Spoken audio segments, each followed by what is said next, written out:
Okay, good morning, everybody. Welcome to the Oregon Watershed Enhancement Board April 2026 quarterly board meeting. We've got a full agenda over the next couple of days, but before we do an agenda overview, I'm going to turn it over to my co-chair, Ms. Kelly Coates, for some words.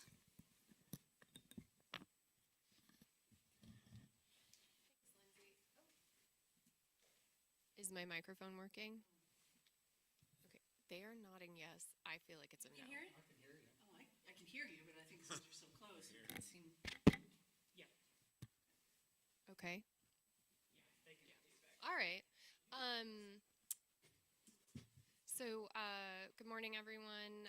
For the record, my name is Kelly Coates. Bedu Kelly Coates Kuriika, Nahanku Rana Aete. Day, Kelly Coates is my name. I am of the Cow Creek Umpqua people, and I am really excited that we are meeting here at Seven Feathers Casino Resort in the heart of my tribe's homelands. So I want to say thank you all for coming here today and just being a part of this. I just want to welcome everyone here. I want to say thanks to the folks that went on the tour this morning that were able to make it and see some of the work that my team has been doing out on the ground. We're a small team, but as I said this morning, we're small, but we're mighty, and we're accomplishing a lot. And I think that is something that is a theme across our OWEB applicants. They're doing a lot of really, really awesome work, both in this region and throughout the state of Oregon. And I just wanted to say thanks to everybody and just do a quick welcome. So thank you all for being here. Thank you. And for the record, Lindsay McClary. And we're going to go ahead and move into our welcoming slides, and we'll preview the agenda. So the last couple board meetings, we've started with the mission that our board is here to serve. And I think that it has been a really great grounding opportunity for us to open the meeting with kind of remembering why we're here. So thanks for OWEB staff for putting these great slides together. And first, let's chat about the mission real quick. So the mission is to protect and restore healthy watersheds and natural habitats that support thriving communities and strong economies. And I think we really got to see that this morning in the site visit. So great job, folks that are doing on the ground work in this area. So it's supported by the strategic priorities that we get to focus on, which is building awareness, increasing diversity, highlighting community capacity, having some coordinated monitoring on both urban and working lands while we're looking through the lens of climate resilience.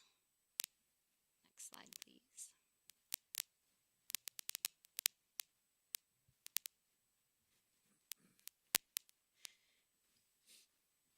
And I'm going to highlight, we have a little picture of Liza Jane up there. So if folks don't see that, take a special look. But our mission here is to focus on kind of the policy and strategy on where we should be heading as a board, and then reflecting back on the oversight and accountability, basically checking in on did we do what we said we set out to do. So under the policy and strategy, kind of where we should be going, board focus can be on mission, values, vision, and strategies, investment priorities and desired outcomes, what those agency rules and policies are for governing the dollars that kind of go out the door, community connection, and the risk management. How risk tolerant do we want to be? And then in the oversight and accountability, did we really do what we set out to do? Are we tracking our progress and consistency? Are we investing in the right decisions? Are the rules and programs designed to meet what we want them to meet?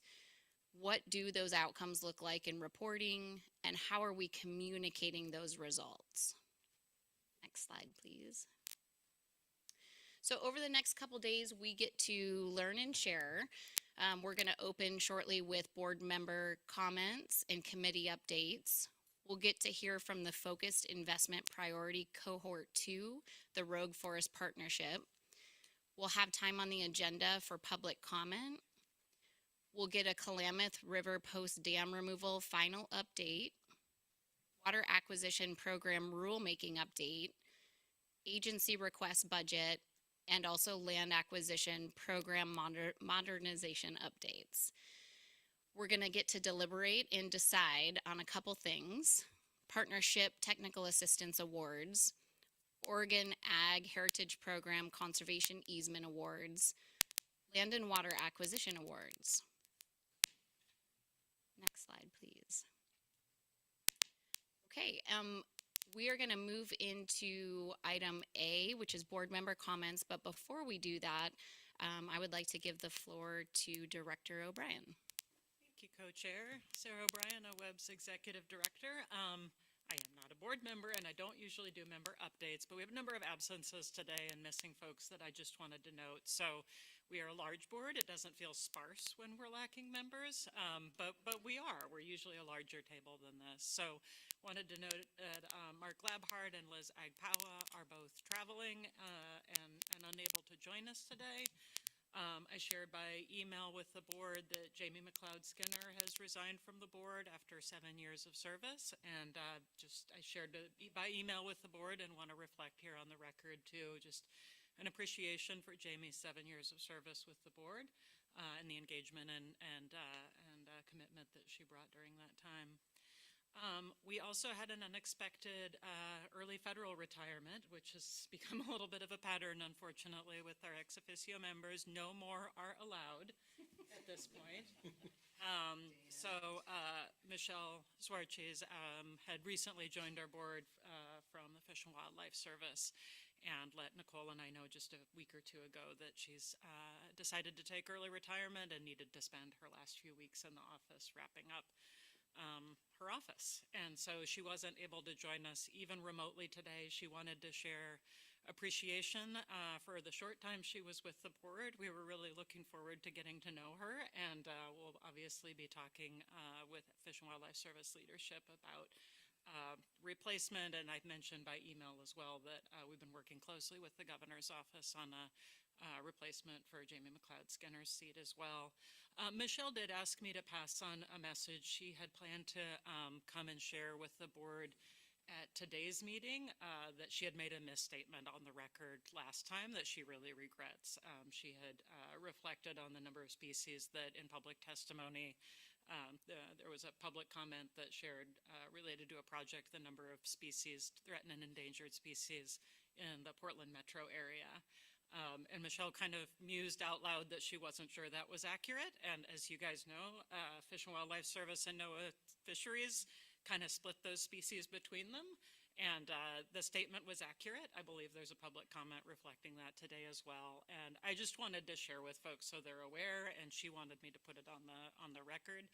She had reached out to Dr. Leslie King, made an apology, corrected, and planned to come and correct that on the record today. She really regretted that, and I really regret that she feels bad about the last meeting that she had with us, because normally we would have liked to have folks here and be able to say our goodbyes associated with that. So those are my updates from absent members.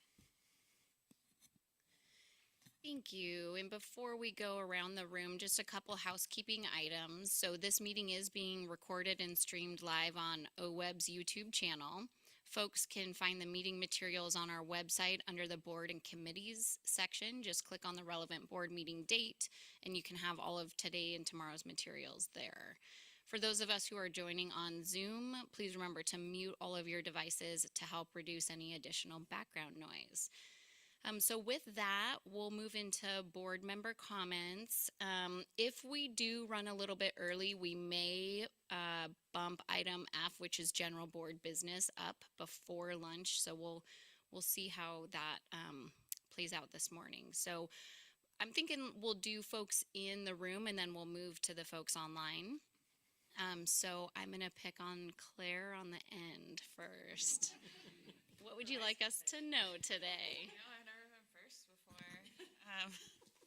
Well, my name is Claire Takella. I am the Assistant State Con for Partnerships with NRCS Oregon. So just an update on our Farm Bill programs. Our FY26 allocation is through $35.5 million for the Environmental Quality Incentives Program and $17.3 million for the Conservation Stewardship Program. We are rapidly approaching our application ranking deadline, basically a week and 2 weeks out for each program respectively. This year we received 1,089 total eligible applications for EQIP and 266 total eligible CSP applications. So lots of interest in our programs. Our staff are working on getting those all assessed and ranked, and hopefully we will be reaching out to many partners or producers across the state soon, letting them know their applications have been pre-approved for funding. As part of this big push, we continue to work with farmers to pursue the new NRCS Regenerative Pilot Program, which we are investing 25% of our total allocation from each program into. What is unique about this program is it requires a whole farm assessment where we assess all resource concerns on the acres.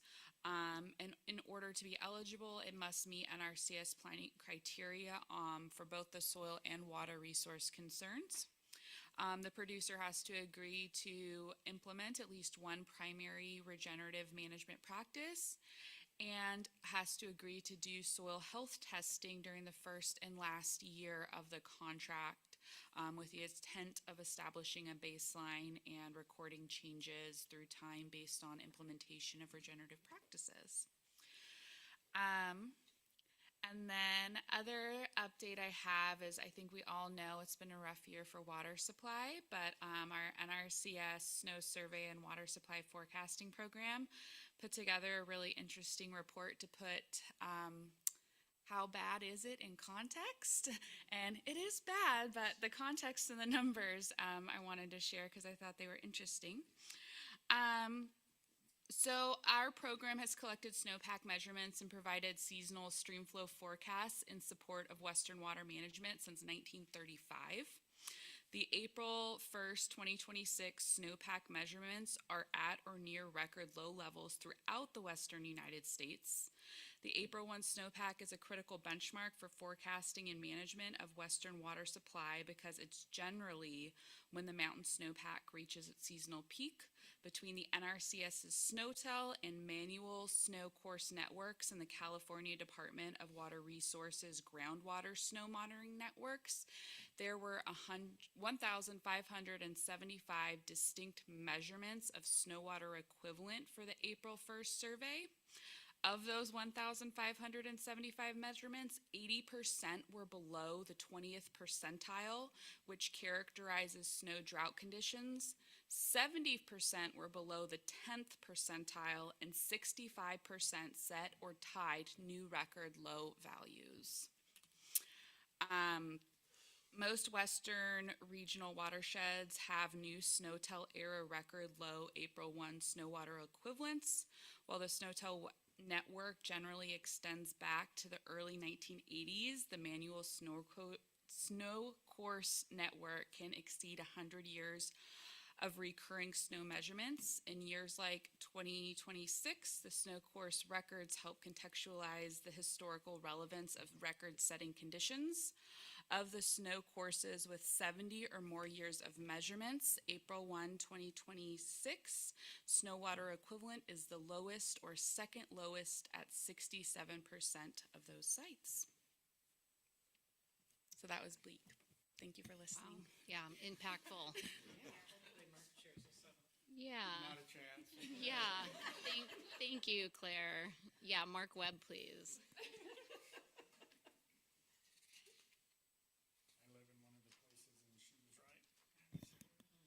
So, Mark Webb, representative for Environmental Quality Commission.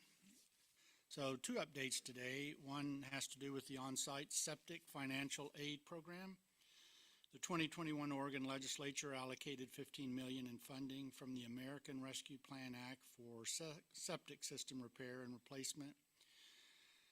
DEQ, Department of Environmental Quality, subsequently established the on-site septic financial aid program and awarded 10 pass-through grants to local public agencies and other qualified institutions to provide financial assistance, including grants and loans to eligible property owners.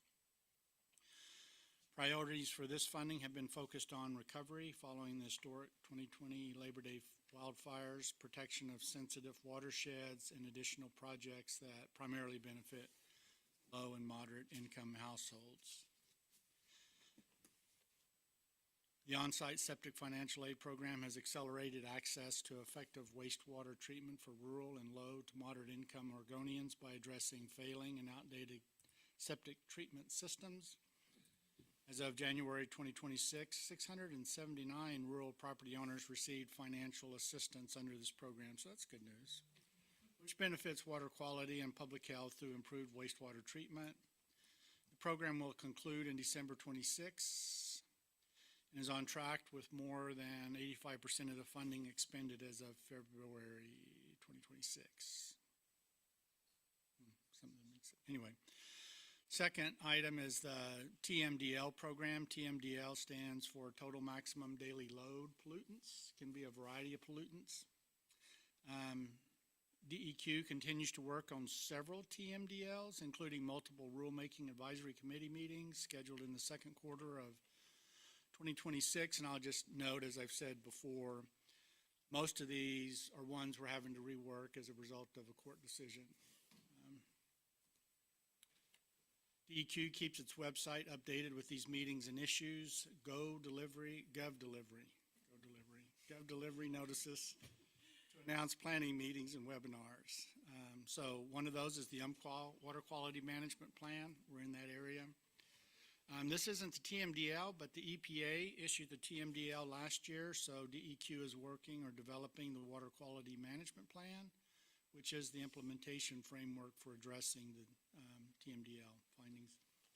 The John Day Temperature TMDL and accompanying Water Quality Management Plan. Second RAC meeting will be May 20 from 9 a.m. to 11 a.m. Pacific Standard Times. The Rogue Temperature TMDL and accompanying Water Quality Management Plan. The second RAC for that is May 21 from 10 to 12 p.m. The Snake River Temperature TMDL and accompanying Water Quality Management Plan. The second RAC meets April 22nd, 10 to 12 p.m. And then the Mid-Columbia Miles Creek Temperature TMDL and accompanying Water Quality Management Plan. The first RAC meets May 27th. Time is to be determined. In addition, DEQ continues to actively work on the following TMDLs, including collaborating with external groups, such as RACs or the Resource Advisory Committees where relevant. One is the Coquille TMDL. This is for bacteria, dissolved oxygen, pH, chlorophyll A, and temperature. And then the Snake River TMDL for mercury. So That was a lot. Thank you. Thanks for a great update. Okay, Woody, please.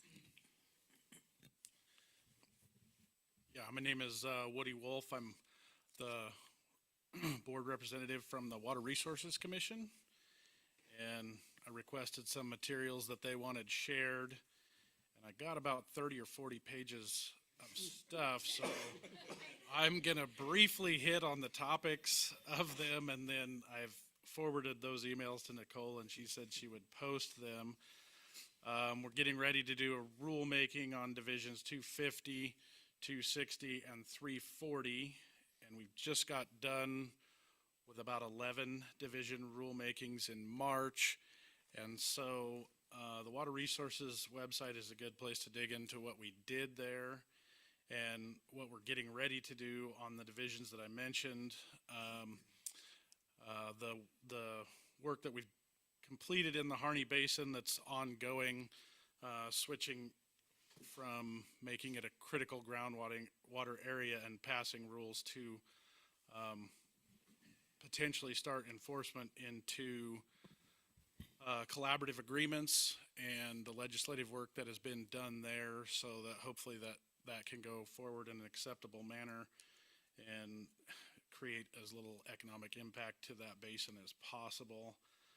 I believe they finished the IWRS at the last meeting. We got a really thick book that details the integrated water resources strategy that is, I think it's delayed, it's behind schedule a year or so, but it is finished.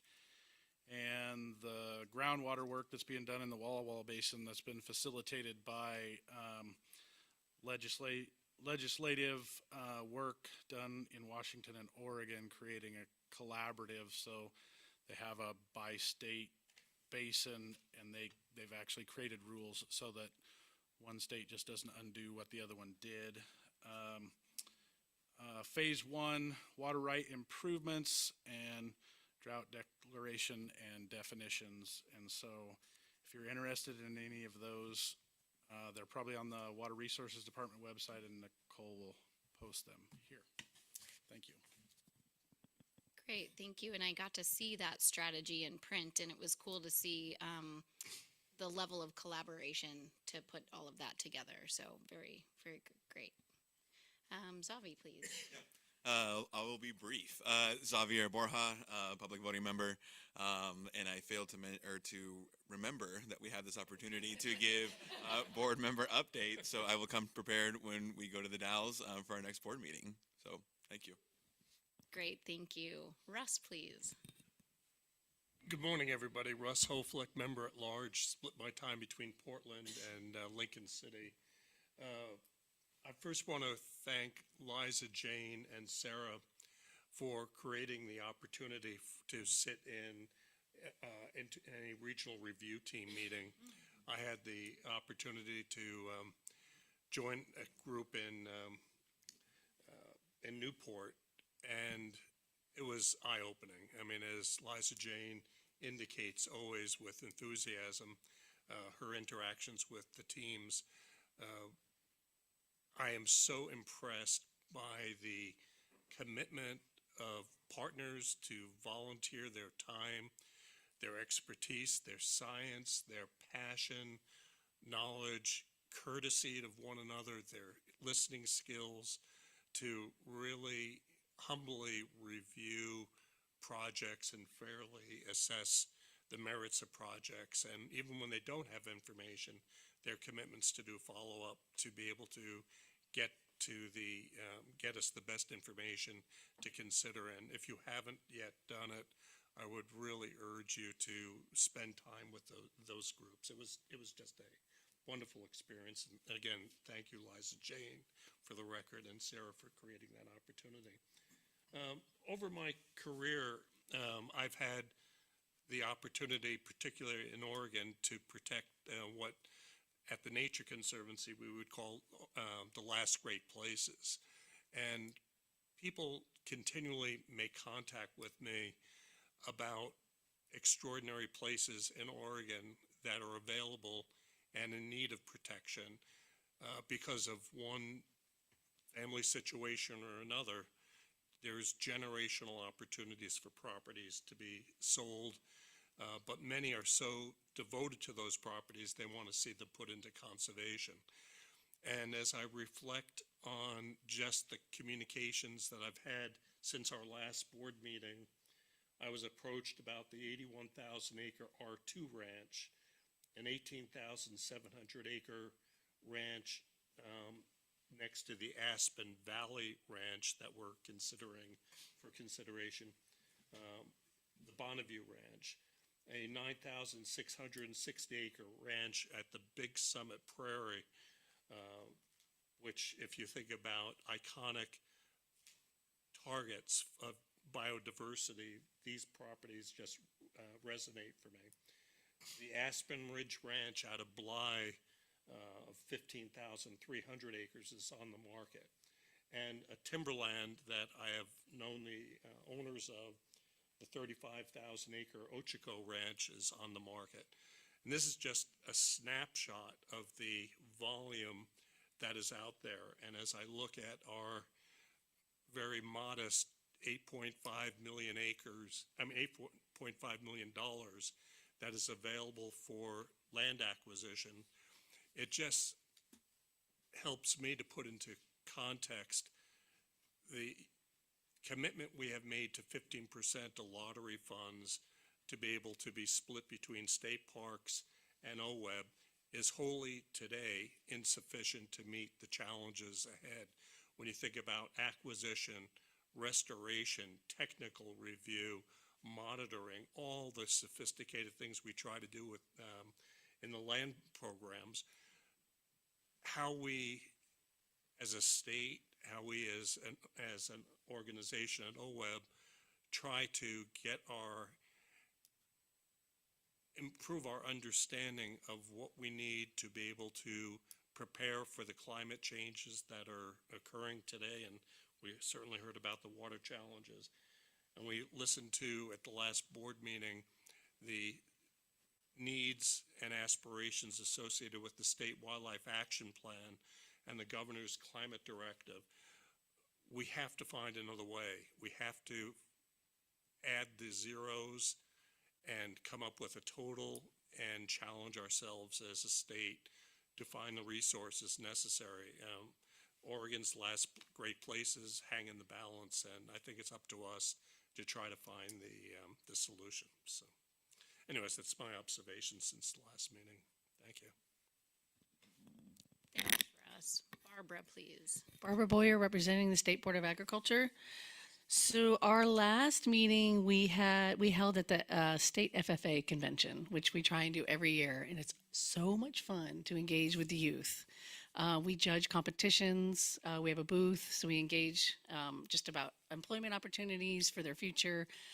It's a great time spent if anybody's interested as far as an organization.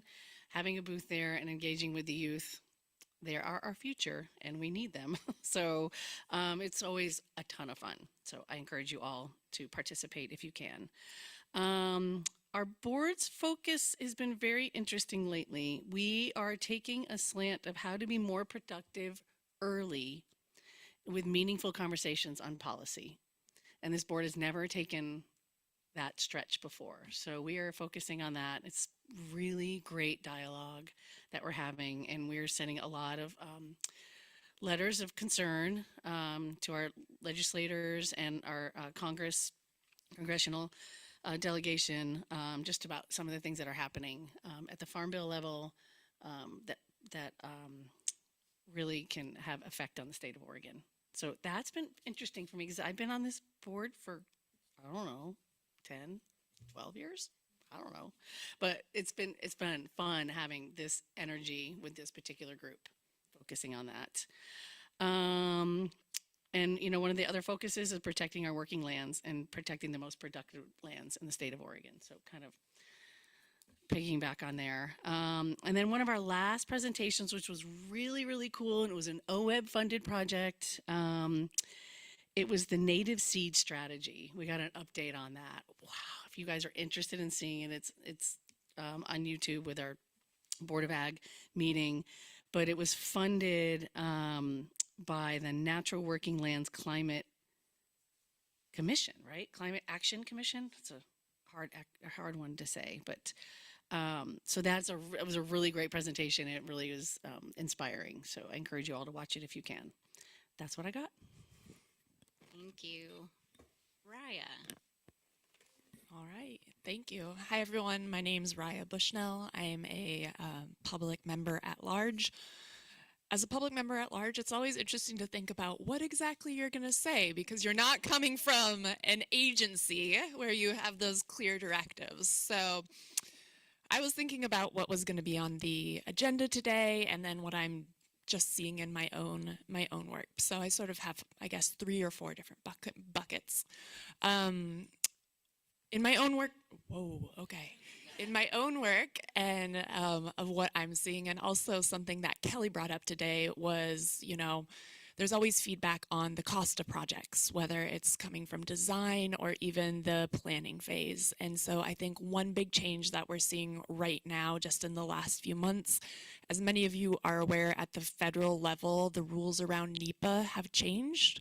So it used to be that under the Council of Environmental Quality, there was sort of one set of rules that over all agencies were following on how NEPA was done. it's now agency to agency. So over the last, last year, I guess, agencies have been developing their new rules around NEPA, and all of those final rules are now coming out.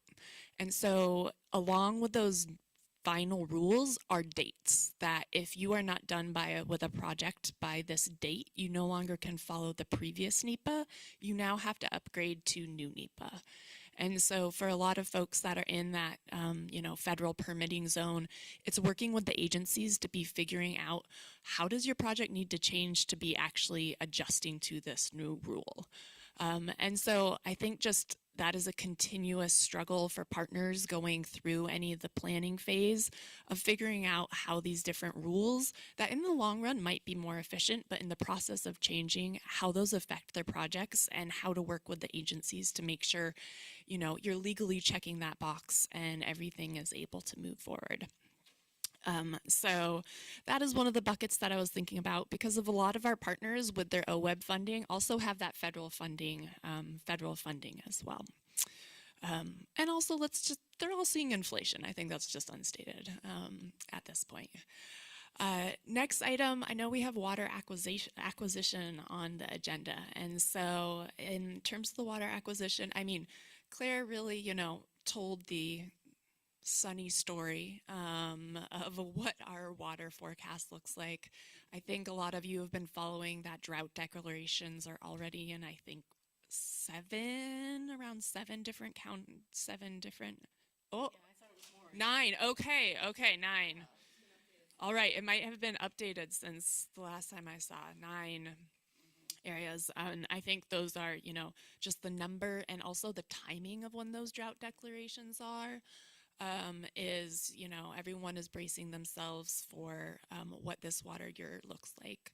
I think this past month, I also had read a new report out by Oregon State University about the future water forecast. It looks grim of the amount of water availability, but the number that really stuck out to me was not just the water availability, but how the water is going to be moving through the landscape. So in that report, they said that water is going to be moving faster, 18% faster through the landscape than what it previously did. And so what that means is not just the amount of water that is available, but when the water is moving through the landscape. So for whether it's for habitat, the water's not going to be in streams at the right time, same for agriculture and irrigation. So I thought that was just a really interesting consideration because so much talk is always about the amount of water, but not necessarily about the timing that it's available. And then finally, just seeing that we had the Klamath River presentation coming up, I was down in the Klamath just about a week ago for work. And while down there, I found 2 very interesting facts. And I think I'm always driving around this state and passing a field being like, what is happening there? And so it's always interesting to find out what sort of agriculture is occurring in Oregon. And so while down there, we first made a horrible cultural faux pas and went to a meeting bringing Tim's Cascade potato chips, which we thought were going to be okay because they're Cascade potato chips. It's Pacific Northwest, but no, for any of you, the Klamath Basin produces potatoes that go to Frito-Lay's and goes to Lay's. So if you're ever bringing potato chips, please know those potatoes are going to Lay's. Similarly, you would never show up in Nissa and bring anything but Orida tater tots. So that was fascinating to learn. I think the other fascinating thing that also just sort of reflects the world we are in and just the cross boundaries is we've passed this field that was just perfectly laser flat, and I had no clue what could be growing there. And what's growing there was strawberry rootstock. So strawberries themselves aren't coming from the Klamath, but they are producing the strawberries plants, which are then shipped down to either California and Mexico, who grow our strawberries that they are then shipping back to the United States. And so that just really struck me of just realizing the variety of produce and agriculture that's occurring in Oregon and just still wrapping my brain around what is happening in our state. And that is all I have to report. Great, thanks for those updates and reflections. Dan Brown, please. Hello, everybody here and online. My name is Dan Brown. I am an ex officio, non-voting member of Oregon Watershed Enhancement Board representing the agency I work for, which is the Environmental Protection Agency.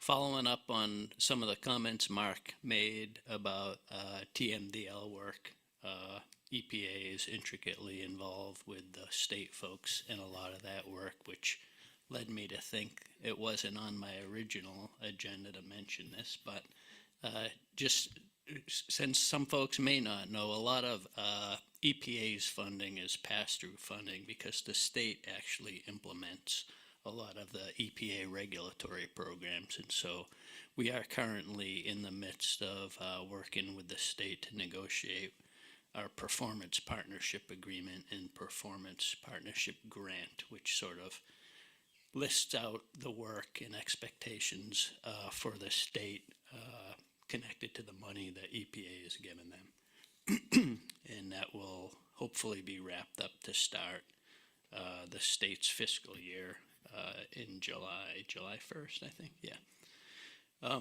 So there's that, and then some recent announcements from EPA. Earlier this month, we announced what we're calling our Real Water Technical Assistance Initiative. This is $30 million in funding available to help smaller systems, drinking water systems and wastewater systems, get more technical assistance to meet their kind of regulatory requirements. Also recently announced this is more of an outreach initiative around PFAS. It's called PFAS Out, and it's just helping connect systems with all the growing sort of needs and concerns around PFAS contaminants.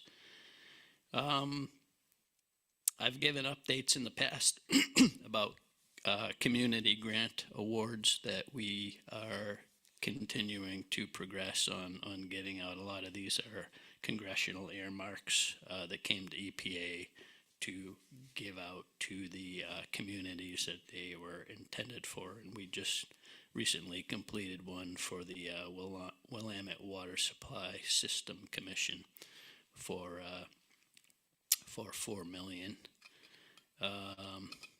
Speaking of drought, and this is a little outside of OWEB because it has a lot to do with air quality, but also water quality because it's related to fire. And of course, as we saw on the field trip today, fire is ultimately gonna impact water quality. So EPA stood up about a couple of years ago some pilot work on how to increase fuel treatments and prescribed fires specifically, while also mitigating risk to communities from prescribed fire smoke. And so we have we continue to convene a leadership group around that with Forest Service executive leadership and EPA executive leadership and state agencies as well. And that seems like it has helped some places to, in some states, be able to do more fuel treatments while at the same time ensuring that communities are well connected to what's going on and that they have the ability to mitigate risk from exposure to prescribed fire smoke. We also have a new wildfire website to help get some of that risk information out and support public health agencies. And we recently put out a notice, a funding opportunity, what we refer to as a NOFO, for wildfire smoke preparedness and community building. So this is money that can help communities build like a smoke shelter in the event that we're having extreme smoke events to provide some shelter for them. And then on the national level, back to the fuels treatment, there's this technology out there called air current incinerators that allow you to sort of burn a lot of slash with minimal smoke while producing a biochar product. And some of the use of that in the past has required an air permit, and we've changed our rules so that air permits are no longer required for that application. I missed one of the water things. We just last week we had our Columbia River Basin Restoration Program had a working group meeting and a toxics monitoring subgroup meeting that some of you may have had folks attending that meeting. And that is it. I mean, there's a lot of Superfund emergency response stuff we've been doing in Oregon, including a residential mercury spill cleanup in Corvallis, a train derailment in Toledo, and lots of other stuff, but it's a little outside the scope here, so I'll end with that. Thanks, Dan. We'll go online. So we'll start with Jesse, followed by Brian, please. Good morning, everybody. It's nice to see you all. I'm sorry I can't be there in person. So Jesse Kirshner representing OSU Extension and Oregon Sea Grant. I'm a non-voting board member. Some updates that I wanted to share. First, OSU Extension is providing support for the governor's plan for a Resilient Oregon initiative. And the goal of our engagement is to help provide capacity to community-based organizations around disaster preparedness and resilience. So that's going to be unrolling over the next year or so. OSU Extension also added a new target to their strategic plan, specifically focused on AI, so strengthening Oregon's capacity to learn, use, and lead with ethical and practical AI solutions. And part of this has come about because people are using AI for things around like gardening and planting advice, but that is sourcing from all over. And so it's giving advice for planting, for example, conditions on the East Coast. And so how do we teach people how to use that so that it applies to Oregon? And so that is a new target within OSU Extension's strategic plan. Another thing I wanted to share, obviously, there continue to be challenges and opportunities around the state budget for the next biennium, and we're just kind of continuing to track that and work on engagement with a lot of our partners around that. In terms of Sea Grant updates, I wanted to share that all 34 Sea Grant programs around the nation received their full FY26 funding from NOAA, which was great news. And we're really excited about that. Oregon Sea Grant was one of two programs that hadn't received our full funding for FY25, and that additional funding came through as well, which is really great. And who knows what will happen with FY26 or 27, sorry, but we're happy with the 26 news. A couple of other updates that I wanted to share from Oregon Sea Grant. We are starting a new maritime exploration and training program. So this is for folks to see if they're interested in maritime careers. So it could be recently graduated high school students or anybody that might be interested. It's a week-long program, late July, and it's like for folks just to go out even on a boat and see if they get seasick, to see if they can handle it. So there's applications are open starting May 1st. If folks are interested, I'm happy to share more information about that. Sea Grant also has funding available. So we have a small program development grant. It's for high risk exploratory efforts. Those are more broadly available to the community. So it's not very big. It's like $6,700 in direct funding. And the projects do have to align with our strategic plan and focus areas, but we do fund things in coastal watersheds. And so if folks are interested, that opportunity is available. And then I wanted to mention we do larger grants, and we recently awarded our biennial projects. So these are several year projects, and there's two that I thought folks here would be interested in. One is a water security project that's in the Siletz River Basin. So it's looking at planning for water needs on a 50-year time horizon, and working with the tribe and other partners in the Silex to do that work. And then there's another project looking at pre-spawn mortality of salmon, and looking at, let's see, it's like partnering with tribes, hatcheries, and basically trying to develop tools for rapid disease detection in salmon. And so those projects, there's 6 projects that in total that were funded. They'll be announced on our website really soon, but there's a couple that I thought people here might be interested in hearing more about. I had the opportunity to participate in their resilience attributes workshop that OWEB and ODFW put on.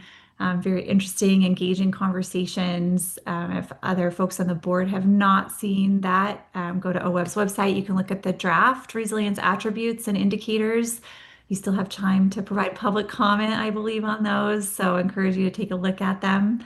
And the last thing, I would be remiss if I didn't mention that tomorrow, April 29th, is Damn Proud Day for OSU. So it is a 24-hour online giving event where you can donate to specific colleges or programs or athletics, scholarships for students, but you can also donate to OSU Extension and Oregon Sea Grant. So just let you know that you'll see a huge social media push for all of that. And that's all I wanted to share. End of report. Thank you.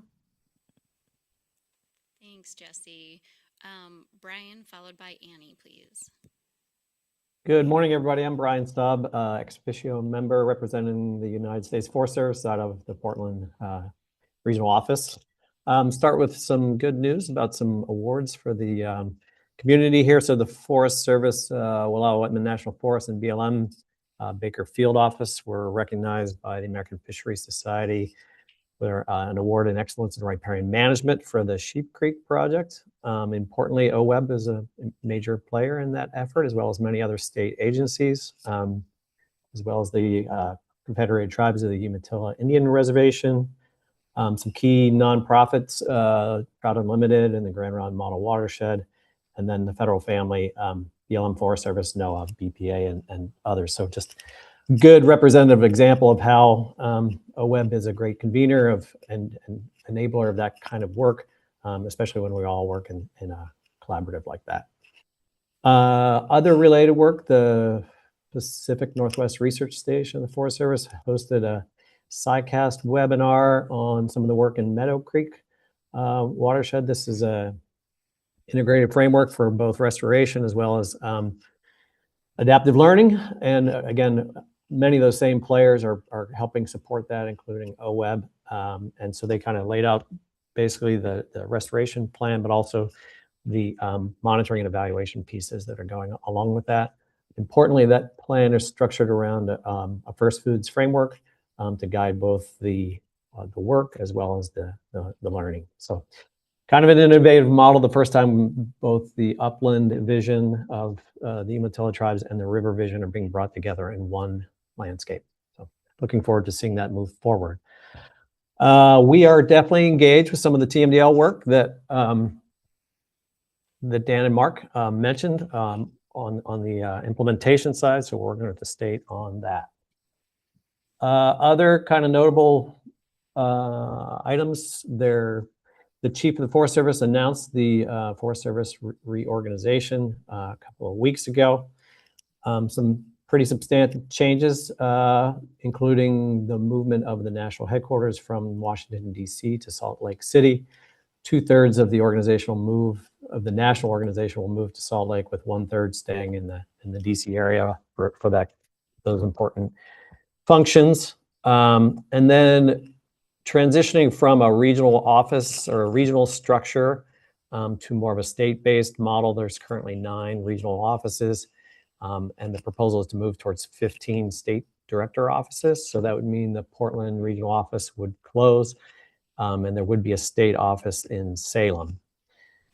Importantly, the state offices are going to be different than the regional offices. They're going to be pretty small organizations, staffed by executives and others, largely supervising and overseeing operations with the forest supervisors in one or more states, and really managing the operational priorities, as well as serving executive coordination functions with the states and tribes and significant partners and legislative affairs and things like that.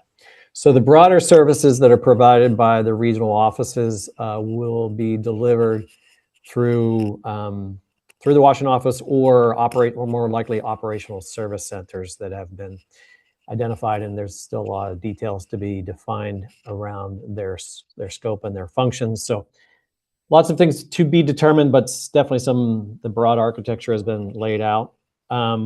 The fire organization would undergo less substantive changes to my understanding. And then on the research and development side, the various research stations would be integrated into a single research enterprise managed out of Fort Collins, Colorado, and there would be definitely consolidation of facilities. The chief's emphasis is on retaining science and scientists and having fewer facilities and facility managers, essentially. So that's what we know about the reorganization, with lots more to be determined in coming weeks and months. We're moving forward at the same time on the agency's priorities for active forest management, wildfire readiness, recreation access and infrastructure, and then recovering from some of the disasters that we've talked about for fires, but also floods as well in the Northwest. Last item is the Northwest Forest Plan.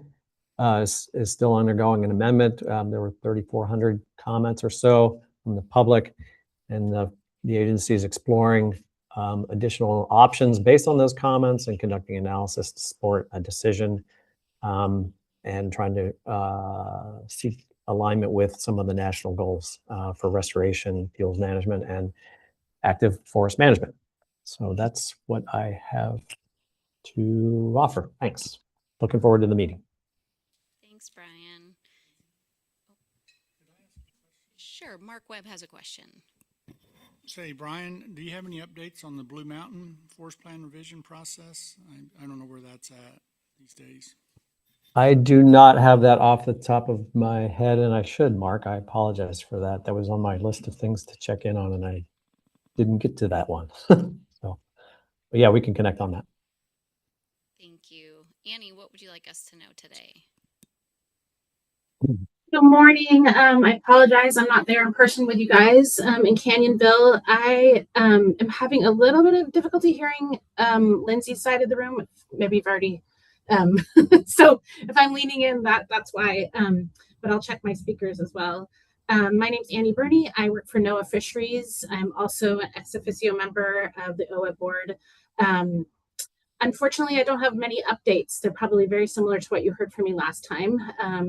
While we have been allocated monies for the Pacific Coast Salmon Recovery Fund, we have yet to see any notice of funding opportunities published for that. So it's continues to be in a little bit a holding pattern, not a little bit of a holding pattern, an actual holding pattern. So and Restoration Center funding is also kind of on pause.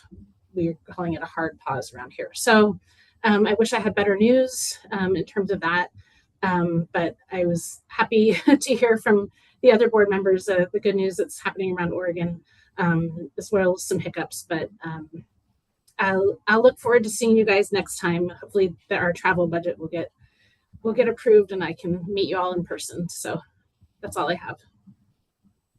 Thank you, and thanks for the feedback on the sound. Aaron, please. Good morning, everyone. My name is Aaron Curtis. I am an ex officio board member representing the Bureau of Land Management. I'm up in Portland, Oregon right now. For the BLM, just a few updates to pass along. You may have heard a couple of months ago, we announced that we will be revising our resource management plans for BLM lands in Western Oregon. As a result of that announcement, we received over 100,000 public scoping comments. And right now we are currently planning on putting out a draft plan for an additional round of public review and comment sometime this summer. Some good news to pass along. A handful of the BLM's Secure Rural Schools Title II grants were delayed to be awarded, but we finally just finished processing all of those over the last couple of weeks. I just wanted to mention that as a good news story with a lot of mutual grant applicants with OWEB. So that was really good. And then on the not so good news, just I think for everyone's awareness, the Department of the Interior recently offered a third wave of uh, early retirement offers. So those third wave of retirees, their last day is going to be tomorrow. So I guess I just want to apologize in advance to everyone because if I'm hit or miss on the calls over the next 2 days, it's to make sure that our retirees can be off-boarded appropriately. So, but otherwise, great to be here and great to see everyone's faces.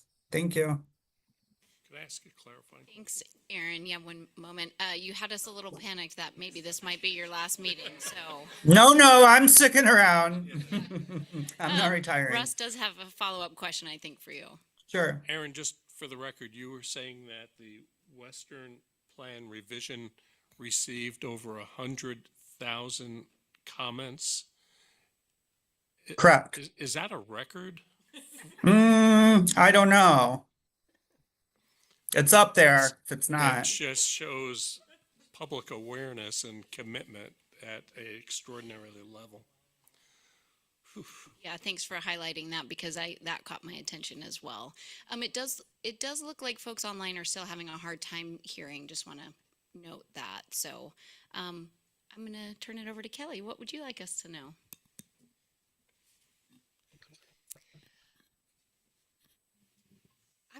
I'm gonna try to go positive on things. There's a lot happening right now that we are all tracking and that we are all dealing with, and I just want to say,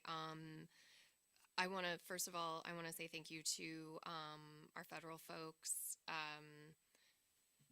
especially Brian and Aaron right now, with everything you guys are dealing with. Really appreciate that you're taking the time to be here with us, and totally understand, Aaron, if you need to go for other reasons. So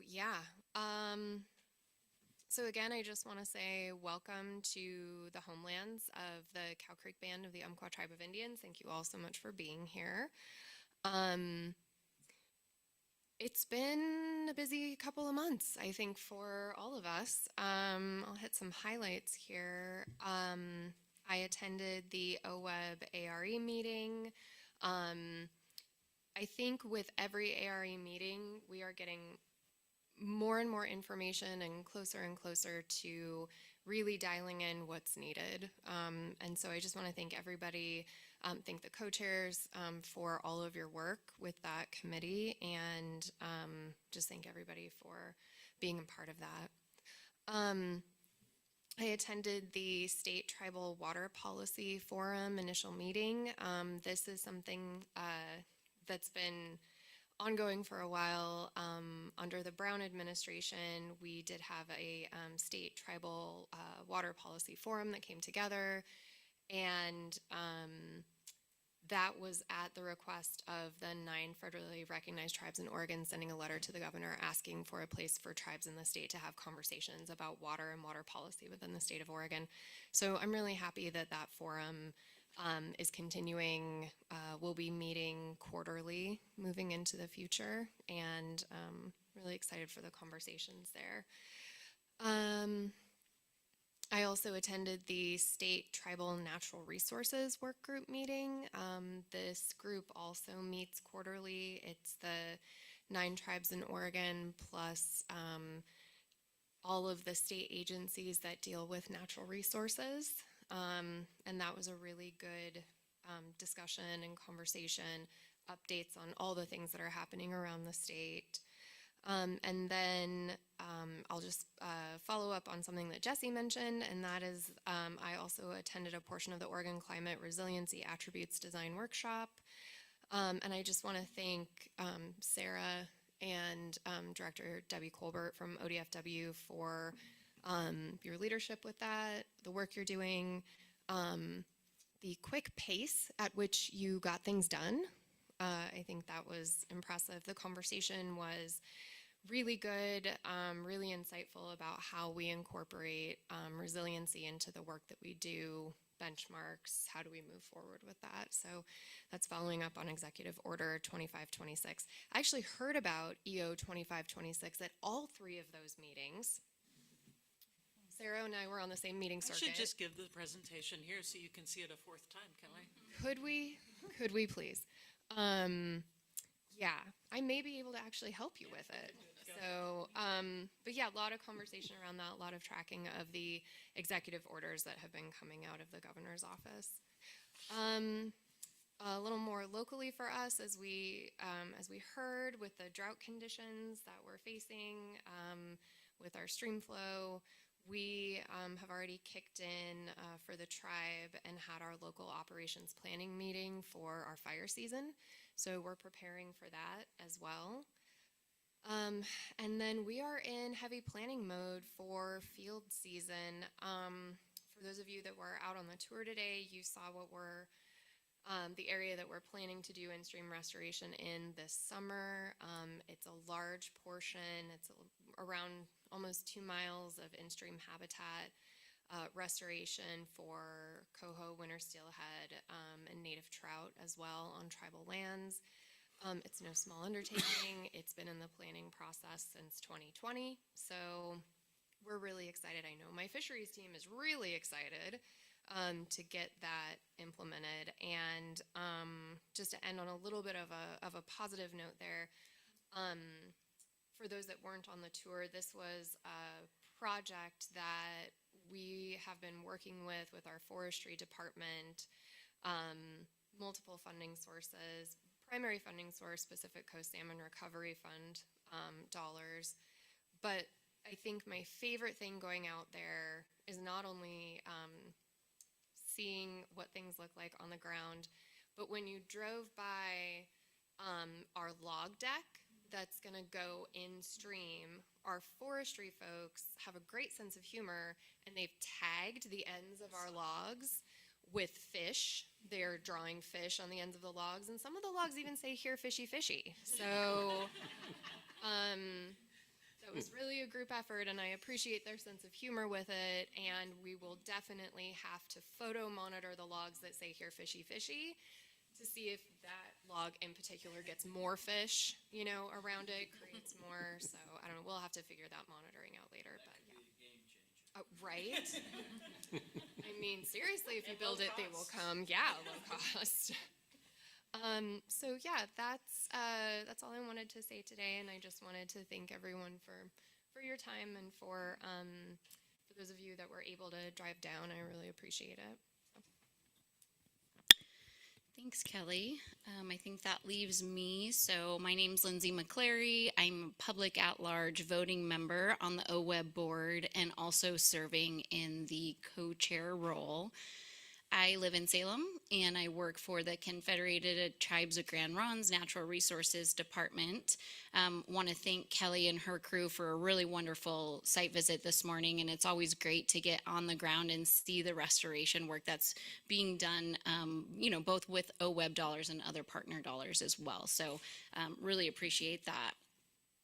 In the last quarter, I've been spending a lot of my time in my role with the tribe working on the Monsanto settlement agreement. So working with the Environmental Restoration Council, which is sort of housed through OWEB but not seen underneath the board. So looking at the Tribal Nation Natural Resources Fund dollars that are coming to the 9 tribes of Oregon, working on draft rules, commenting back, and then working internally with our natural resources staff, our finance staff, our legal department and our tribal council to figure out what we're going to do with those dollars, how to improve Oregon's land, water, air, and move the needle. So I've been spending a lot of my time working on that. I am looking forward to the next couple days discussing, deliberating, and awarding dollars, which is what we get to do, and I'm excited to do that. And I also just want to note that I really love the board member updates. There's so many great updates, and people are tracking and paying attention to and keeping track of some of those metrics, and it's just like the diversity of information that we get to kind of hear and share about is really meaningful and impactful to me. So with that, we are a little ahead of schedule, so we're going to kind of jump around on some things here. I do think we'll have time to move into item F, which is general board business. So the information is in folks' board packet and again available online. Item F1 is the meeting minutes from our January 2026 meeting. Is there any discussion?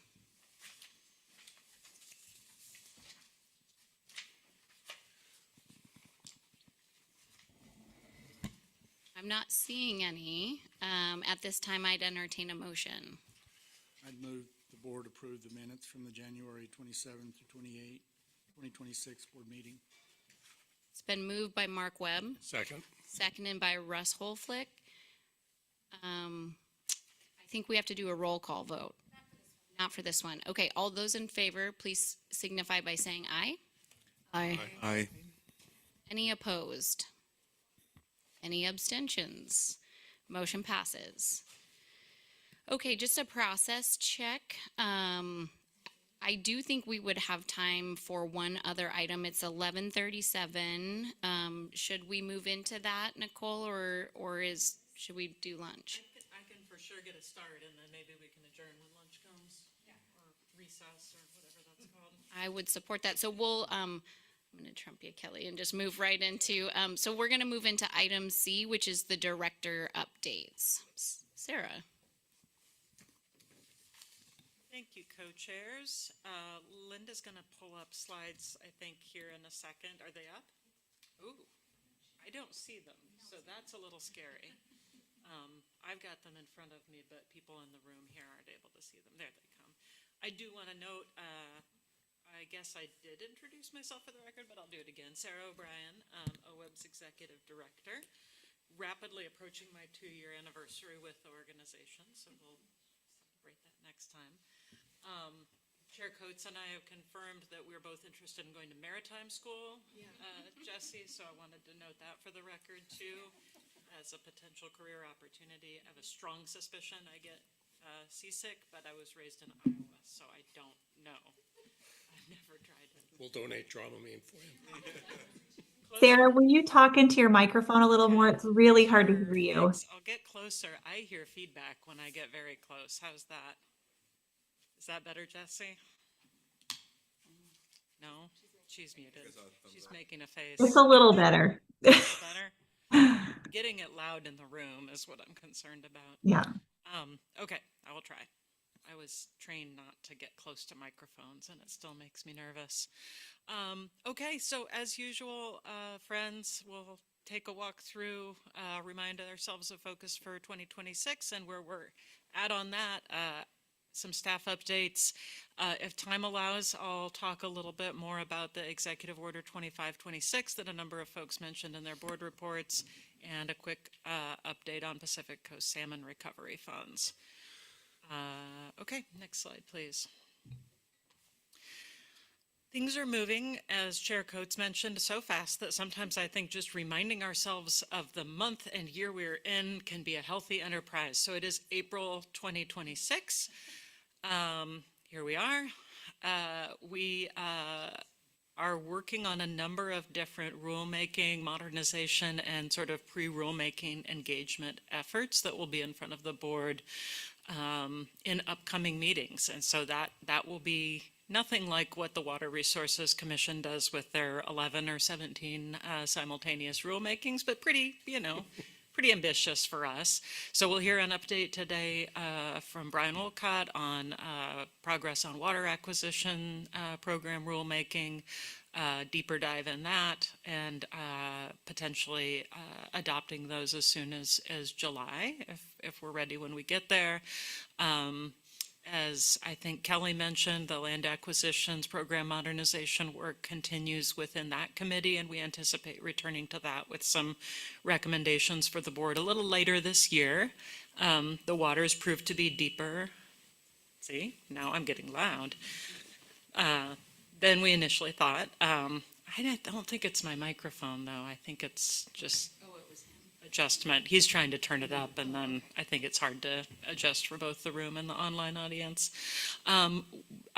Staff have been doing a set of pre-engagement pre-rulemaking listening sessions related to our intent to start rulemaking around council and district capacity grants later this year. So we'll look forward probably in the next meeting to sharing some of the results of the listening session, and huge thanks to the Association of Conservation Districts and Watershed councils to be kind of partners in that outreach and making sure we're connecting with partners all over the state. We'll have an update on agency budget development. I have learned since I joined the state that as soon as we finish developing one budget, it's time to start developing the next budget, even on the biennial cycle. So we'll share some updates and then kick that into gear much more into gear a little bit later this year as our long legislative session approaches. Talk a little bit more about this Donna Silverberg board culture conversation later today, and you will have so many grant award decisions, as always, that this does provide, you know, a good opportunity to feel good about the work that we're investing in, and because you have the opportunity to see projects on the ground, hear from our FIP partners, that'll help keep us real as we go through those decisions. So we're going to do a lot of the rest of that throughout the rest of this year. We're digging into all of those at the same time. This is our quick update on director award memos and the delegated awards that come through me instead of through you. Just a quick reminder that this is kind of a FYI and transparency check. These are grants that the board has delegated to me for award for a variety of reasons. It's under a focused investment partnership, it's non-competitive, it's managed on behalf of another funding agency, occasionally very time-pressing funding sources and programs. So you can see the numbers there, a significant amount of funding. I believe the vast majority of these are probably FIP investments. I didn't take a close look at the breakdown. But FIP investments and federal funds that we're acting as the fiscal manager, administrator for these funds. I have a question. Barbara Boyer. So I see 3 of those bullets say modified. Can you tell me the process of what does that look like? I think that just indicates that that could be a new grant or an amendment. Okay. Because if it started out as a director award, then I have the authority to amend it or to approve an amendment. Does anybody know differently? We've been using the same slides for long enough that we haven't talked about it for a while, but I'm getting a thumbs up from the crowd. Okay, Thanks for flagging it, Barbara. Okay, next slide. I'm going to remind members, as usual, there is a wealth of documentation, information that's within your board materials, within your board packet that we don't have time to present to you in detail, so please do have a look at that.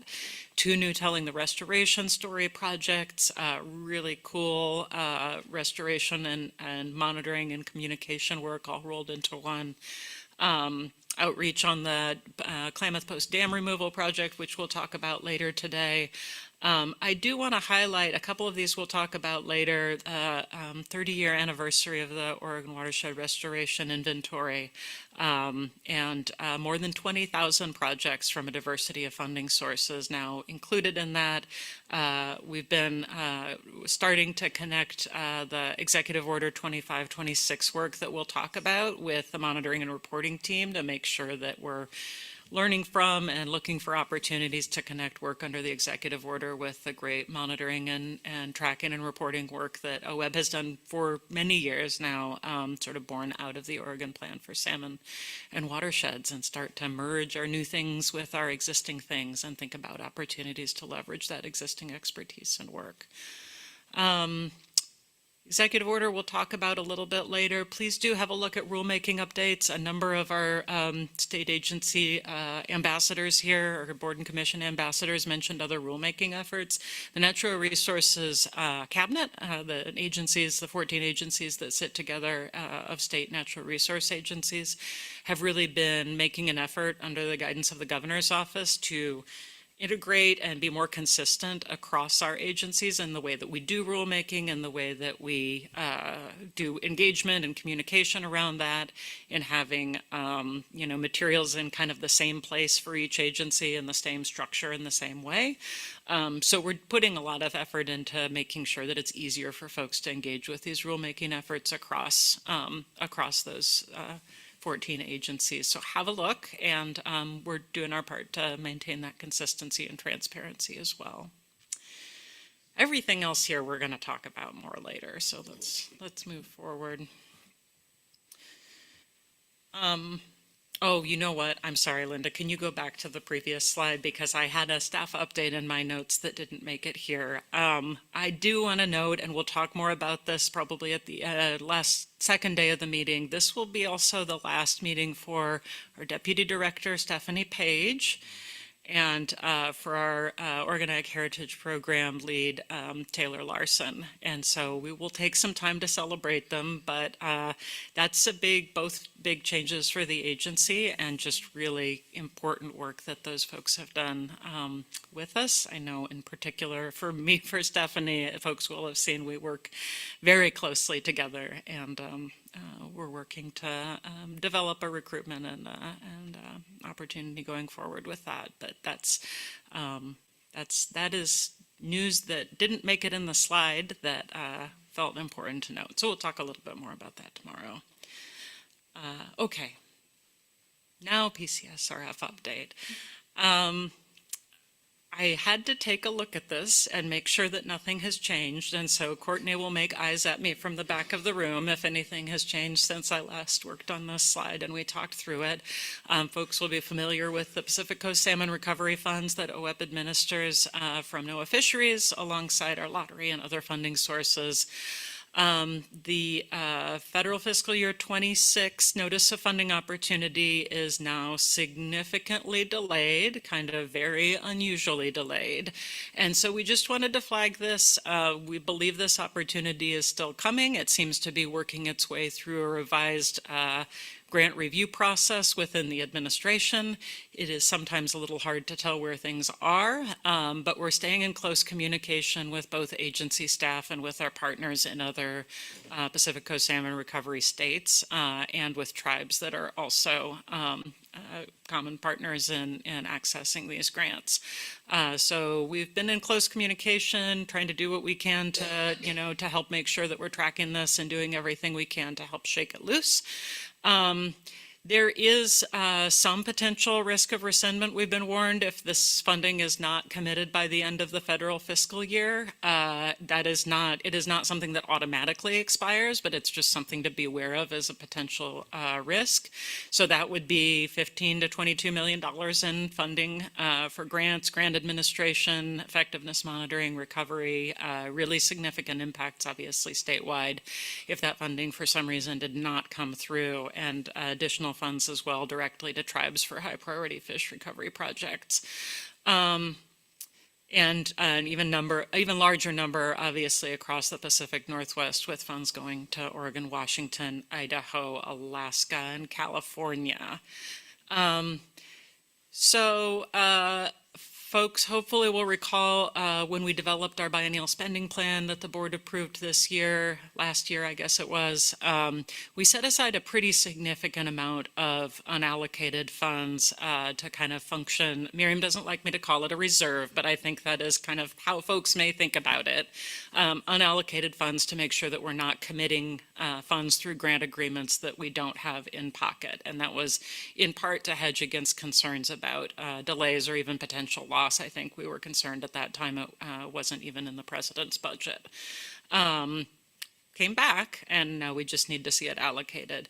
So there may come a point, either in this meeting or future ones, where there's a temptation to begin to think about the number of great projects we have, applications that we have, and the amount of funding that we have in that unallocated reserve. And I just want to let folks know that I do believe it is a little bit early to start thinking about that until we have seen movement, NOFO, and preferably a commitment of those funds. I really want to advise leaving those in the piggy bank, as the graphic indicates there, and make sure that we're not committing funds that we don't have in hand. So normally we would be bringing rebalancing of the spending plan to you in July of this year. I think it's very unlikely that we'll have, I think it's actually impossible. Hopefully we will have seen a notice of funding opportunity by July, but it's just kind of impossible to imagine that we would have those funds committed by then. So we may do sort of a tentative first step associated with like a small rebalancing and potential release of unallocated funds, but I think it's likely we'll want to wait until later in the biennium than usual to actually release those funds. If they are available. So I also do want to remind folks, and we talk about this with our staff all the time as well, that because of sort of a delay and a staggering in the way that we use PCSRF funds, we do have a significant number of our staff that are supported by those funds. A delay or even a miss on federal fiscal year 26 would not impact our staffing immediately. We could sort of ride out the loss of a year from a staffing perspective. However, from a grants perspective, obviously those funds would be lost to our partners at a time when there's a real need for those funds on the ground. So I think when we do our budget presentation tomorrow, then Stephanie and Miriam will be available if folks have any further questions on that, maybe be thinking about that sequence of agency budget development and spending plan rebalance. Just a little different than normal. Next one. Okay, I guess we do have time to talk about Executive Order 2526. Kelly, I'm sorry. If you want to cover your ears, that's fine. Yeah, do you want to take this one? I can't see that far, so I got to pull it up on my own here.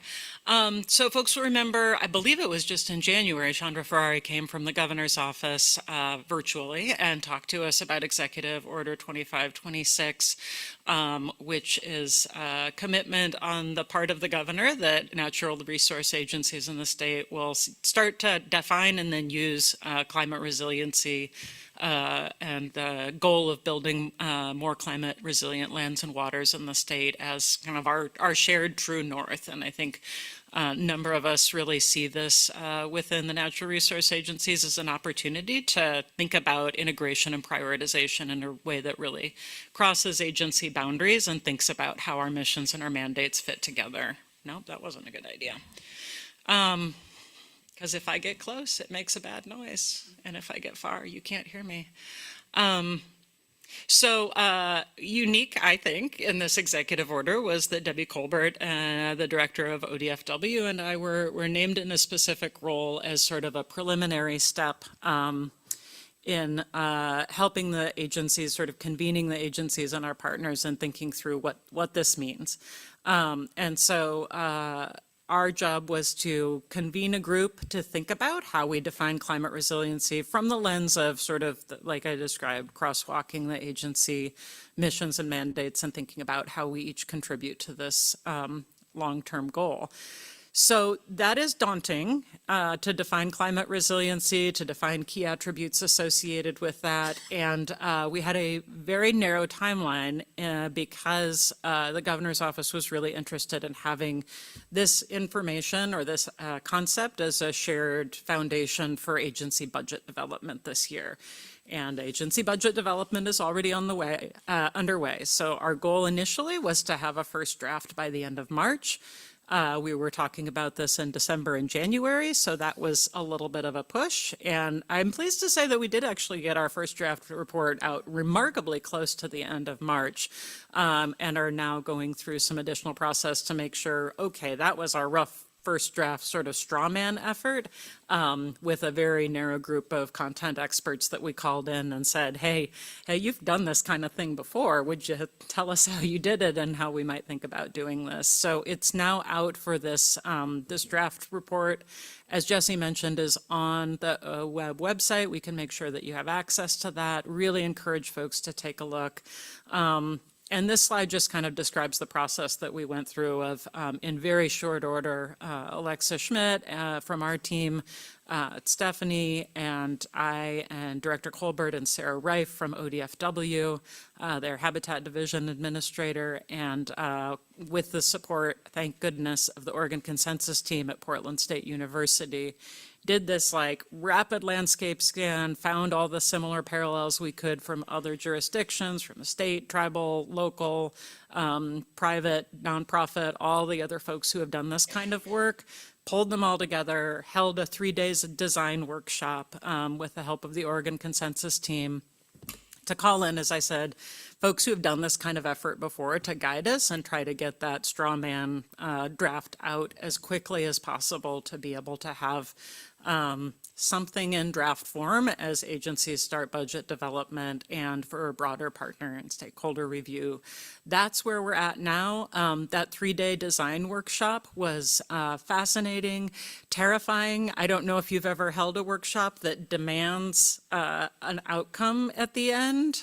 So we had a day one where Oregon Consensus and our agency team sort of brought together everything we'd learned so far, presented it, and then Oregon Consensus just facilitated a bunch of small group tables to try to get us to a draft product at the end of day one that we could then present at the beginning of day two. We invited throughout, but especially invited our tribal government partners to reflect and share feedback on the draft product that we presented. And then on day three, we sat down primarily, we had quite a bit of carryover between days, but focused more on folks that are in the state natural resource agencies, reviewing the work that we had done so far in those first 2 days, and then helping us think through, hey, is this implementable? Is this something that you can step down into agency-specific metrics? Is this something that you can foresee bringing back up from the agency-specific level and saying, yeah, here's what I need to implement this, here's where my agency contributes, here are the metrics that we can track over time. So at the end of day one, there was this moment, of course, and Mark Webb was there as well, and Jesse and Kelly, where we were like, well, you weren't there when we panicked at about 5:30 that night, but we were like, oh, actually, we've got to figure this out before morning. But what we found was that the work of all those individual work groups, when they came back together, presented a pretty clear picture and allowed us to really fast track the conversation going forward.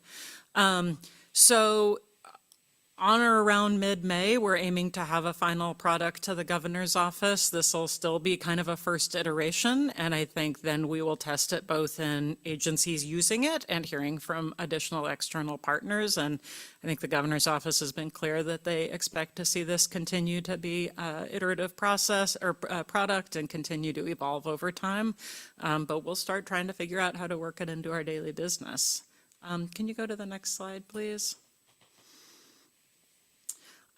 Part of what came out of the workshop, I think the first time we made it, it was magic marker and a circle with a cross through it, and it's gotten much nicer and much more informative since then, was just this graphical depiction of the way that we started thinking about climate resilient lands and waters in the state, and specifically in the relationship between human communities and climate resilient lands and waters. So you'll see this featured in the report online. A couple of learnings that really came out of the workshop and that we really highlighted. We had a lot of conversations about the interrelationship of different parts of this. So there's sort of a diversity and complexity one. There's, I know folks may have trouble reading it from where you're at.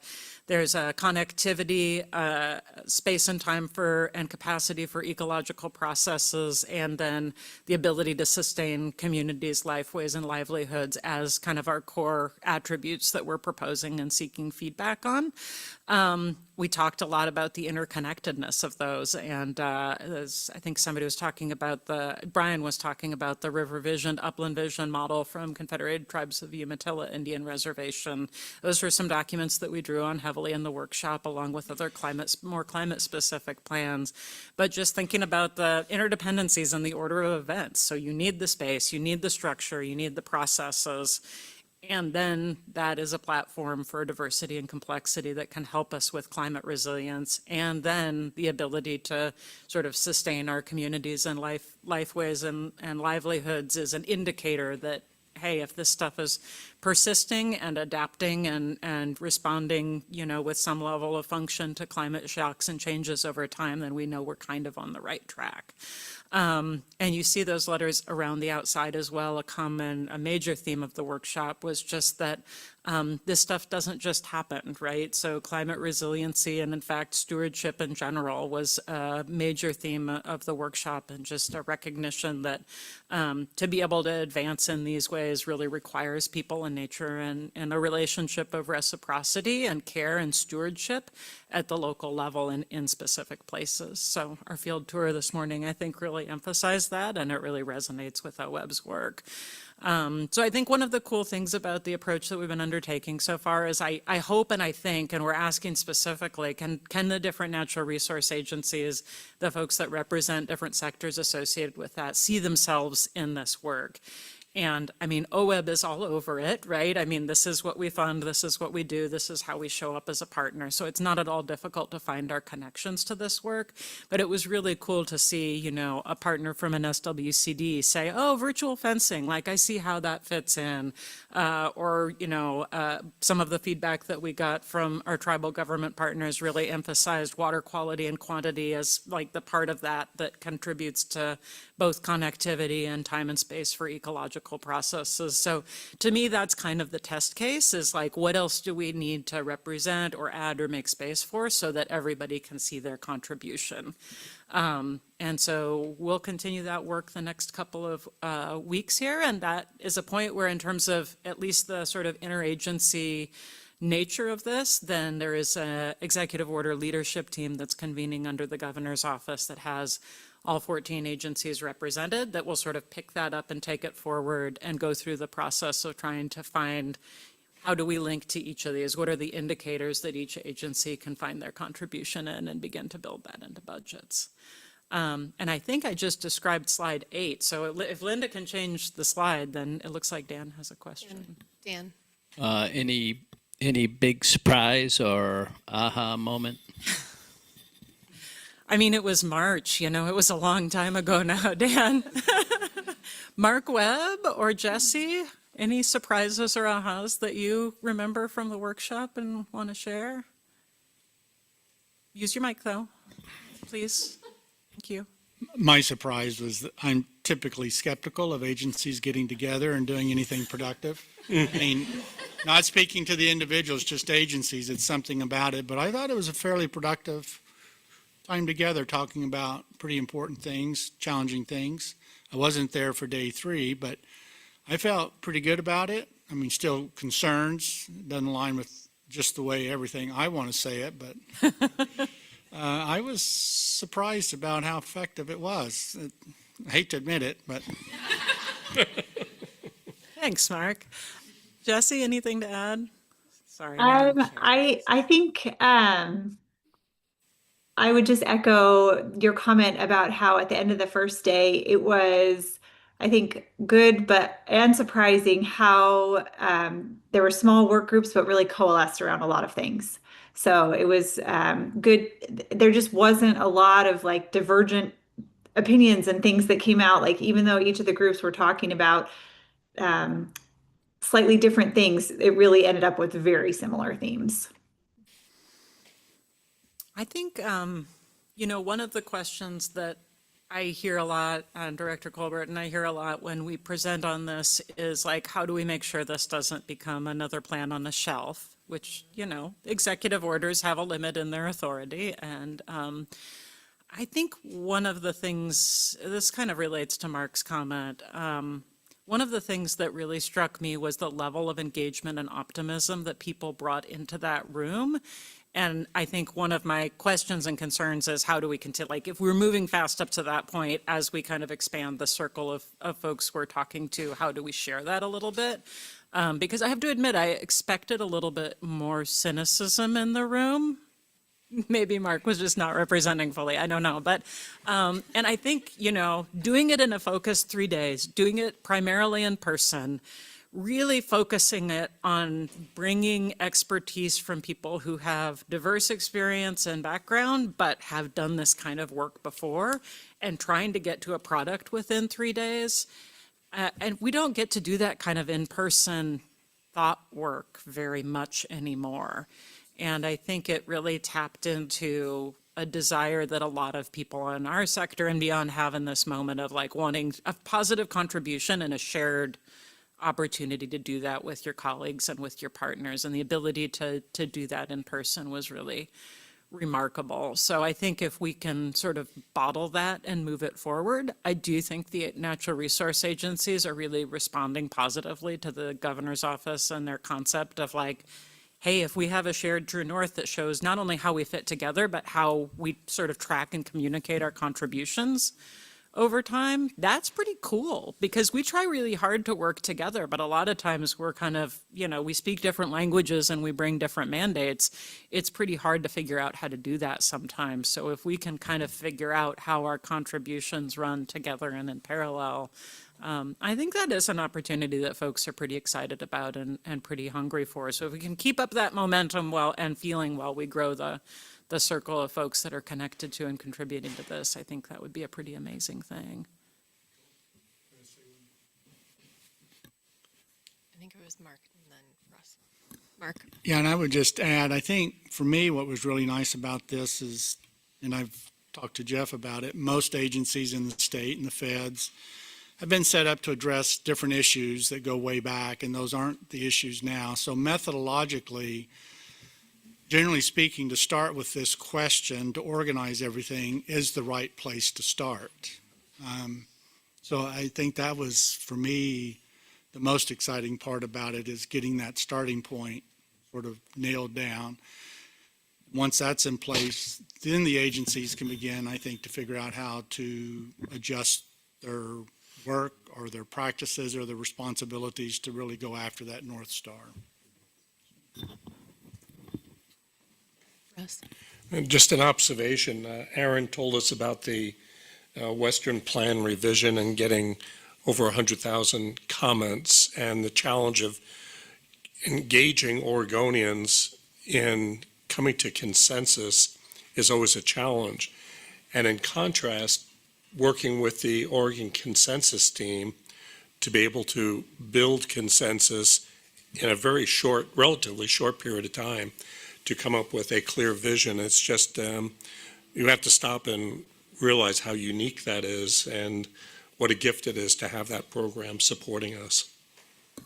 Yeah, I appreciate that, Russ. And I think the opportunity to bring that team in was supported in part by natural and working lands funds from the Oregon Climate Action Commission. So already kind of a unique opportunity for interagency engagement there. But it is a really cool opportunity and an example of working together. And I do want to mention we had a number of our federal partners at the table too and really appreciated their contributions and expertise. So it's a little bit of a nerdy thing, right? Like, and that's like, do you try to get that level of input from the general public? Or I think part of what we've heard from the governor's office is this is about how we work together as state agencies.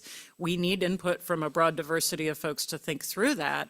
but also it's kind of inside baseball in a really kind of nerdy and almost bureaucratic way. I probably am not supposed to say that on the record, but like it's about how we fit together and contribute. And so we do need to hear from the public. We probably don't need consensus because this is something that the governor is directing us as agencies to do. And so striking that balance between sort of the, the administrative mandate and then thinking how to engage folks that are interested has been a unique challenge. And it's just as well they told us to do it fast because it could have taken forever.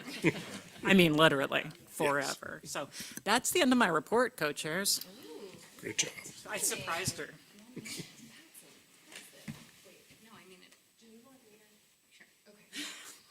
Sorry, we're just off on our agenda items, so we're just trying to figure out who's doing what here. Barbara knows. She's nodding her head.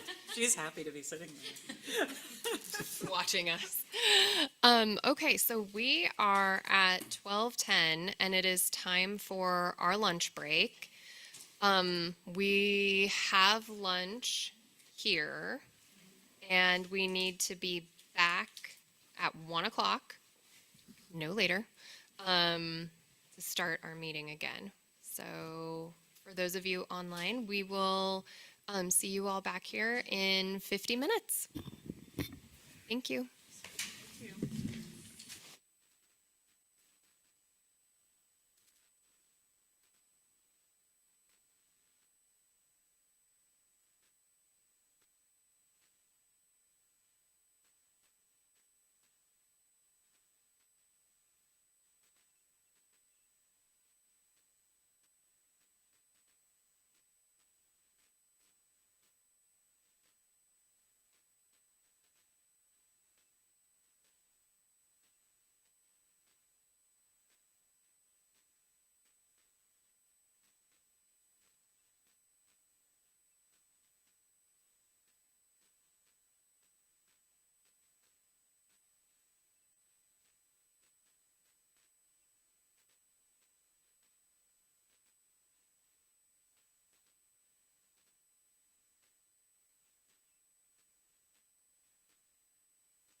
Testing, testing, testing, testing, testing, testing, testing.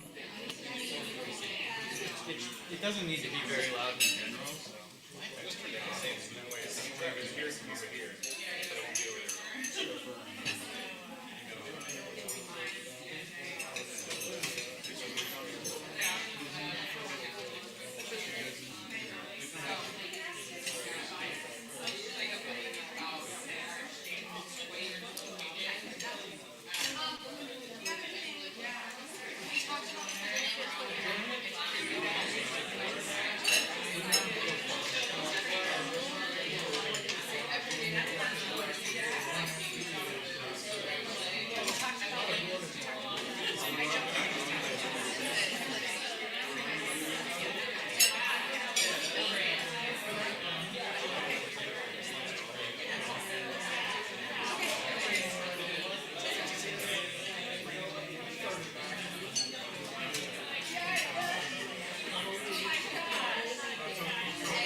Now I'm glad I didn't get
Cheers so much.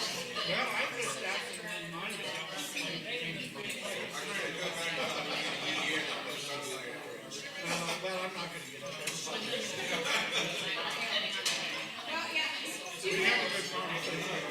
Apparently there's not just the one of you.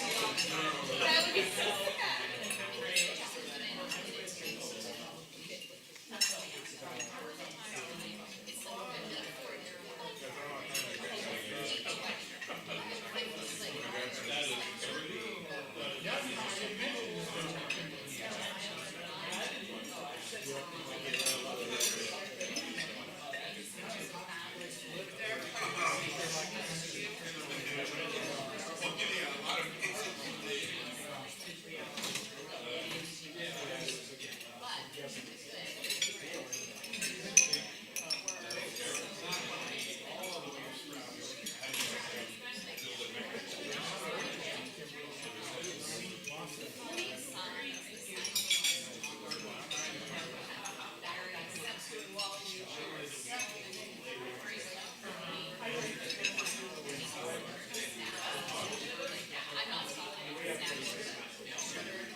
Welcome.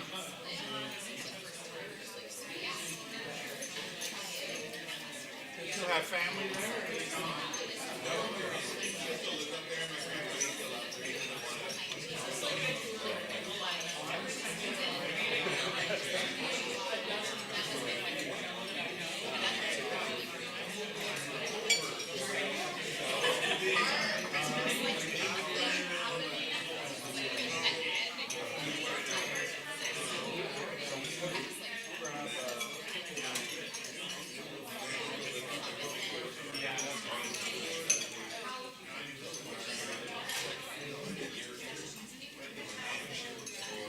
Well, we got Pardon?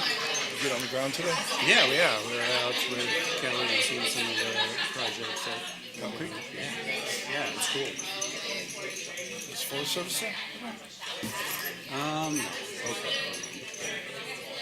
Good. Let's see if we can make this happen.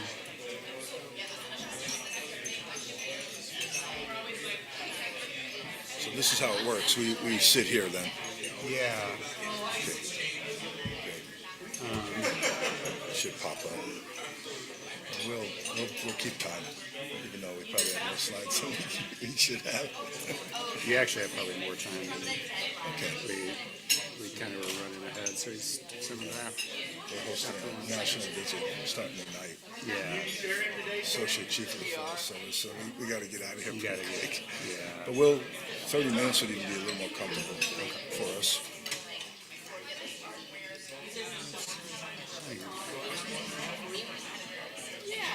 Want some help?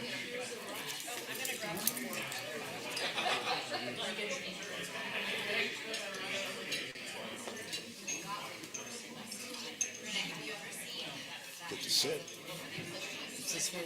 You'll be here. I'll introduce both of you. Nice. But let's see.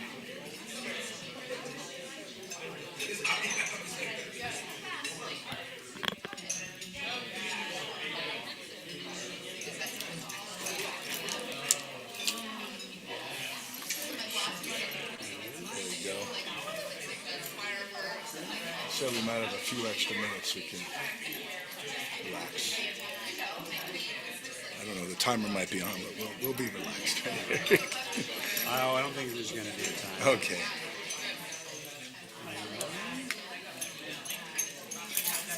Just say this onto desktop.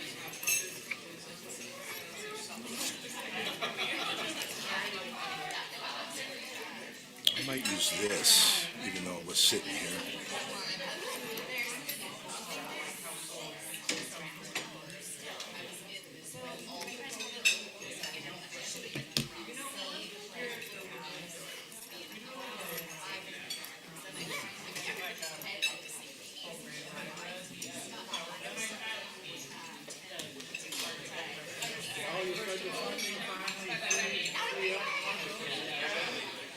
Not all of it, but most of it's still stable.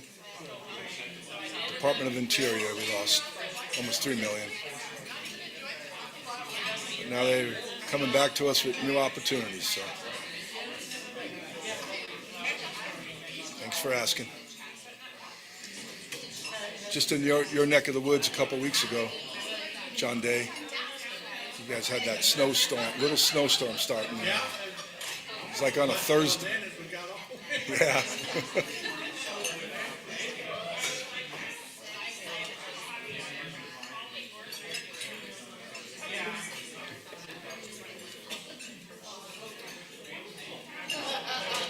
How's Blue Mountains doing? Yeah.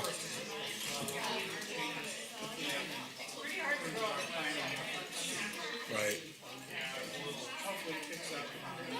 Yeah. Yeah. Trying to get some big NEPA done, right? Large acre, 600,000 acre project, something like that, right? Well, I think it's going down. Well, I don't know. Once we pull out the those areas, we'll see. I'm realizing I wasn't aware of how much goes into the NEPA analysis in terms of data, surveys. Right. All of that. Yeah. Yeah. 400,000 to 600,000. We'll see. That might be a little. That's a lot. Yeah, it would be. Set up that nice. That's great. So we'll see. Have to set it up as conditional, you couldn't. Well, this will be.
Hello, everyone. Sorry, I'm just adjusting my troll here. Hello, everybody.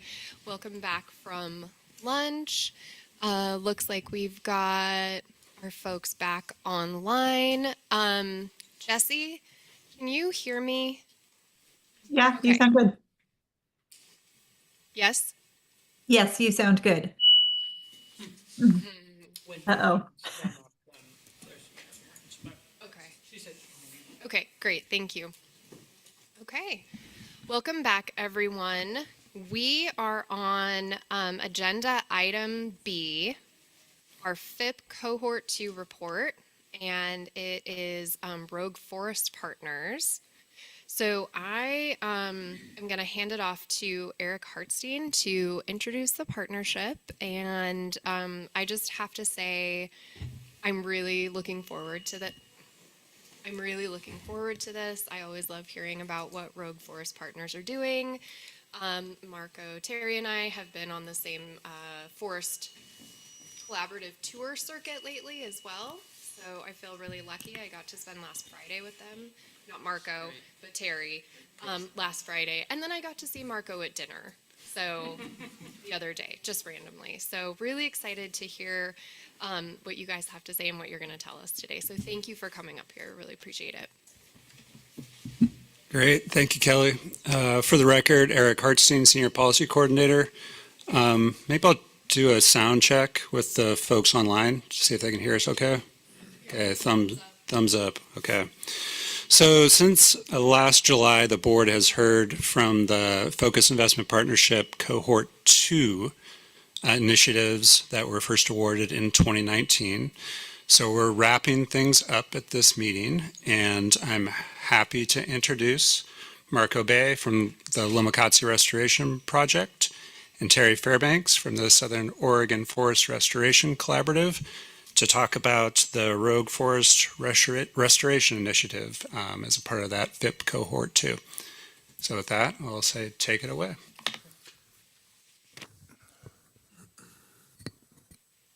See how this works. Can you hear that okay?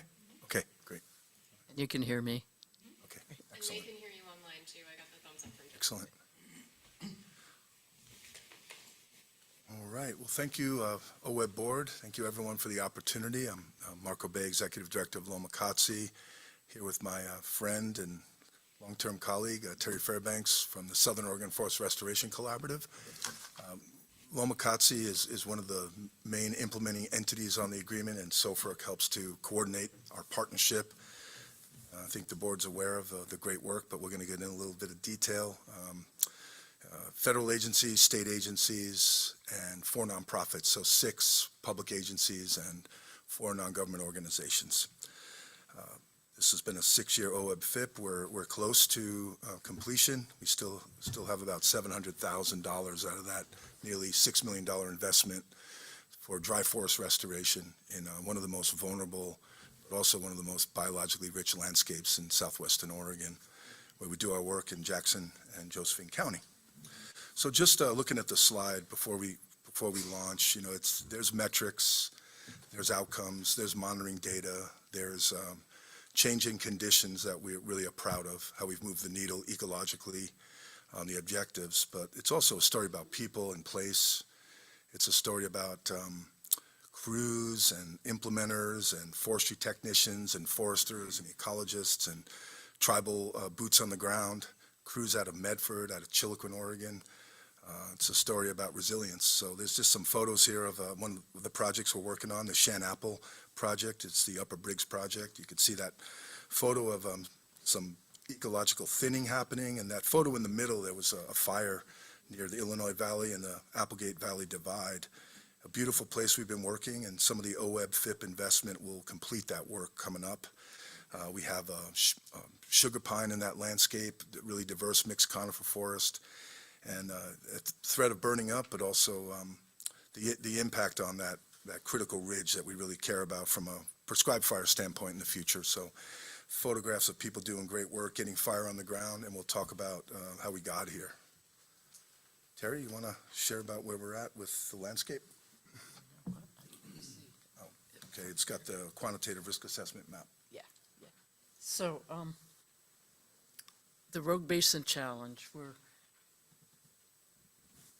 If you're familiar with our forest, and I hope half of you at least have been down in our area, I like to say sometimes that we've got east side burn frequency and west side vegetation, and it's a bad combination. It makes for very dense forests that originally had a fire cycle of probably 10 to 15 years, and it's been a long time since these forests have had much fire. Climate change is affecting our area to some degree. Perhaps some of you know about the Doug fir mortality happening below 3,000 feet and less than 30 inches of rain, and we're seeing a lot of mortality, and it's bringing a lot of different kinds of problems that we'll address a little bit here. And the whole basin is about 4.2 million acres of forested landscape. So we'll talk a little bit about how that geography is sort of, our analysis is based on that geography, and some of our goals are based on that, and our CFLRP is based on that geography. So you'll see that coming up on our slides here. And then the map of the quantitative risk assessment, if you look down in southwestern Oregon, it's dry forests, not temperate, very frequent fire system with a lot of vulnerability, a lot of fire potential. It's pretty red down south. And this was brought to light in 2009, just outside of Ashland, Oregon, with the Siskiyou fire, 200-foot flame lengths. And ironically, what you're looking at is an area that got an initial treatment, but not enough thinning to abate the threat of fire. It was also an anomaly of a wind-driven day, but really woke up the community around our Ashland Forest Resiliency Project that OWEB is invested in with a FIP, another dry forest FIP. And we just want to backtrack to Ashland Forest OLAN's initiative. It started out as the Ashland Forest Resiliency Project. Happy to report today, right at this moment, there's a fire going on the ground with a intertribal workforce in partnership with the Forest Service through our organization, and in partnership with SOFRC and all of our road forest partners that are supporting the outreach on these projects. We treated 14,000 acres. It took 15 years. It was integrated. It was federal investment, philanthropic dollars, Joint Chiefs programming, state monies, and then OWEB FIP was a huge part of that, elevating the work on private lands and cross-boundary. So this is a step toward the scaling, toward the Rogue Forest Restoration Initiative. So a lot of good work has gone into that, 15 years of cooperation, $27 million in investment. It's expensive to treat these landscapes. They're steep, some of them are inaccessible. We had 3 timber sales that are part of that ecologically based thinning projects, generated some revenue, and then the city of Ashland is a key partner in that.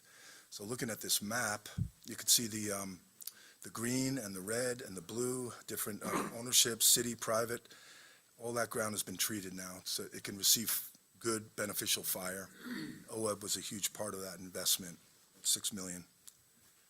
And that led to the Rogue Forest Restoration Initiative.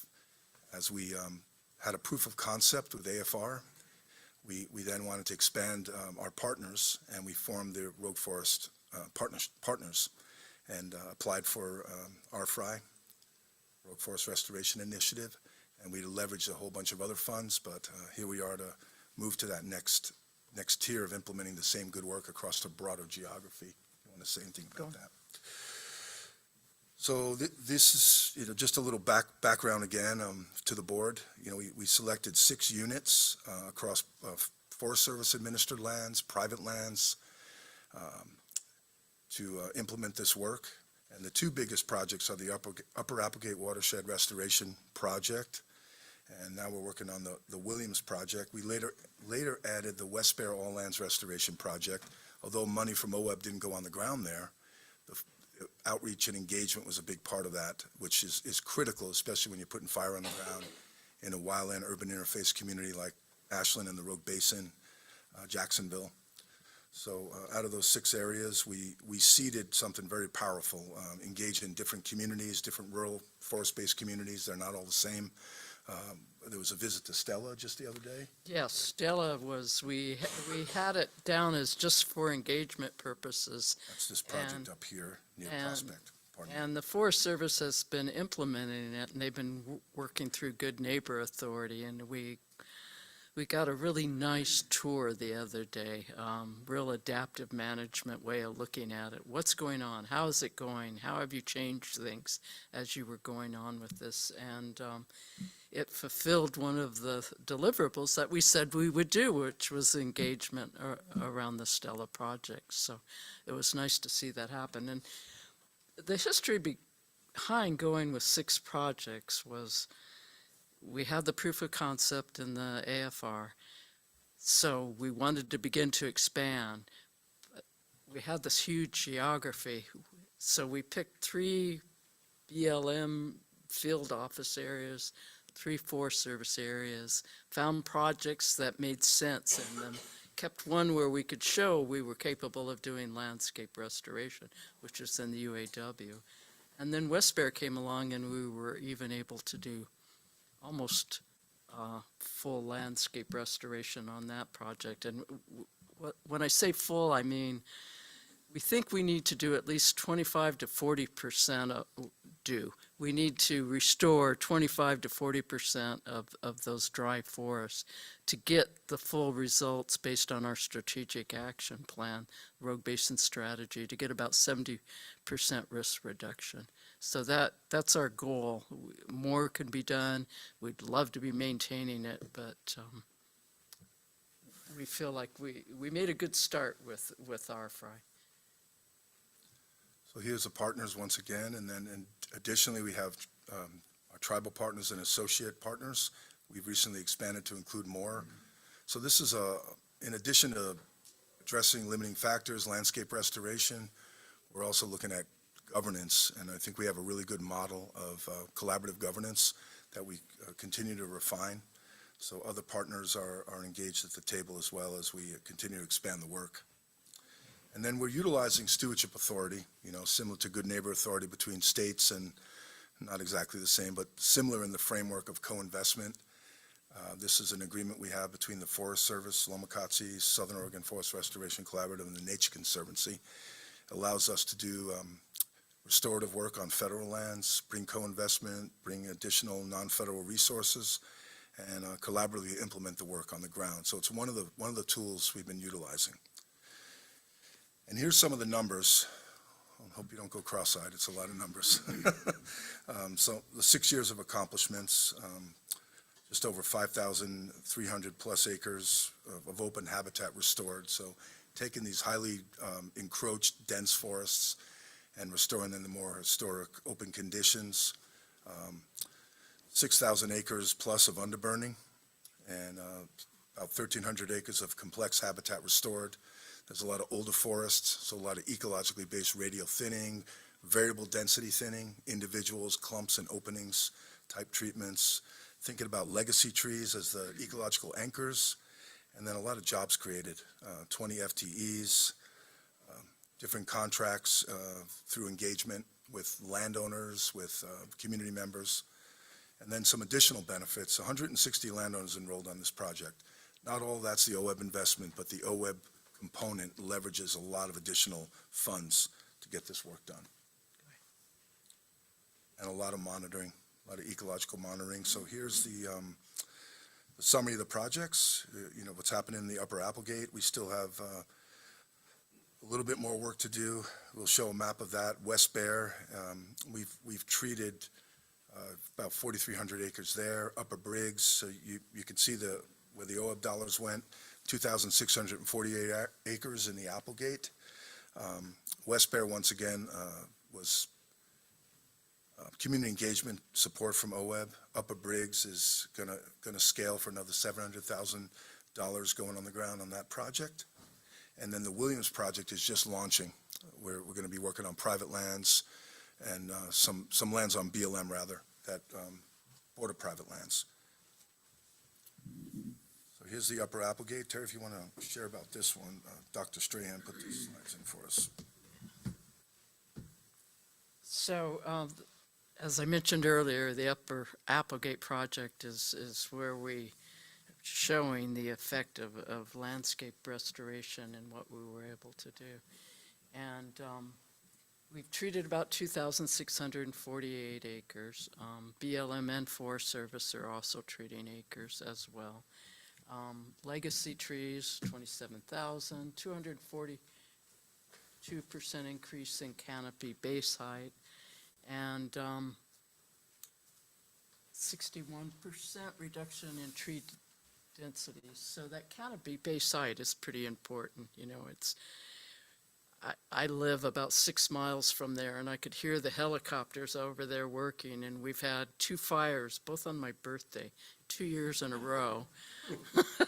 And one of them we evacuated. My husband took me out for dinner. We just went into Jacksonville. But we could sit there and watch and see, you know, the effect of the fires coming. And they were both lightning fires. It was pretty amazing. So this landscape needs that frequent fire. And there's more work to be done on it, for sure.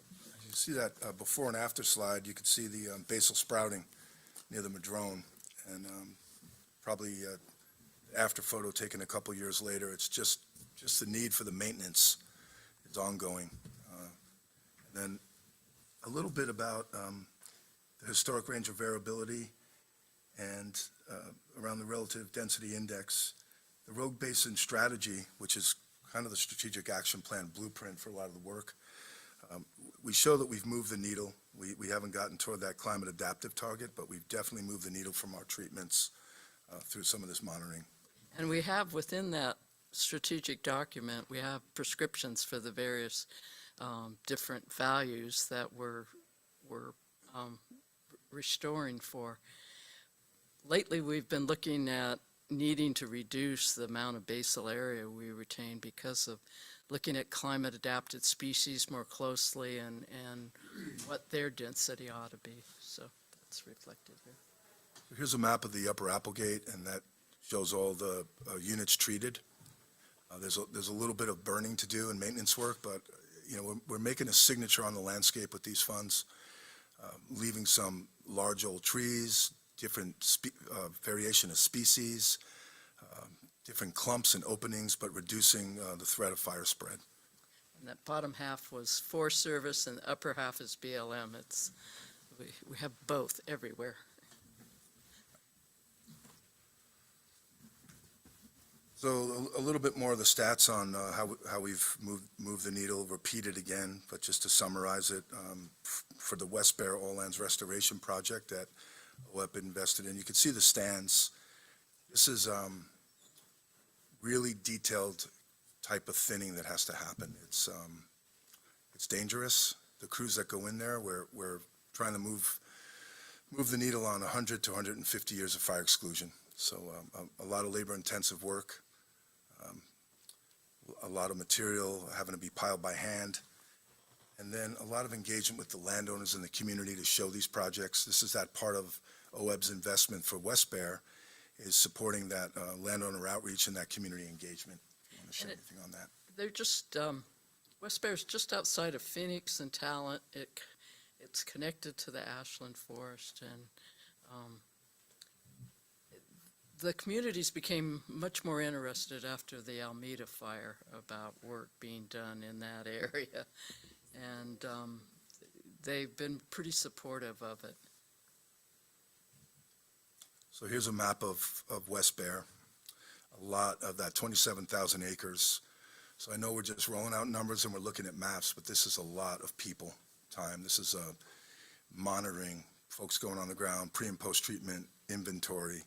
This is a lot of landowner engagement, a lot of engagement with the community around fire and smoke, a lot of community meetings, and then a lot of labor-intensive work, boots on the ground, 15 different contractors.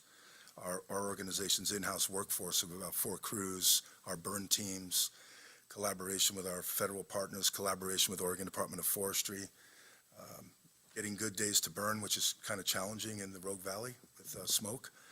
We were able to get some of those days later in the really in early spring. We didn't have much of a window this winter. And then, go ahead. Jacksonville is up on the north end, just to situate you, and they're a good partner to work with. And this was funded through an RCPP with NRCS.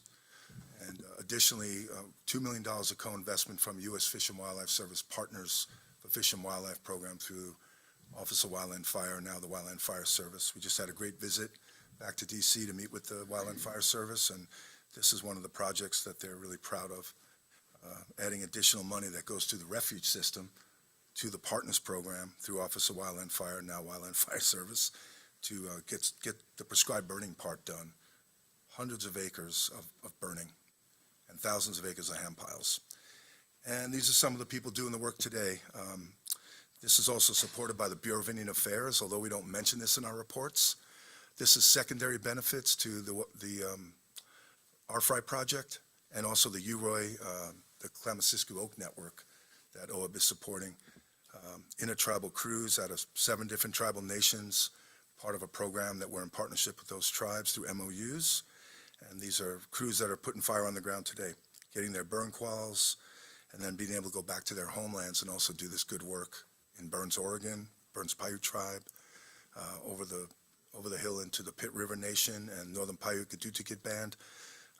Great initiative, and we'll have visits tomorrow from tribal councils, and the Associate Chief of the Forest Service will be visiting us tomorrow to look at some of this work. And then these are the people, the technical teams. Just want you to see the faces that OWEB is supporting. Our foresters, our burn technicians, and then there's other faces like Keith, your GIS staff, and all the team out of Sofirk. And Dr. Rob Strahan leads our department, our foresters, and our forestry technicians. I figured in between all the dense text and numbers, we'll show some stuff. Want to share anything about? Just these are some of the smaller projects, the Williams, working with that community.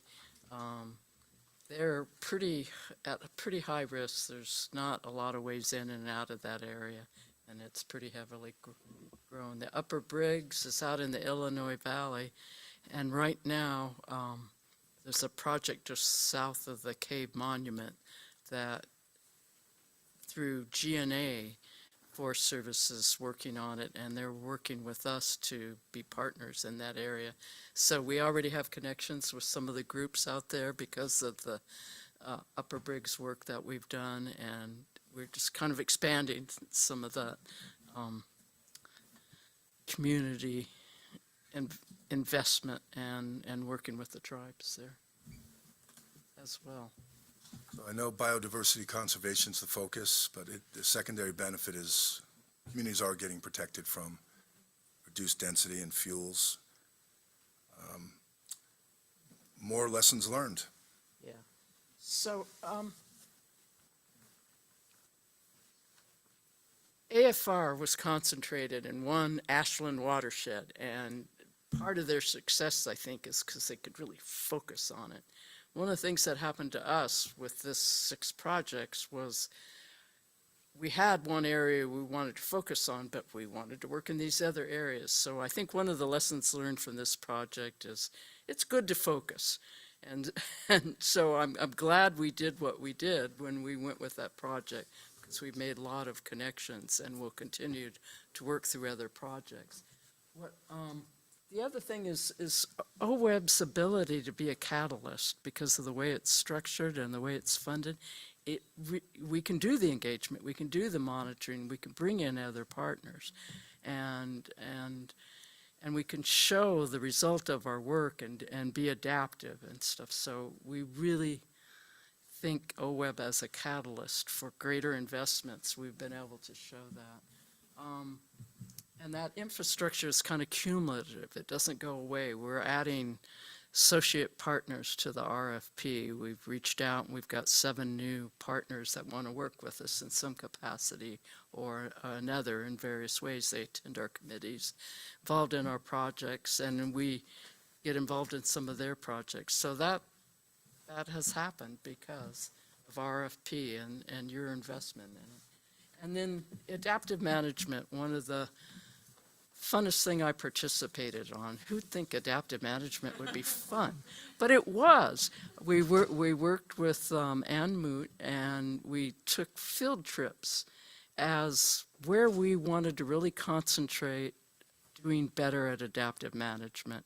And that's why our field trip was so good the other day, is we really focused on having purpose and need and objectives and really choreographed agendas. And then we write up these reports on these adaptive management field trips, I guess I'd call them. And they've been really good. We do it twice a year. So that would be the last thing. What else would you say are lessons learned? Well, I think the way the funding is structured, to get this amount of work done on the ground, you need all those aspects of community engagement, the monitoring component to tell the story to the public. The restoration is the biggest ticket item, and we're glad to see dollars going on the ground. And then the partner engagement components as we scale this work. And really important when we go as smaller NGOs, we're not national large NGOs, we have to do our own government relations. To be able to say to Undersecretary Boren a few weeks ago in DC that we have substantial state investment to leverage those federal dollars that is so important to get this work done on the public side of the fence. So just always champion the OWEB FIP as a great model for getting that work done and spread across different things that different ingredients that need to help us be successful. So we've gone from the 2019 to 25 in the Applegate. We've got a lot of work done. We've expanded to the Rogue Collaborative Landscape Forest Restoration Program, a program of the Forest Service, and we're getting close here. And then scaling up that work through the Rogue Basin Strategy. We need to be treating about 100,000 acres a year in the Rogue Basin. That's the need. If we're going to protect those ecosystems, protect T&E species like the northern spotted owl, protect communities, and enhance that biodiversity we really care about. And we are moving in that direction. That's the 20-year scientific roadmap. Right now, left, I mentioned earlier, in the OWEB FIP is $700,000 for the Upper Applegate and Williams. There's some money left for the Nature Conservancy to do monitoring. Klamath Bird Observatory is another partner, our avian partner, birds as indicators. So multi-project monitoring with birds to tell the story and have some science foundational deliverables. And then the outreach, once again. This is what we're putting out with support from OWEB, and we are going to burn in the community. This goes on Facebook. This goes out into the community ahead of time. And this is just some of the text around our posts informing the community. The community is very appreciative because we have to interact with fire in this fire-adapted landscape. There's no way around it. So a lot of burning we have to do, so that outreach is important. This is Underburn. OWEB supported the outreach, and the Fish and Wildlife Service Private Lands Program supported the burn, a maintenance burn on a private piece of ground funded through Senate Bill 762, actually, of ODF, back when the fire resiliency work was being funded that way a few years ago. So this is in a really important place on the landscape next to BLM. And getting crews on the ground, getting that outreach done. And then community field tours that we just mentioned, Co-Chair Coates, you were on that tour and the value of those conversations that happen on those tours. So now we've moved into the Collaborative Landscape Restoration Program. We've been operating, we're in our 4th year, and you could see the different projects now that have been added to that 4.6 million acre Rogue Basin map. We've demonstrated we're a highly functioning partnership, some of that with OWEB investment on AFAR, and now we're able to continue to engage on other projects, work closely with the Forest Service, have some scientific grounding, and a new partner that we've engaged with is Blue Forest. So conservation finance is a big part of what we'll be highlighting the next 3 days down in Southern Oregon. We were able, our organization, Lomacatsi, to enter into an FRB for UAW in West Bear. It enables us to scale up work more, get more boots on the ground, have the capital and cash flow from all the grants and funds we've raised. So now that is expanded to the ORCAL regional forest restoration bond across Oregon and Northern California. But it's going to help us in the Rogue Basin with the scaling of the future. And our future request for another OWEB FIP, as we're looking at landscapes already, we're having conversations. You want to say on that? And that's a map of the Forest Service, if you want to talk about our meeting the other day, maybe. Just the RFRI set us up to apply and forming the Rogue Force Partners to apply for the CFLRP. And the CFLRP, we made the geography the same as the Rogue Basin strategy. So that link between RFRI and then getting the CFLRP and expanding that geography has allowed us to begin. One of the things the CFLRP does is ask you to report the restoration going on both on Forest Service and outside of it. And so we've engaged and been able to collect all the good restoration going on out there, not just ours, but all of our partners and people in different parts of the coast. And so, and the monitoring requirements annually of CFLRP require us to look at that. And so there's that nice link between RFRI, RFP, getting the CFLRP, finding out what all of our even our partners within the RFP, some of their project work, but other partners as well, and then being able to reflect that on a map like this. So That's some consistent funding. Hopefully, if that program continues, it's in the budget this year, but $38 million over the course of a decade. yeah, it was 40 million, and then it became 33 million with 3 million per year. And yes, 26 got funded, and we've been able to work with Vibrant Planet tool to help the agencies with some of their identifying the most important areas to be working in, and being able to do a little engagement with that tool because of that. So that map, I think this is our last slide. I hope it is. And that means scaling. That shows where we're going. Oh, it's not our last slide. I'm sorry. This is an important one, though. So the OWEB investment, just under $6 million to leverage about $900 million and $12 million in co-investment. That's how important that state funds are to leverage other dollars. And once again, you can see the boots on the ground, the hands on the land, the people doing the work. And landscape goals achieved at the Upper Applegate, just a summary of our 6 years. We still have a little work to do. We're not totally done with the OWEB funds, but we're close. West Bear approaching landscape threshold, and CFLRP position to scale across the 4.2 million acres. We got there. Thank you for the opportunity. Thank you so much for coming today and talking with us about this. I know I've said it multiple times, but as a talent resident, I appreciate everything that you all are doing within the Rogue Basin. And when we were out on the tour last week, and I can't remember, I think it might have been Carrie Metlin that mentioned that we needed to scale up to that 100,000 a year. I had heard it before, but it kind of caught me for a minute in just thinking about how much land we have that we need to treat, and it's a lot. But this strategy, the way you've gone about things, I just feel like sets the basin up for success. So I just want to say really, really great work. Yeah. I'll stop talking now if anyone has questions for them or would like to say anything else. Russ? I just have a comment. I had worked at the Nature Conservancy as the person who was working on the Restoring America's Forest initiative with Chris Topic to create the first CLFRP program. And you should just, in context of it, from a national perspective, feel so proud of what you are doing.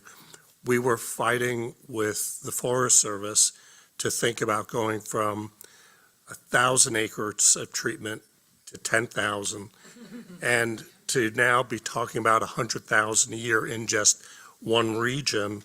You have changed the culture of the agency, but you give so much hope. And to think about what you are doing biologically and from a social perspective, it's extraordinary. The legacy of your work and the hard work on the ground. I remember the struggles to get log trucks to take advantage of the helicopter log decks and get those logs to market. And you've worked through the issues to be able to come up with leverage that is just unprecedented. And I don't care if somebody's blood is running red or blue, this is community work at its core. You're creating jobs, you're protecting biodiversity, and I just hope this is a model for the future and that we could get maybe up to 500,000 acres per year treated, because that's what the climate models are really telling us, that we have to really scale up. And Marco, I know you had difficulties with your budgets, and it's just so nice to see you here with great spirit and energy, and hopefully you're thriving again and finding a model to be able to move forward. And I really am intrigued by this new funding partner you're bringing on board. So anyways, congratulations. You're doing great work for Oregon and for the nation. It's really good to see you, Russ. In full transparency, I didn't recognize you with the beard. Okay, fair enough. Yeah, I want to thank you for your leadership during that time period with Nature Conservancy was key. And Mark Stern and the team, and just thank you. And Darren. Yep, and Darren Borges for sure. Yep. I have an awkward question, I think. So I'll speak from my experience with the collaborative I work with. When we were getting work done early on, we felt pretty good about the acres treated. But through monitoring and the like, we began to appreciate that the treatments weren't appropriate. We had to open it up a lot more. We had to shift species composition and reintroduce stand heterogeneity across the landscape. So the Malheur is working really well with that right now, and the stakeholders we work with have been, but ODF and private landowners are not comfortable with treating the ground in the way it needs to be treated. And I'm just curious if you're having some challenges there. And two, any suggestions about how you bring other agencies or the public along to, again, do what the landscape probably needs? Two things come to mind is seeing the Forest Service talk about adaptive management the other day was intriguing. Seeing their prescriptions weren't sufficient for what they needed to do, and they were going to change them. And then seeing the BLM listening to the Forest Service and the Forest Service listening to the BLM and comparing notes. Forest Service saying, we want to do what they're doing, you know, what we see out here on the ground. So that's a positive one. I'll tell you where there's some problems is the Doug fir mortality is ugly, and agencies are getting blamed for, you know, once you remove some of the dead trees, you're seeing some large openings that would not have been prescribed. And I also have a sense, though, that as we push back, we need to see things a little more open, that the agencies, including the state agencies, are beginning to rethink a little bit. But it's an ongoing struggle. You're absolutely right. Can I ask a counter question? Just so when you shared about landowners and treatments on the ground or even on Forest Service lands, what are some of the challenges of what would be supported? Well, so this is East Side, Central Oregon District. ODF will have certain basal area targets that you don't go below, given certain sites without waivers. Right. And what the science's suggestion is that you probably should flip that. You shouldn't have basal areas over those targets without a waiver, i.e. it needs to be a lot more open. Right. And again, this is the conversations we have like with ODF. Right. They do a great job for what they were set up for, timber production and fire suppression. But that's not the context in the world we live in now, and it's hard for them to adjust. I mean, the people I work with are adjusting, but still it's a limit on what we can do on private lands. And then it's just hard for private landowners. It's hard for me when I was cleaning up my property with juniper. That's what you come into, trees are nice, to open that up to the extent that you need. And so those are the two challenges I see about actually achieving landscape resilience at scale across all lands, is a need for additional education and understanding on the part of private landowners as well as agency leads and directions. And that's why I was asking how it works for y'all down there, because I would think it would be similar to the challenges as well as the opportunities we have face. Yeah, no, it's similar. Okay. And even on the AFR project, in a late successional reserve, we didn't go as far as we could on the silviculture side for restoration, but we moved the needle. Yeah, and it is that. And on private lands, it's a case-by-case basis. So, And Pam Marsh, one of our House representatives, I think it got passed to help landowners with the dug for mortality and not getting charged if they're not reforesting right away. Yeah, if you open it up too much, again, to probably historical levels of what that veg was, ODF would require reforestation. Yes, Because it is about exactly. timber production, and makes a ton of sense years ago, but not now. Just a reminder to use your microphone so the folks online can hear. I think it's okay. I was trying to catch your eye. I was over here doing this. I think Dan had a question. Terry, have you made sure that the fire officials know when your birthday is? Absolutely. Okay. And then, I don't know if you have an answer, and it's fine if you don't, but I'm kind of curious about two things. One is 100,000 acres a year is the target, like how optimistic are you that you're going to get there? And then the other is, like, is there like a net cost per acre for treatment? Meaning like you including the timber revenues, and like how much is it gonna cost to get 100,000 acres done a year? want to talk about the road basin strategy estimates, and I can jump in after? I'm going to take it. Take it, but I think they were about, what, 2,000 with receipts? Yeah, I mean, at this point, with the price of gas and everything, I mean, you're looking at $2,000 to $4,000 an acre. If you include like NEPA costs and planning, but boots on the ground acres for initial treatments, probably 1,500 to 2,000. Maintenance acres, you can get those down. Like we're doing an underburn today. Our crew's $7,000 a day out there with the Forest Service and their overhead, just for a day of, that's at cost. And the 100,000 acres, our organization treats 40,000 a year. But we have to do that across the whole state of Oregon and Northern California. And we scaled, and we're waiting for that 100,000 to be a contributor. We won't be the only one. It takes lots of contractors, lots of timber operators, NEPA planners. So I think it's possible, but obviously it's a funding issue. And we estimate 15,000. I think that's a little under what's actually happening because we're not capturing every group that has a grant out there, fire districts and stuff.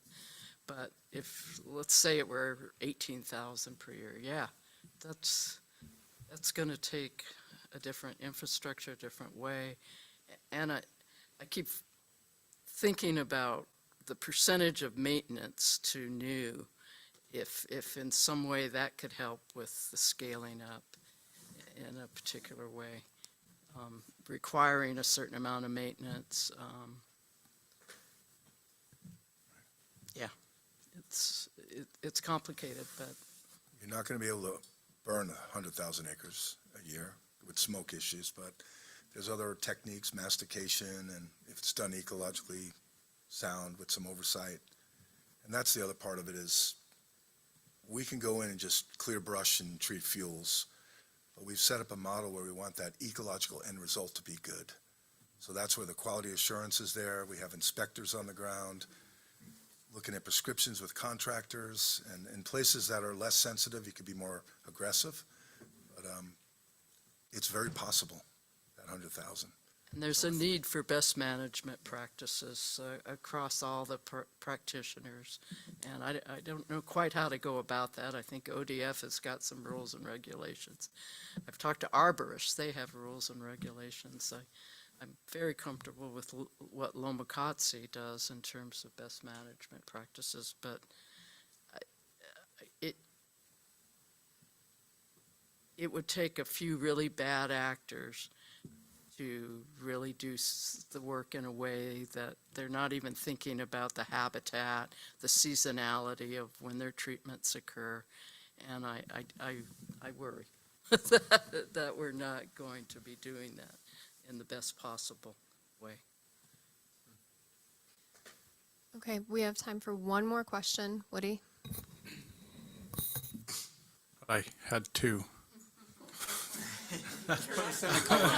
Question and a half. No, so I was just curious how much less expense on average per acre the maintenance was, and if there's any funding out there available for the maintenance, taking into consideration the deferred risk of what it would have cost had you not done the initial work and all of this would have burned up.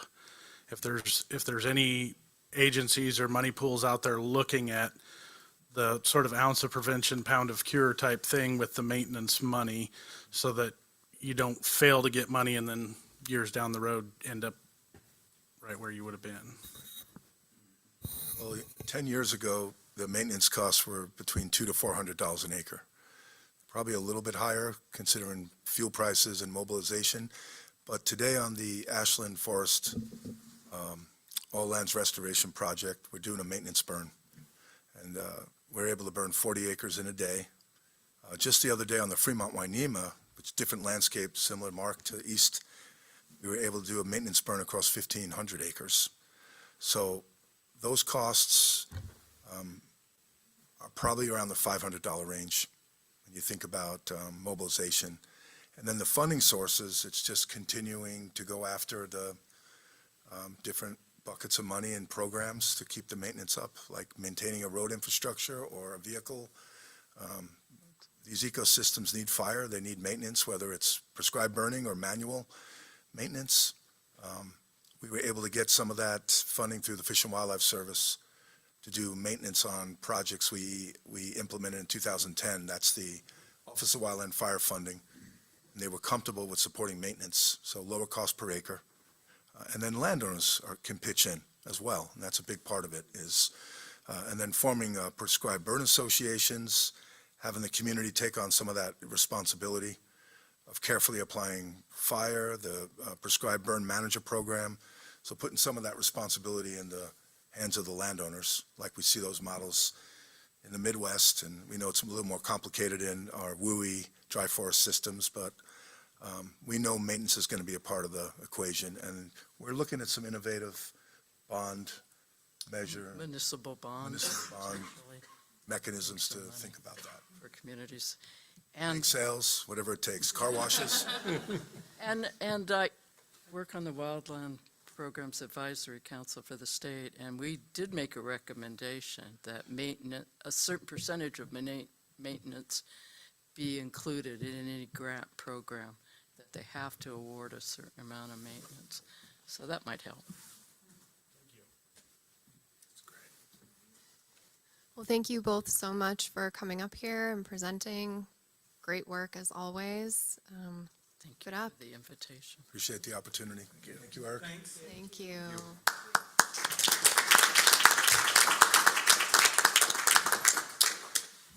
Okay, we're skipping around a little bit, and we are going to go to, just because we already did director's updates, we are going to. I can do it again. We're going to skip to item D, board culture introduction. And I keep forgetting this. I feel like I've just forgotten all of didn't introduce myself properly this morning. I'm forgetting to tell you guys what page in the ebook, if you're following along with the ebook. So I'm going to try to get a little better about that for this afternoon. If you are looking at the ebook, it is on page 22, and I'm going to hand this over to Sarah. Now for something completely different. I would like to introduce you guys to a friend and a colleague that we will get to know more at our next meeting. So she is with us here on the screen. We just wanted to take a moment to introduce Donna Silverberg from Donna. You will, when you introduce yourself, you can give your firm name and a little history. Maybe I won't try to cover that now. But Donna has worked over several years with OWEB staff on sort of facilitation and organizational management, communications, and most recently kind of some communications and conflict management training.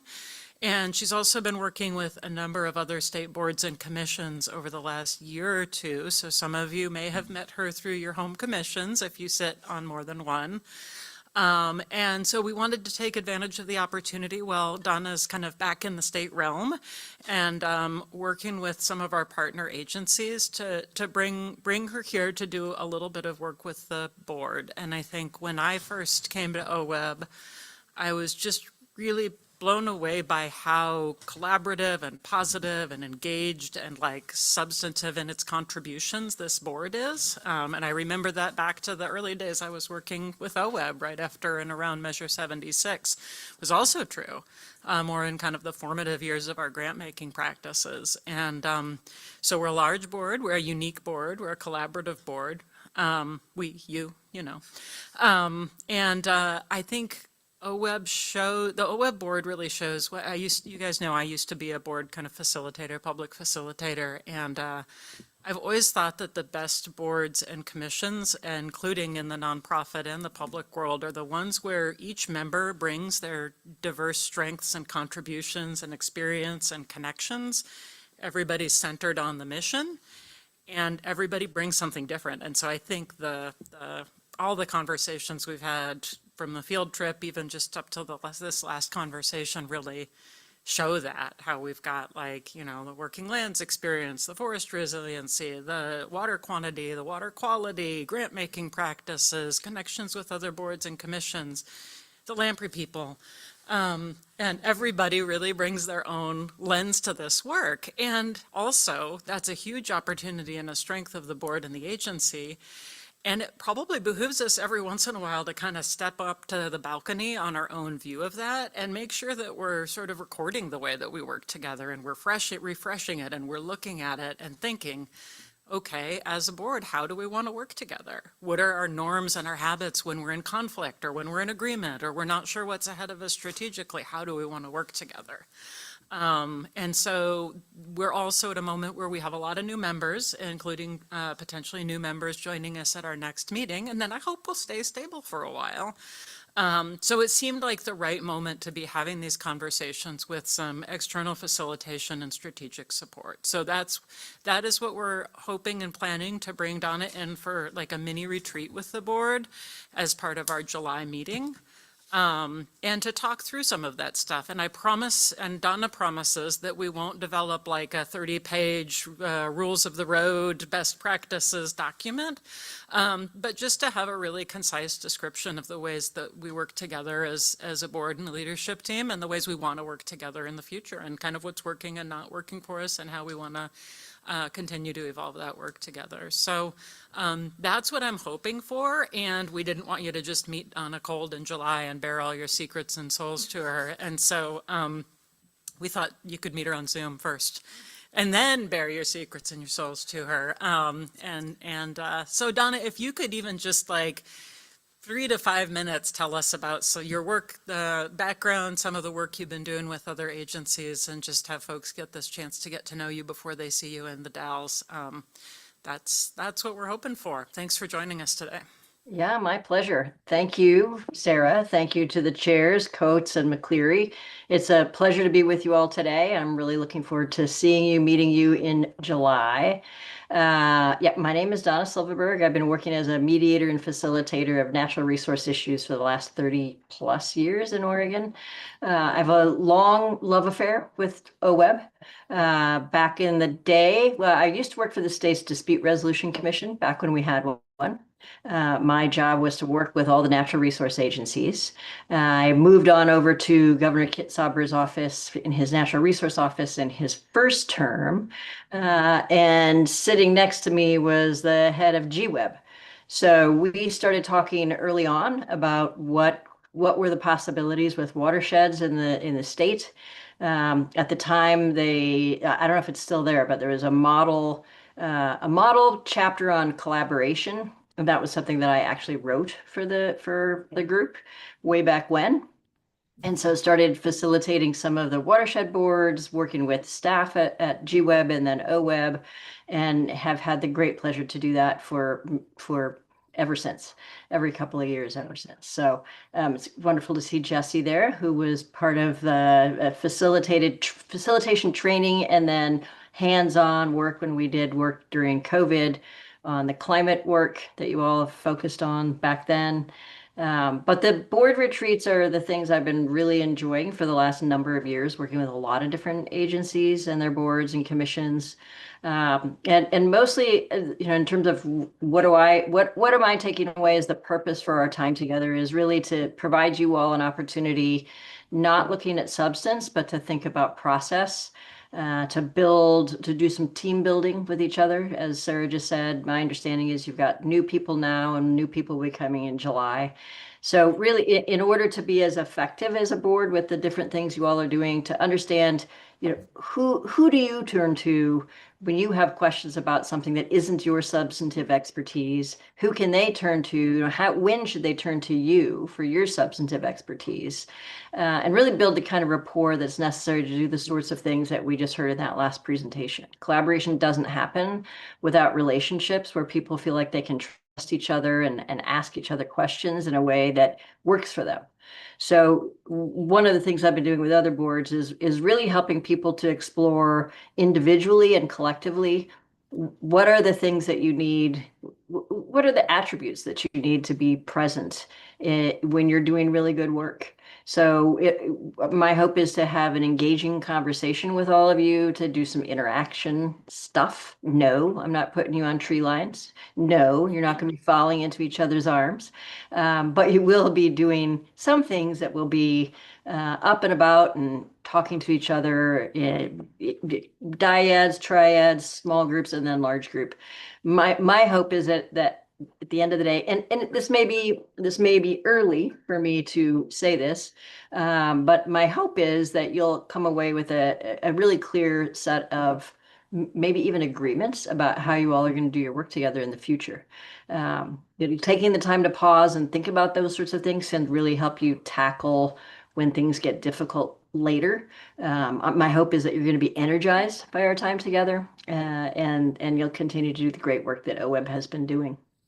So I think what else do I want to tell you all? That my plan is to work with co-chairs and Sarah between now and July, to have a sense of what will be most useful to all of you. I may reach out to some of you after I've talked to them, if that seems like it would be helpful to have a really successful and worthwhile time together. But that's my primary goal, is to make sure that the time you have together is meaningful, worthwhile, and it sets you back on your path to keep doing the great collaborative work that OWEB does and is known for. So that's, I think, is there more you wanted me to say, Sarah? I think that's great. Chairs, do you want to ask for any questions and we can take it from there? They're working on the agenda timing. Sorry about that, guys. I'm sure they are. Yeah, I feel your pain. I feel your pain. Yeah. I would just say, Donna, I'm looking forward to working with you on this. I think having been on other boards in the past, as most of you also have, I feel like OWEB's a pretty high-functioning board, right? And the staff makes things really easy for us to be a high-functioning board, and we very much appreciate that. But I think there's always more that we can learn from one another about who we are, about our styles, and that can help us be an even better, higher functioning board than we currently are. So I'm looking forward to this, and I think it's going to be really beneficial. So thank you. Great. Good. Does anyone else have any questions? Deep probing, personal for me. It looks like they probably want to do the ropes course after all, Donna, if I'm. Oh, do if they? I'm right. Okay. So, yeah. Awesome. That's great. I'll look forward to doing that. All right. So then I'll see you all in July in the Dalles. That was part of what you started to say, Sarah. I am located in the Upper Hood River Valley.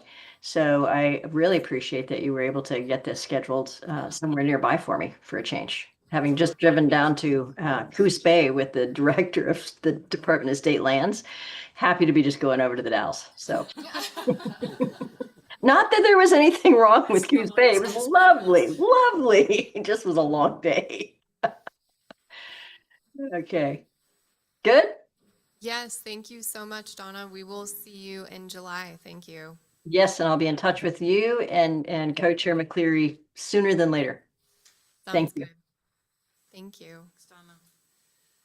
Okay, thank you, Sarah. So we are about 15 minutes early on the agenda. So we are going to take a break early, and then let's come back here at 2:15, and we will start public comment at that time. Thank you.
For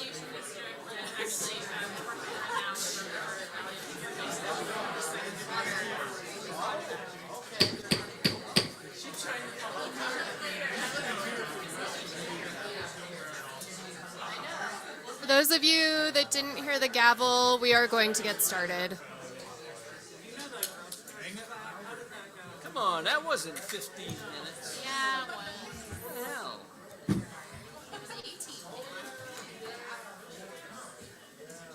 Okay, everybody, we're gonna get started.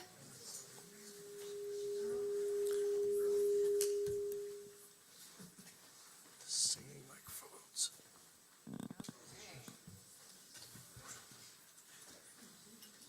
Okay, everyone, we are on item E, public comment.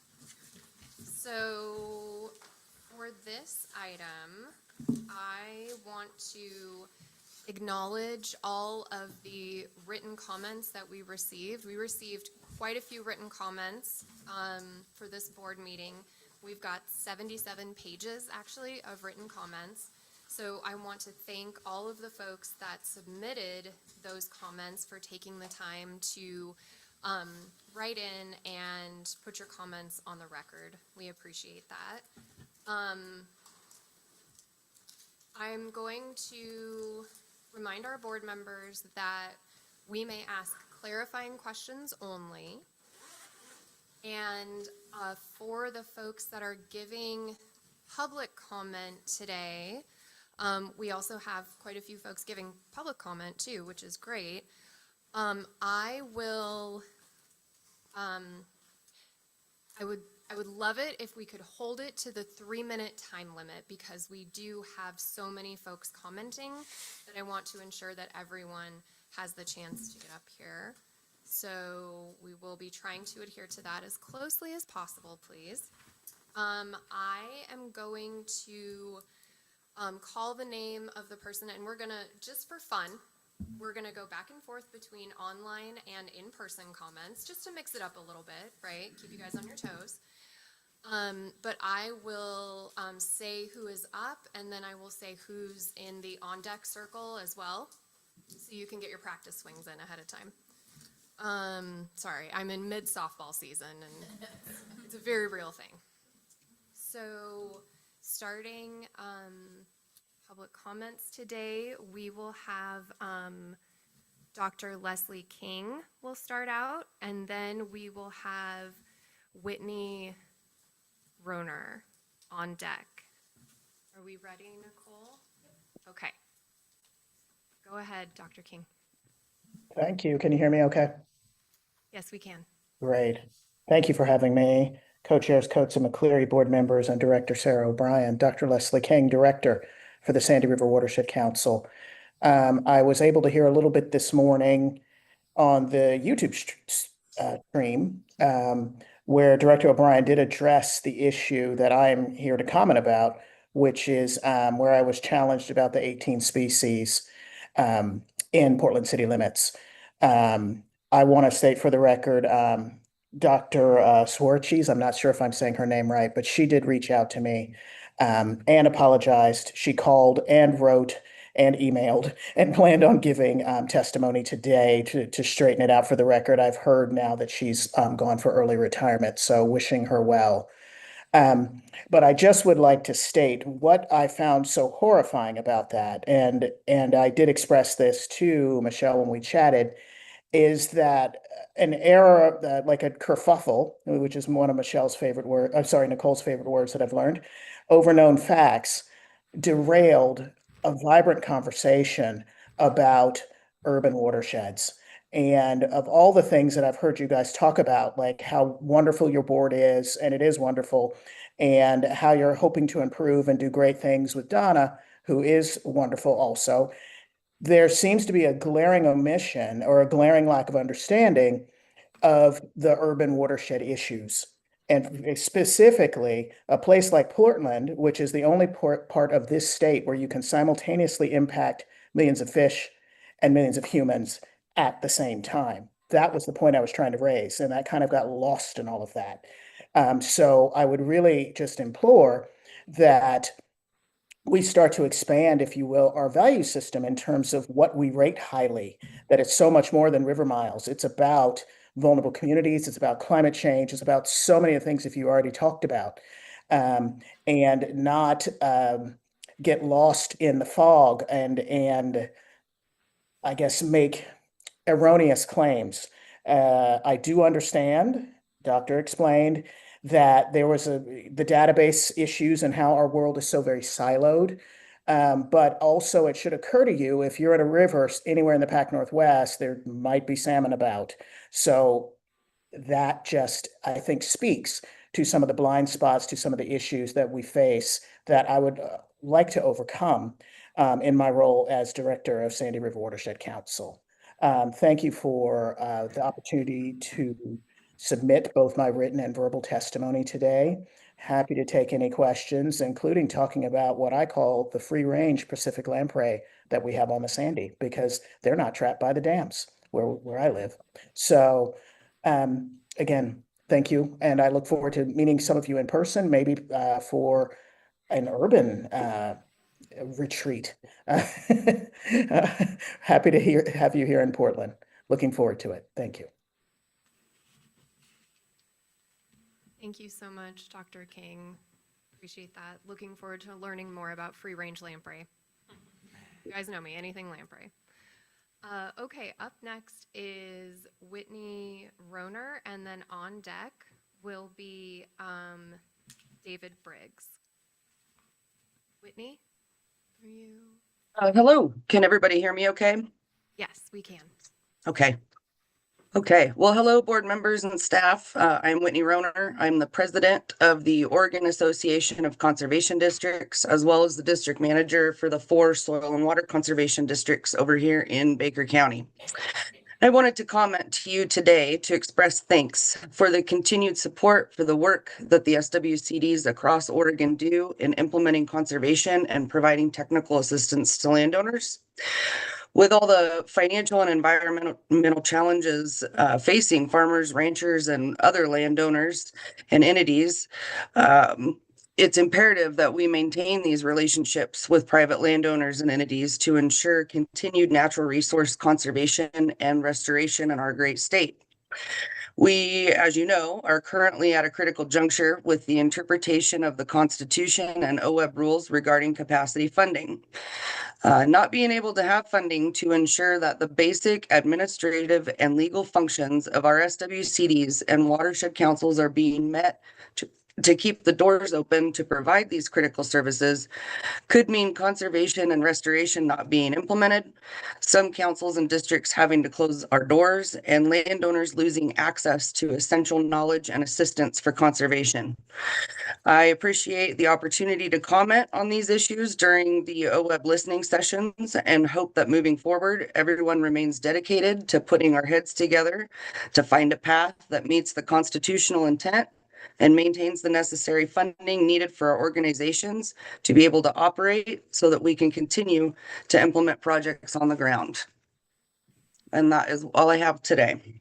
So thank you for allowing me to speak to you. Thank you so much, Whitney. Okay, up next we have David Briggs. Got your pick.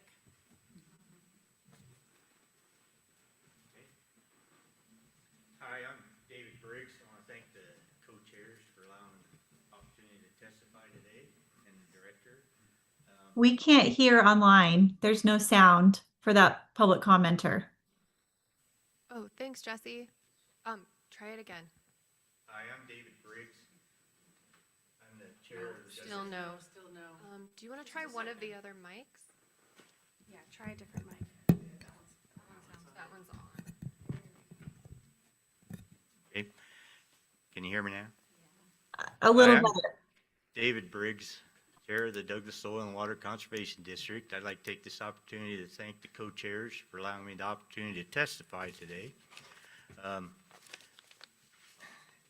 I submitted written testimony, and I don't intend to read it, but I want to hit a couple of high points. I think our district is very small, in terms of, I guess, age, you know, without the capacity grant that we got in the last, since 2021,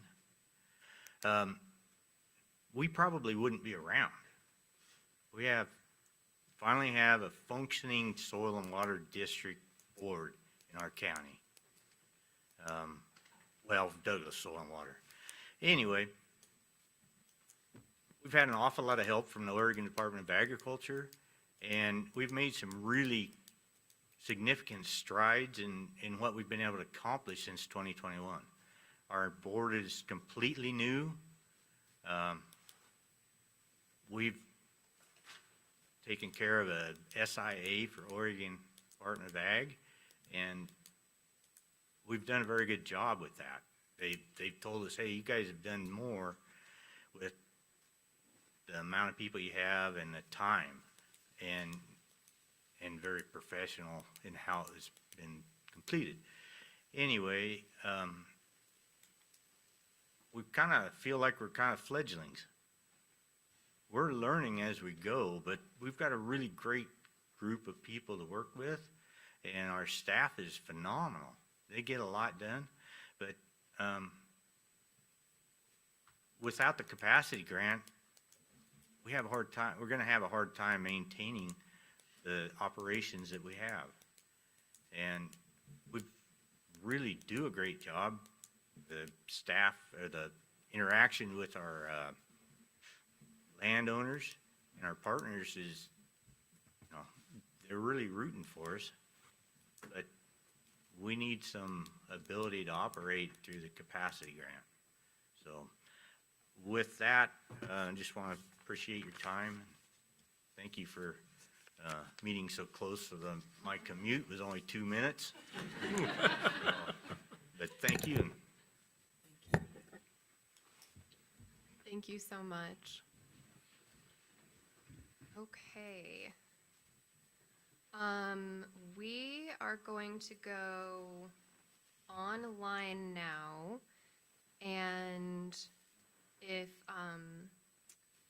Commissioner John Rowell is on, I will have you go, Commissioner, and then after that, it will be Amanda Martino. Commissioner Rowell, are you there? I'm sorry, I can't hear anyone speaking. Can you hear me, Commissioner Rowell? I can hear you, but barely hear you. Okay, we can hear you. So if you want to go ahead with your comments, you can. My basic comments are the county's input on the comments that we have before you for the land personalization purchase of the Rush Creek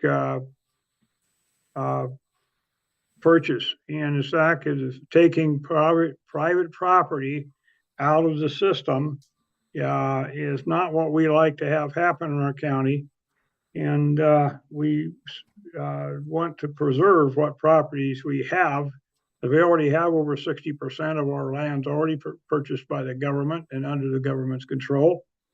And I don't feel that we are going to be able to, to get an economy going around here if we can't get people working their land. And I don't see tax money being a substitute for hard work and getting things done and becoming an economic plus to our county.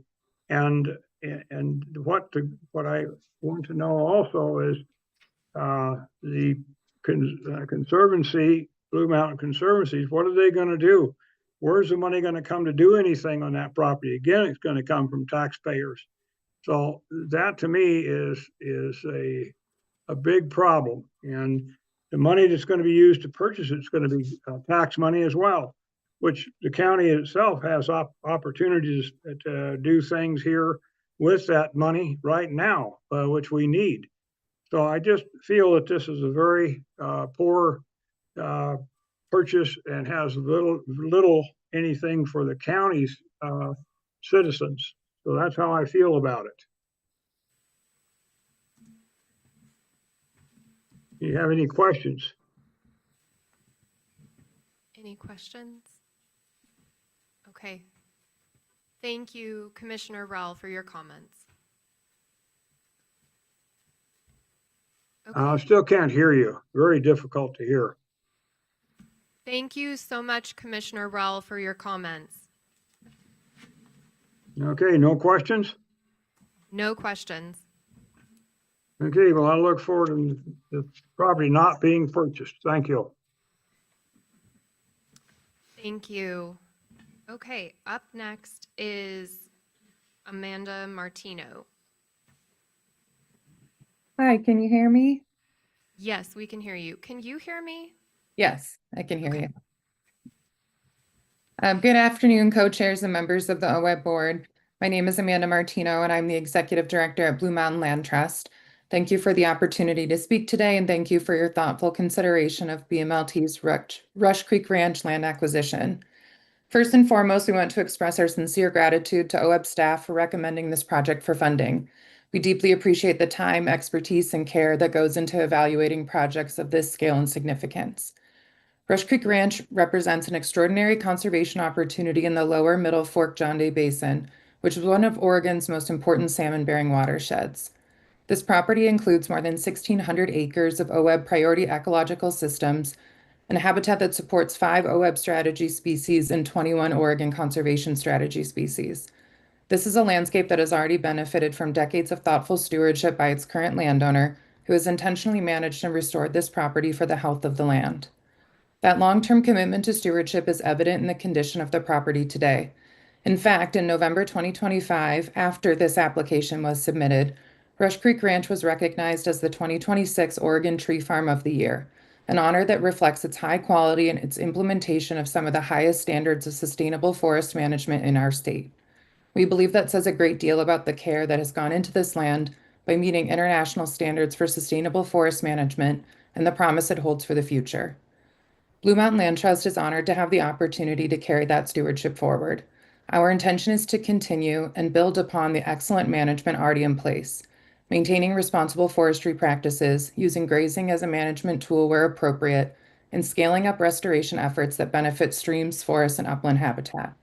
We have demonstrated our commitment to stewardship on another OWEB-funded project in Grant County, our Phipps Meadow property, which we are actively working to restore with multiple local partners, including both forestry and aquatic restoration projects.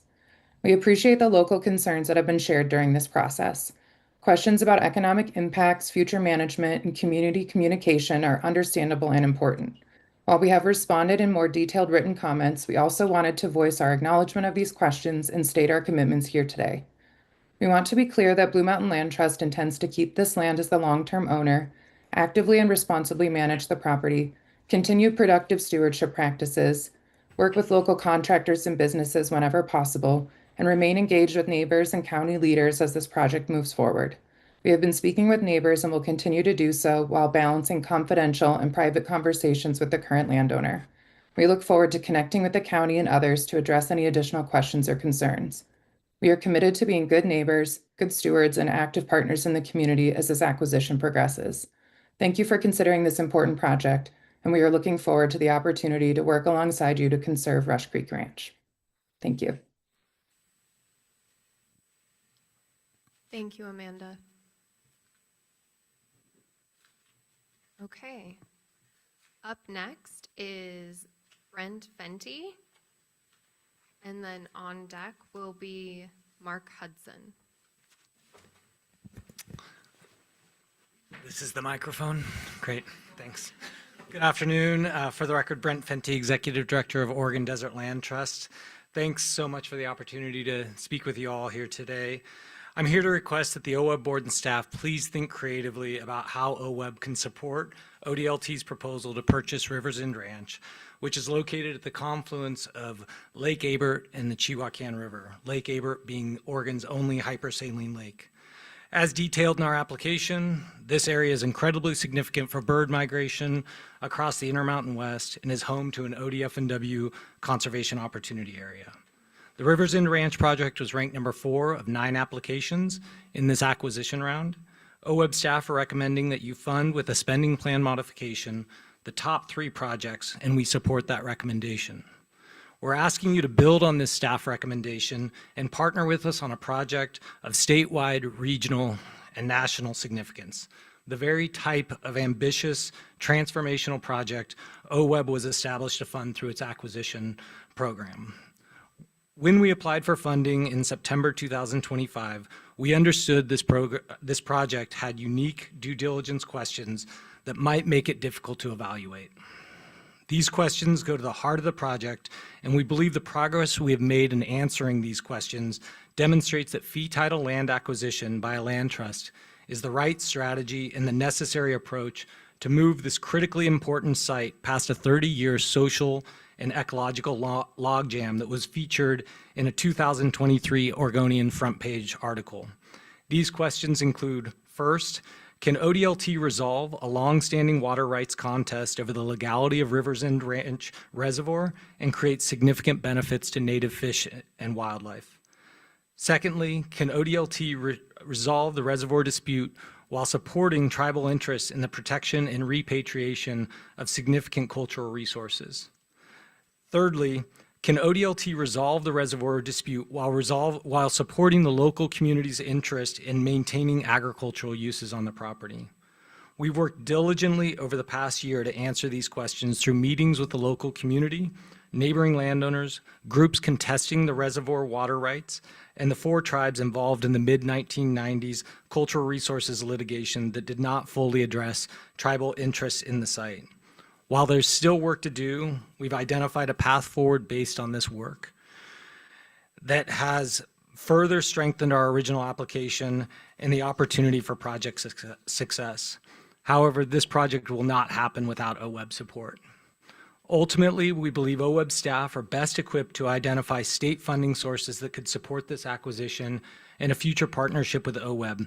But 2 approaches we suggest considering are the governor's priorities line item, as well as any funds the acquisition program may receive in the biennium rebalance. We respectfully request that OWEB support this project and create a solution that will benefit Lake Abert, the Chihuacan River, multiple federally recognized tribes, the local community, and Oregonians generally. Thank you for your time and consideration today. Thank you so much. Okay, Mark. Hi, everyone. And I'm assuming I can be heard. For the record, this is Mark Hudson. I'm the Conservation Director at Pacific Forest Trust. And I'm going to start my pitch with a question. And the question is, how many of us have actually been able to have 40-year anniversaries? I think probably a lot of you are looking at me and accurately surmising I have not. But in 1986, Bill and Sarah Epstein bought a 405-acre forest parcel right on the outskirts of the city of Ashland. And forest was a very generous term at that point in time. It had been significantly high-graded of all the valuable lumber that was on it and had even mostly burned pretty catastrophically about 10 years prior to their ownership.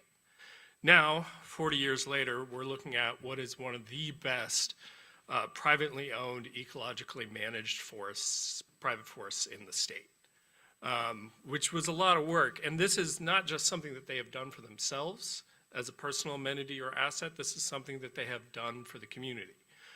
They are the host to 2 trails that run across the property, the Toothpick Trail and the Lizard Trail. And if you guys know anything about Ashland, they love their trails. But those efforts that they have done upon their forests with the community did result in them being recognized as Tree Farmers of the Year. And it's before that time and since that time, they have led multiple walks, talks on that property every year just to really tout the benefits of ecological forestry.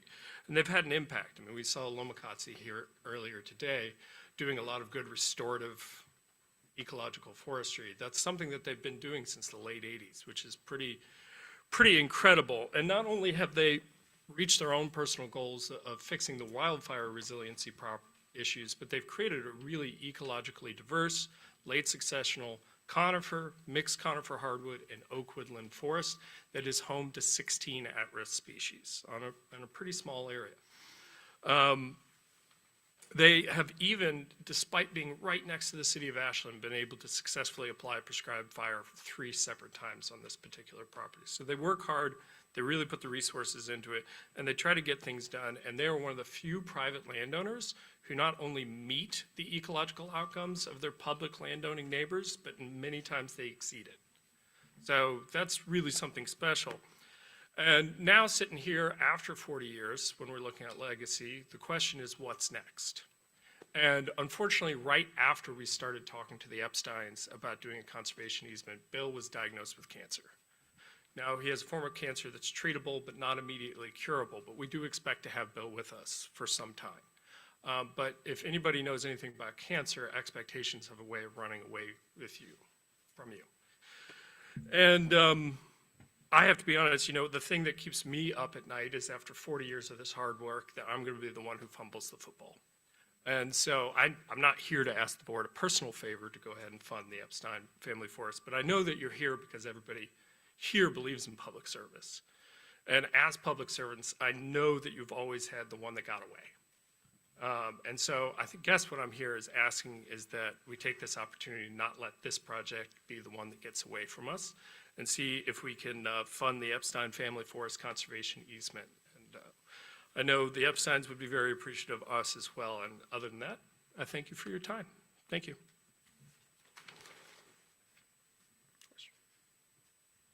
Thank you. Okay, next up is, and I apologize if I slaughter your last name here, but Rika Ayote? You can correct me when you get to the microphone, please.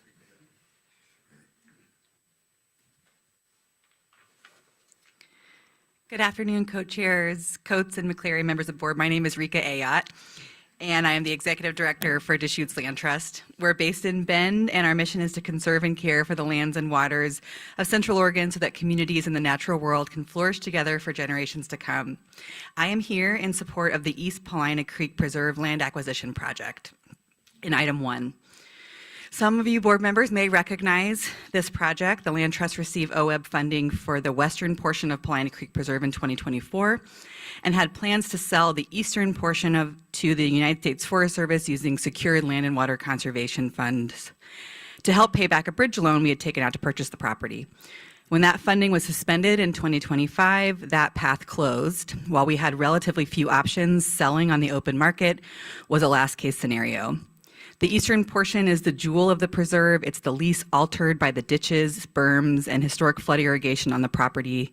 It is directly adjacent to over 64,000 acres of federally protected land, including Newberry National Volcanic Monument, and is pertinent to approximately 130 acres of water rights the Land Trust will transfer in stream, making consistent connectivity to the Little Deschutes River a possibility for the first time in decades. We're grateful for the opportunity to return to OWEB to complete our purchase of the preserve.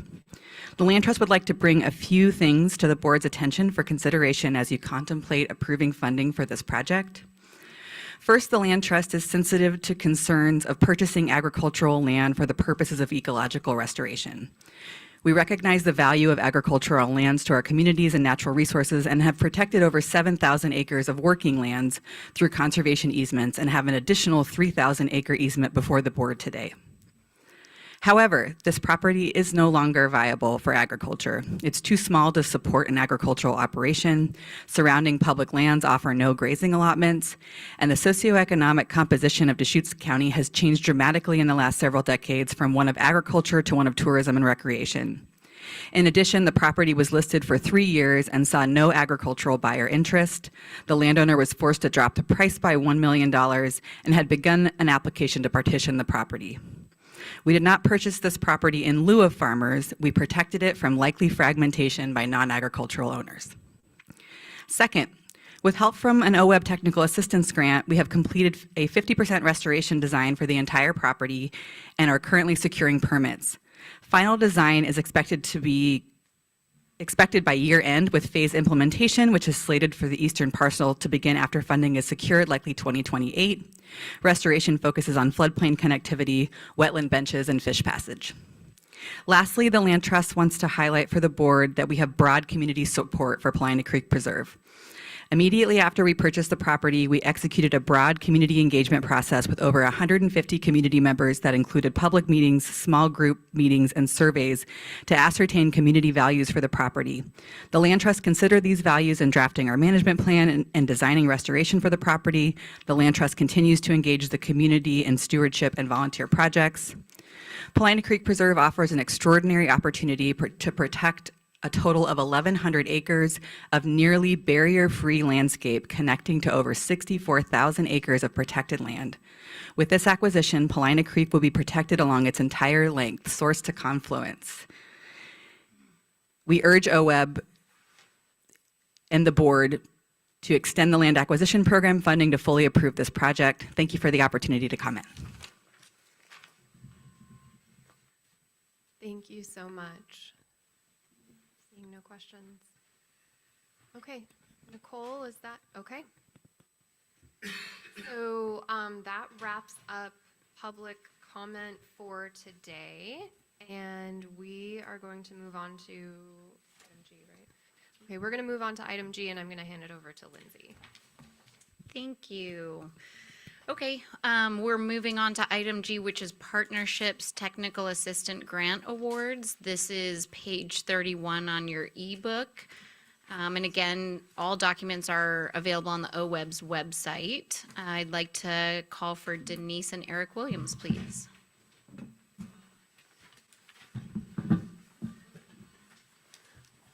Hello, co-chairs and members of the board. Denise Hoffert, Partnerships Coordinator. I work with our Focused Investment Partnership Program and also support the Partnership TA grants. Good afternoon, co-chairs, members of the board. Eric Williams, Restoration Grants Manager with OWEB.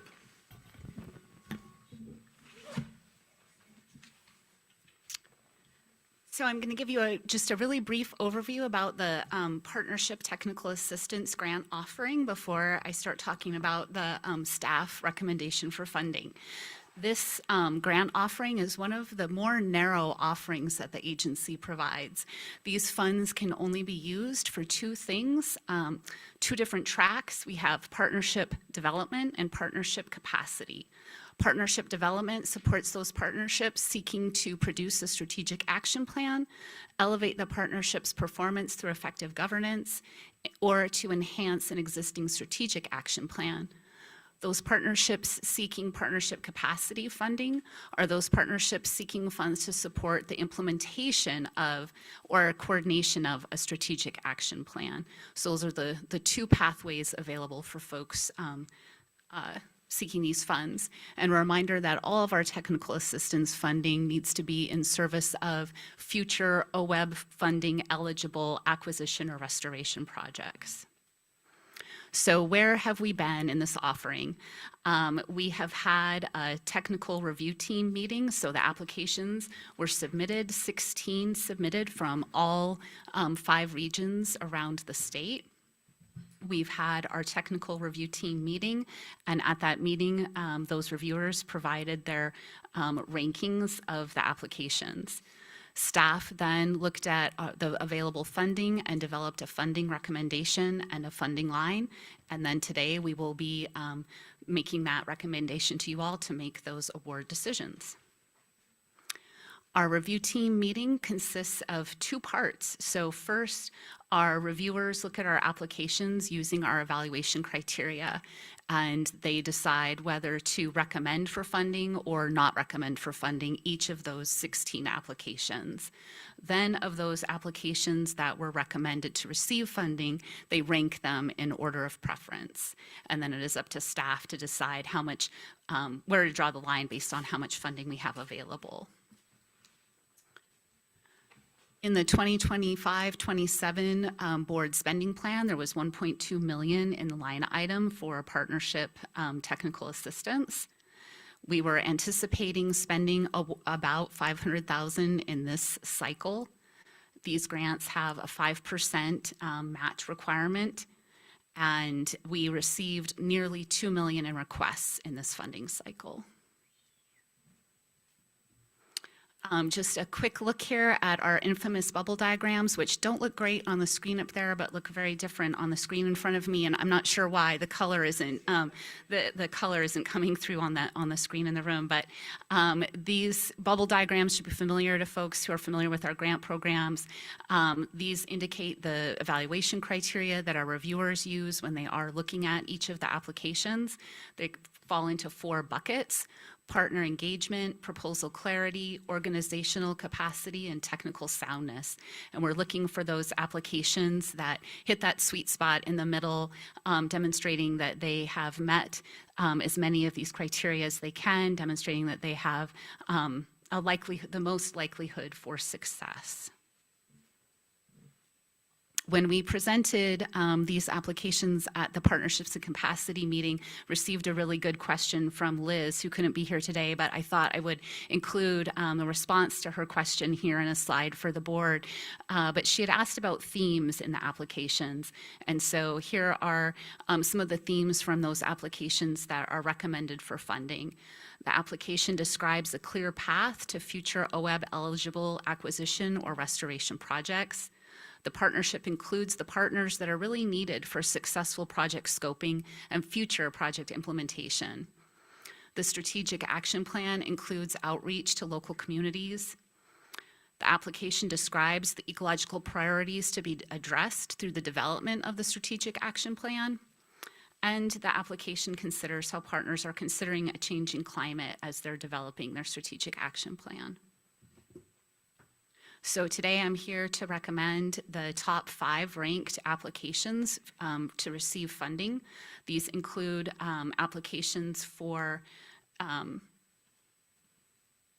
projects from the South Fork John Day Watershed Council, Southern Oregon Forest Restoration Collaborative, Partnership for the Umpqua Rivers, the Nature Conservancy, and Institute for Applied Ecology.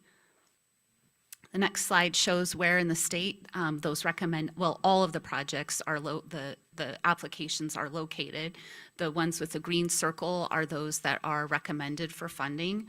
The ones with a red dot were recommended for funding by the technical review team, but fell below the available funding line. And then those with the yellow dot were those not recommended for funding. So there were 11 applications recommended by the technical review team and 5 that were not recommended. Just really briefly, a slide for each of the applications that was recommended to receive funding. So the John Day Basin Partnership, you all heard from this group, I believe, at the board meeting in La Grande last July. Was it the July board meeting? They came to you all and presented on their FIP. They're in the Cohort 2 of the Focused Investment Partnerships. They're coming in to seek funding that I generally refer to as bridge funding. So they're wrapping up their FIP initiative, and they are planning to submit for a second FIP initiative, and they are seeking funds to bridge this time where they are in between. So they want to continue supporting their partners. They support 10 partners to participate in their partnership activities, coordination of their steering committee, and their sub-basin working groups.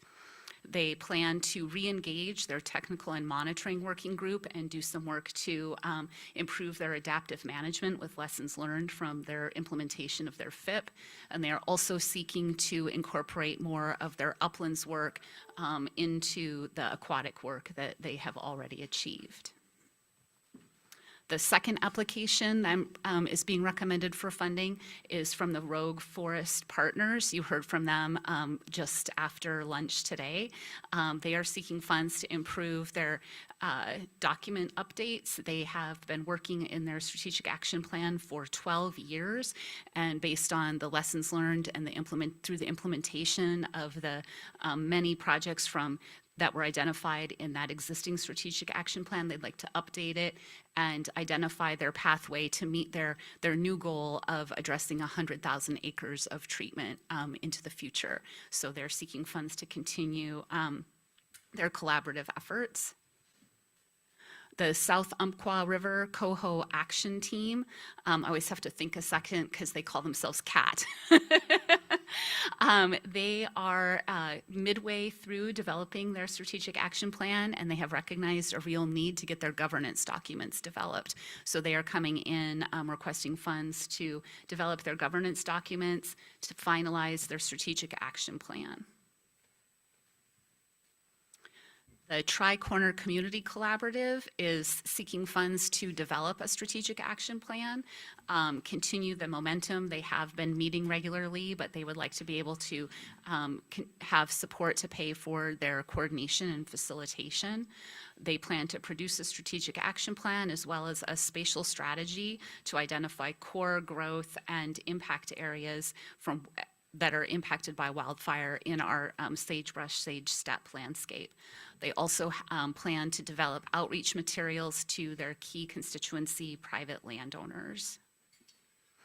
And then lastly, the Willamette Valley Oak and Prairie Cooperative is seeking funds for coordination. They have an existing strategic action plan, and they are seeking funds to continue coordinating with each other as they work to implement that plan, dedicated coordination, project tracking, be able to host meetings, talk about collaborative learning. They have a shared restoration project tracker that they would like to maintain, and then continue their outreach efforts to engage their communities. So I will go back here to the funding line slide, and quickly you will notice that the total here is above 500,000. So I just wanted to touch on that briefly. I mentioned we have 1.2 million in the spending plan. We had anticipated spending about 500 in the grant cycle that is before you now, and then an additional 500 in 2027 at around the same time, reserving 200,000 for startup funds for new FIP initiatives that the board will be considering in January of 2027. And we are now asking to dip into that a little bit because we don't think we'll need all 200,000 for startup funds for new focused investment partnerships. So that would be funding to support those FIPs that are being selected in January but not awarded until July. We wanted to give them a little ramp up money, but we would like to use some of that to go down to fund the fifth application in this cycle. And that concludes my presentation. I'm happy to answer any questions. Thanks for that great presentation. I really like seeing some of those recommended projects helping folks get their footing for a future FIP application, because that's a big lift. So I really like seeing some of those dollars go to that. So any questions for Denise and Eric? No questions, comments? Okay, thanks for a great presentation. Mark Webb. Yeah, maybe just for transparency, my organization is a part of the John Day Basin Partnership, but we've never received any funds and won't receive any funds as a result of the decision made here. So neither potential or conflict, neither an actual or potential conflict. Perceived, yeah. Thanks for that clarification. Kelly. Along the same lines as Mark, as you saw in the review and the application, the Cow Creek Band of Umpqua Tribe of Indians is a part of SIRCAT, yes. And so just wanted to put that out there as well. And to my knowledge, I will not be benefiting financially from this. This will not pay for my salary in any way. And I don't believe it will go to my team either. So just putting it out there that we are a part of it. Thanks, Kelly. Russ. So I will propose a motion. I would love that. I move that the board award $590,048 in partnership technical assistant grants as shown in attachment B with an award date of April 28th, 2026. It's been moved by Russ Holflick. I'll second. It's been seconded by Zavi Bora. Nicole. Hi, everyone. Nicole Betnardi for the record. I just want to remind folks of our voting rules. We have, for all of our grant awards, we have a special quorum of 8 members, which we have today. For the For 8 voting members present, it takes 6 yes votes to approve the grant. So as we are on quorum lines, I'm going to do a roll call vote for our grant awards today. Are we ready, Coach? We're ready. Okey dokes. Lindsay McCleary, Aye. Kelly Coates, Aye. Russ Hoflick, Aye. Zavi Bora, Aye. Raya Bushnell, Aye. Barbara Boyer, Aye. Mark Webb. Into your mic, please. Yes, aye. And Woody Wolf. Aye. And for the record, Mark Labhart and Liz Eggpower are absent today. We have a quorum and this motion passes. Great, motion passes. Thanks so much, Nicole, for those rules, and thanks to the board. I will now turn it over to my co-chair, Kelly Coates.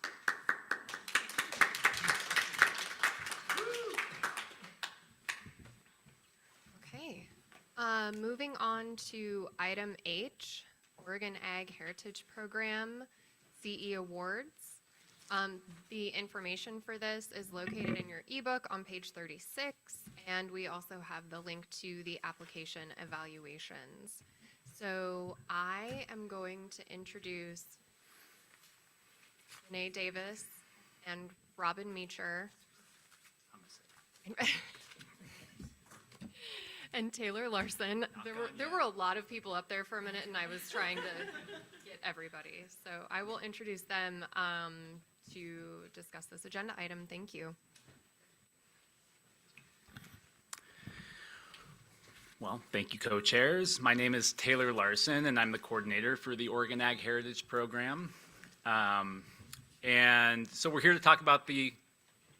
We have to introduce all of this first. Oh, we have to introduce everybody first. Sorry, I was just diving into it. Oh, go ahead. No, go ahead. Never mind. I'll keep going. Before the people who are actually going to talk about this, I'm going to talk generally just to remind everybody about the program, to set a little bit of context, and it'll just take a minute. So the OAHP program, it's the Oregon Ag Heritage Program, is set up to conserve and enhance farm and ranch lands throughout the state while supporting agricultural viability alongside fish and wildlife habitat, water quality, and other natural resource values. The Ag Heritage Program consists of 4 grant programs, but the one we're here to talk about today is the Working Land Conservation Easement Program. So one thing that's unique about the Oregon Ag Heritage Program that you're all pretty much probably familiar with is that it's overseen by a commission, and this commission assists the program with rulemaking. They make formal funding recommendations to the OWEB board, and it's comprised of 12 members, 11 of who are voting. So just to kind of ground us in who is on the commission, 5 of those members are nominated by the Board of Ag.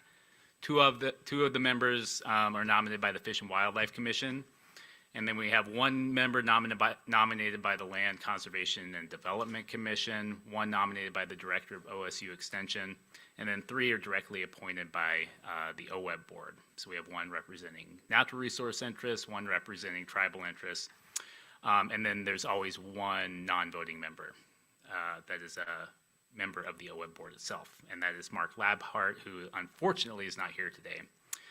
But luckily, we do have 4 of the 10 voting members currently on the OWEB board are either on or former members of the Oregon Ag Heritage Commission. So I always like to think of it as the minor leagues a little bit. Not that we're not as important. But. So yeah, what does the commission do specifically related to this grant program? So they inform the selection of the technical review team that reviews these projects. And then they consider the recommendations of that technical review team along with staff evaluations and make the formal funding recommendations to the OWEB board that you'll see today. So that, because of that extensive process and all of the folks involved, the level of detail for this grant program that comes to the board is often a little bit lighter than some of the other programs, specifically land acquisition. So just kind of to note that this has an additional layer of process that you're kind of seeing the result of today. And with that, I'll just acknowledge that we did receive a couple of public comments from the Coalition of Oregon Land Trust and Oregon Ag Trust related to what's before you today. And with that, I'll turn it over to Robin to talk about what we're actually here to talk about. Go for it. Thanks, folks. Robin Meacher, I'm the Conservation Easement Specialist for the Oregon Ag Heritage Program. So I will walk us through what this grant offering does before I get into, and I'll talk a little bit about our process too, before I get into the recommendation. So this grant offering is to fund the purchase of working lands conservation easements.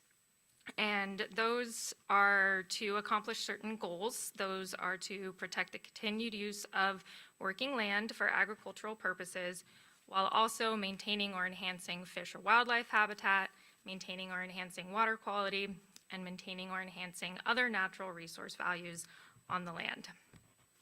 So I focus in on that because this does come directly from the program statute, which has a broader definition of what a conservation easement does than that of provided in Oregon's conservation easement enabling statute.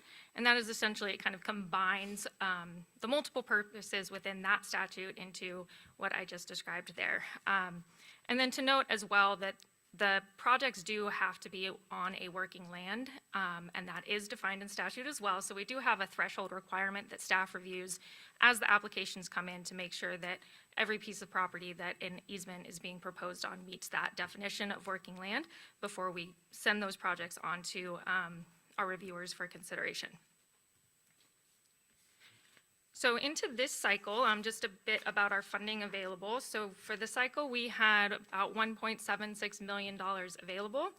We did have a total request of $2.8 billion, and want to note that this $1.76 million was what was allocated to the program for the biennium. So this is our one solicitation that we're doing for the biennium for this grant offering.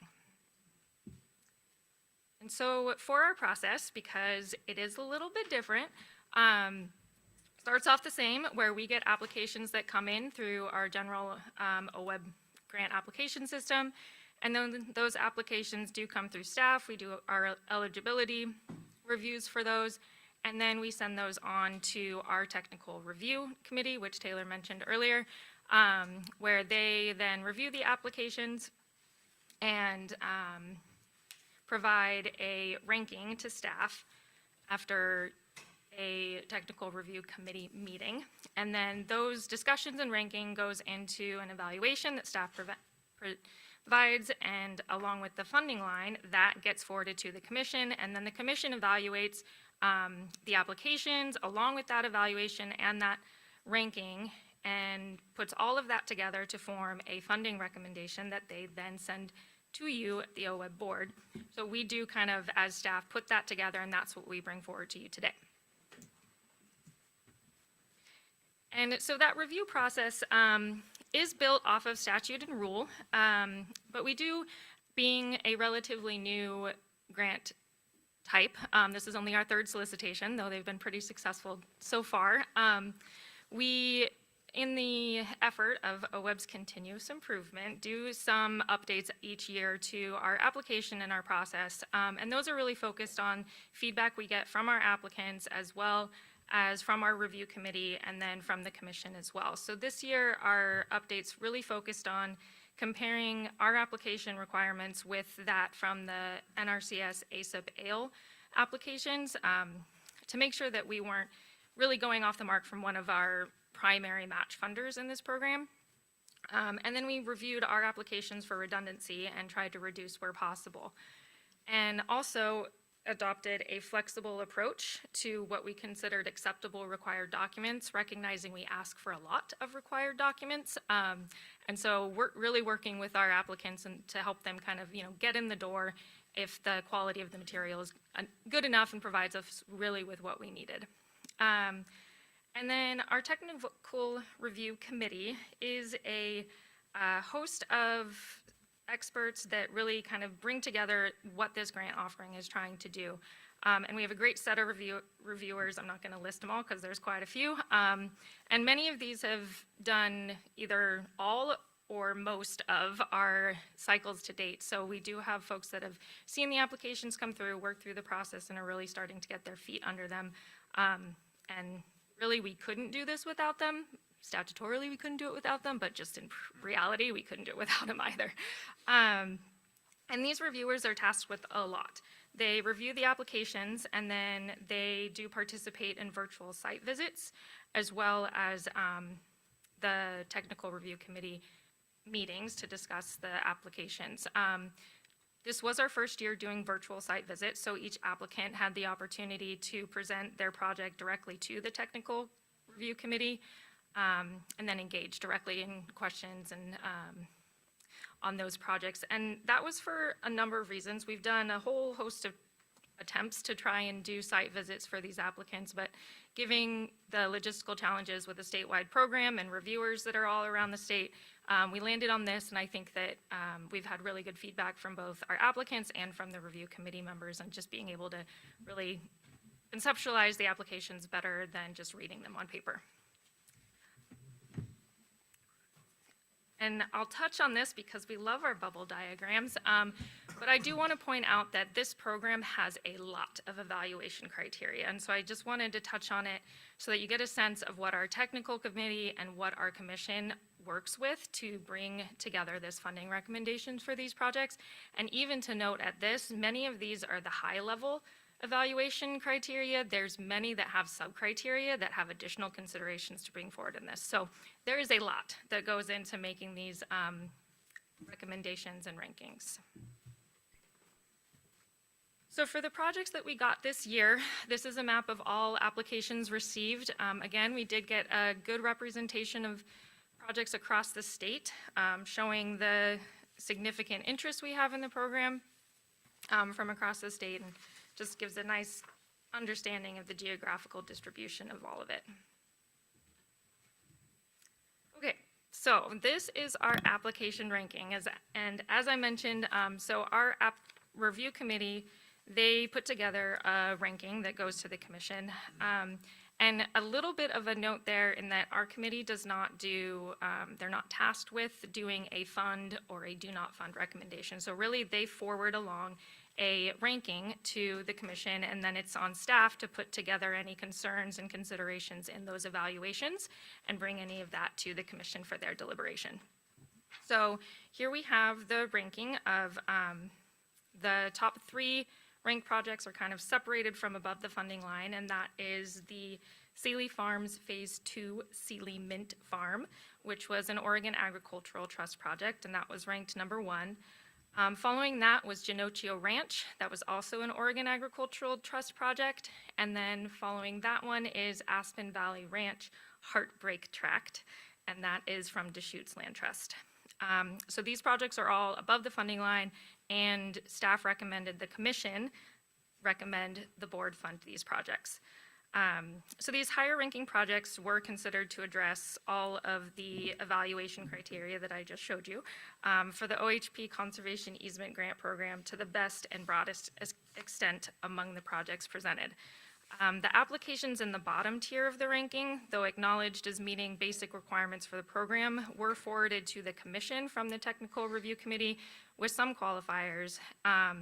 And that's basically that for this suite of applications, the technical committee noted that for the projects at the bottom tier, the property, the resources, and the arguments articulated for meeting most of those evaluation criteria were not compellingly significant to the point of warranting limited public funds be allocated to these projects. So did want to just note for y'all that there is a bifurcation in that ranking that was forwarded from the technical committee onto the commission.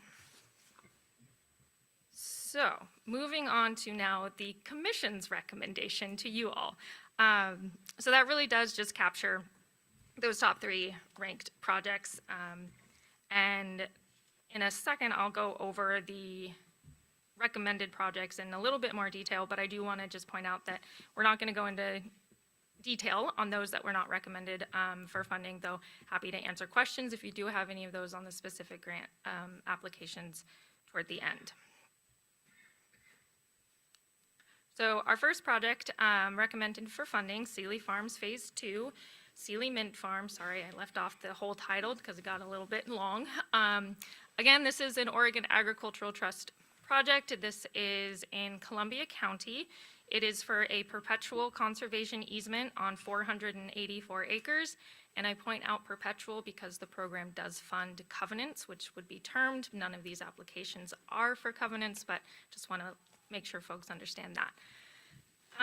This project here is actually outlined in red. It was a map provided by the applicant that shows the project in the context of another project that received OAHP funding, which was Sealy Farms Phase 1, or Harbor Master Beef. So these properties are within the vicinity of each other, and they are both capitalizing on both OHP funding from Phase 1 as well as NRCS ASIP AIL funds. So both Phase 1 and this Phase 2 are matched with ASIP AIL funding. And I will point out that Phase 1 and Phase 2 are with different, though related landowners, hence the similar names. And so this property is really, the project is basically aimed at protecting high-quality, unique soils in a very unique agricultural region of the state.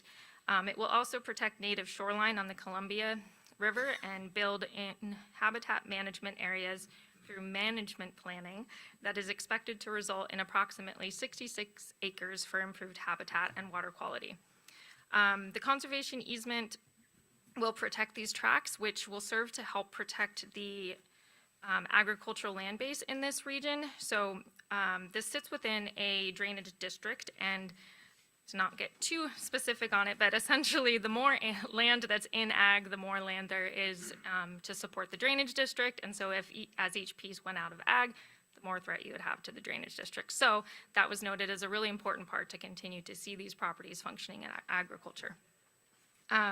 This property is also within the Columbia River Estuary Important Bird Area, which is designated by the Pacific Birds Joint Venture. And the application demonstrated how these farmed properties contribute to the habitat needs of migratory birds as well as Columbia white-tailed deer. So moving on from that one, we have Genocchio Ranch. This was an application from Oregon Agricultural Trust. It's located in Lake County near the town of Lakeview. It is for a conservation easement on 871 acres and is to protect livestock pastures, riparian areas, wetland, and rangeland.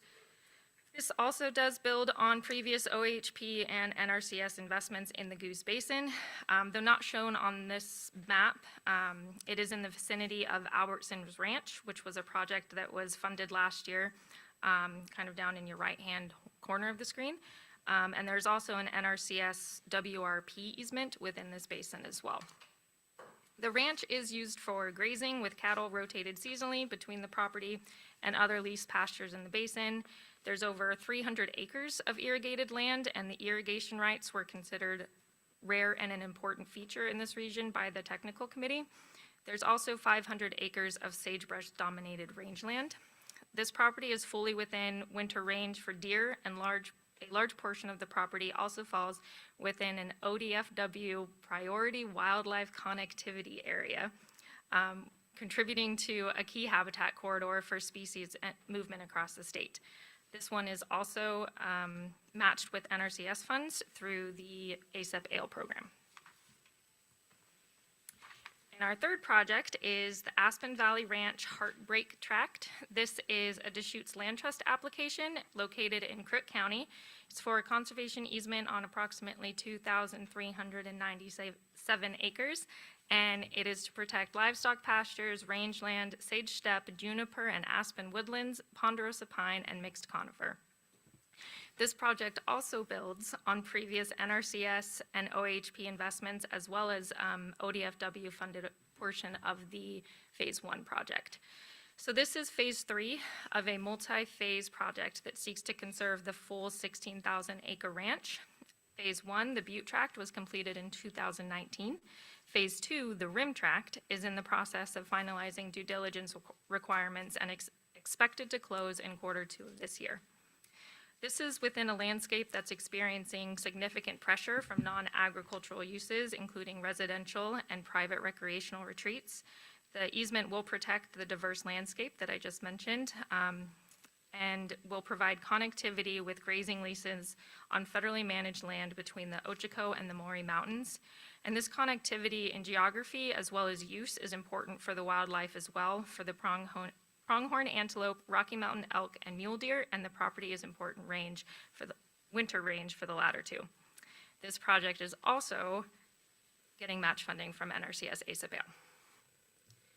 So those are the 3 projects recommended for funding. I can go back to the funding line if you would like. And happy to take any questions, or Renee and Taylor if you'd like to add anything. Okay, thank you. Great job. Okay, I will start with Lindsay and then Russ. Thanks for the great presentation. My question is, the original recommendation has a different funding total than what is in the motion and what was proposed here on the second set of slides. Can you just describe what the number difference is there? Thanks for pointing that out. So in the process between recommendation and bringing the recommendation to you all at the board, we did some minor adjustments with our applicants to account for indirect cost adjustments.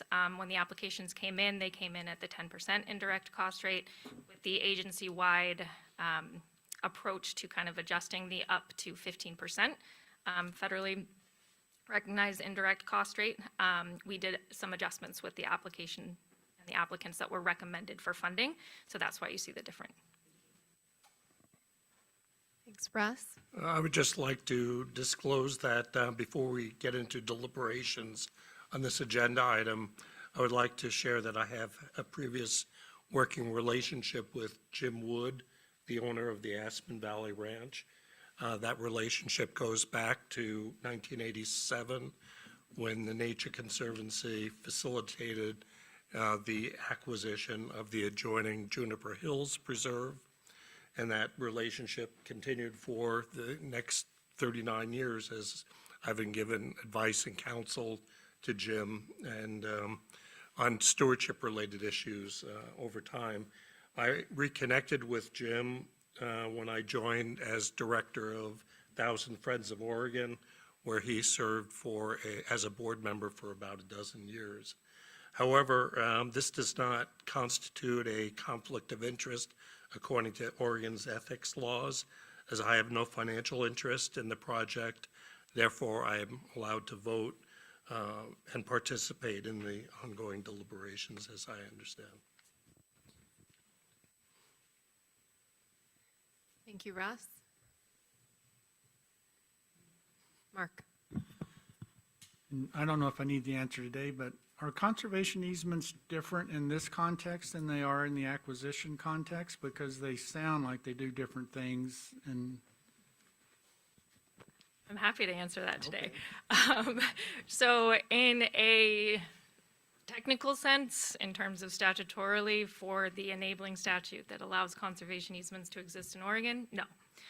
Programmatically, yes, they are different. They have different, so as I mentioned, the Oregon Agricultural Heritage Program, that one is defined in statute to have a specific purpose to allow and to facilitate ongoing use of the property for agriculture. So it is kind of confined within that context. In many, many ways, they are similar. It's just they are programmatically for different purposes. Thank you. Any other questions? Okay, seeing none, I would be happy to entertain a motion. I'm happy to make the motion. Okay, I move the board award $1,610,216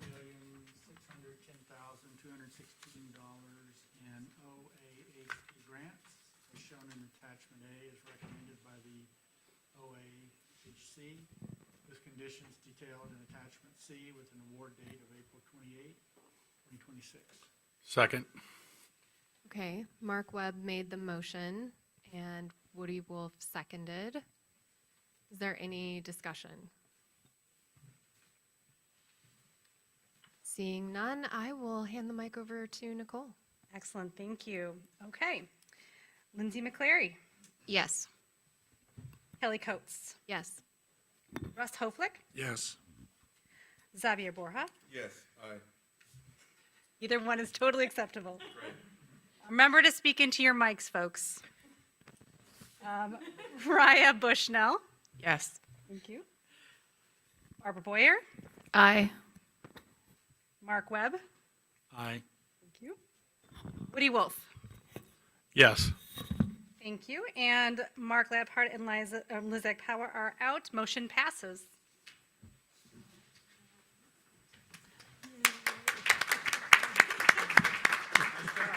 So before we wrap up this agenda item, I was here not to provide any support during the presentation because we have highly capable OAHP staff. And this is the last board meeting for one of those staff. So this is Taylor's last meeting with us because of the limited allocation of funding that we got from the legislature for this biennium. His position ends June 30th. So with all of you, wanted to just acknowledge, Taylor, you've been an incredible asset to the program. You just seamlessly stood up a program in very short order. Had some help eventually with Robin, but initially you and Eric Williams did an amazing job of that. You've been an incredible advocate for balancing conservation and agriculture. You've been a great partner to our applicants and grantees. You've been an incredible part of the OWEB team, so we're really gonna miss you. I just wanted to say thank you for everything. I'll just say thanks for having me these last few years. It's been a true honor, and I'm going to miss it. But I'm happy to, see the program continuing on. It's in good hands, and I'll be a supporter from some other seat. But thank you for everything. I want to add to that too, Taylor. Thank you so much. I want to wish you well in your next endeavor, and I'm so envious of your next employer, whoever they may prove to be, that I have a little trouble with that. But I'm jealous. We really have loved having you here, and we'd keep you if we could. And I just want to take the opportunity too to emphasize the importance of this program. The work they've put into building it, as Renee said, is a true dual benefit program and one that really serves and creates the space needed for grantees to engage and support communities. Is just a fantastic body of work. And as you guys will hear in our budget presentation tomorrow, because of constraints on agency budget development process this year, we won't be able to request continued grant or staff funding for this program as part of our agency request budget. That leaves a field open for other advocacy and potential channels, and so we've been making sure our partners are well aware of that. It is just such an important program and such an important complement to our lottery funding in that dual benefit nature. And so, I think we will also be communicating with our legislative partners how hard it is on the mission and on the agency and our partners to have these kinds of stops and starts in funding. To build the kind of capacity that these guys have built around this program, and then have a pause indefinitely while it goes on ice, and for our grantee community to be uncertain when and how that can move forward is just really difficult. So regardless of what goes in our agency request budget, we'll find ways to emphasize the importance of this work and of being able to convert these over time as budget allows at the state level into part of our current service level, part of our permanent duration programs and staffing is just so important, both internally and externally. So as we start to craft our budget messaging for the next biennium, you'll see us emphasize that. It really is important to be able to offer that continuity. So thank you so much. Thank you, Taylor.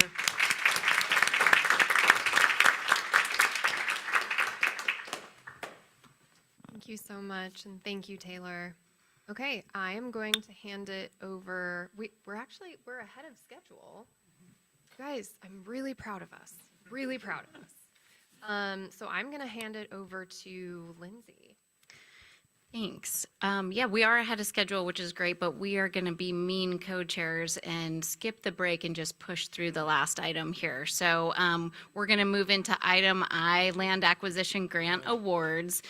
It starts on ebook page 43, so could we please have Miriam and Renee? Renee's running to the back of the room to get a beverage. We maybe should have warned Renee there wasn't a break. Sorry, Renee. Stock up, you guys.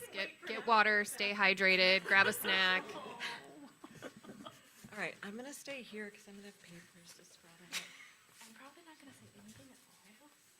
Do you want to run the PowerPoint? Sure. Okay, perfect. I'm really good at running PowerPoints. And Nicole, we have Miriam now? Okay, perfect. Okay, let me shift gears, co-chairs. Okay. Good afternoon, co-chairs, members of the board. For the record, Renee Davis, Acquisitions and Special Programs Manager.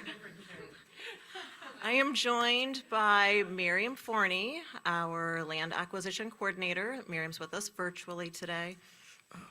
Tell me if the feedback is too much.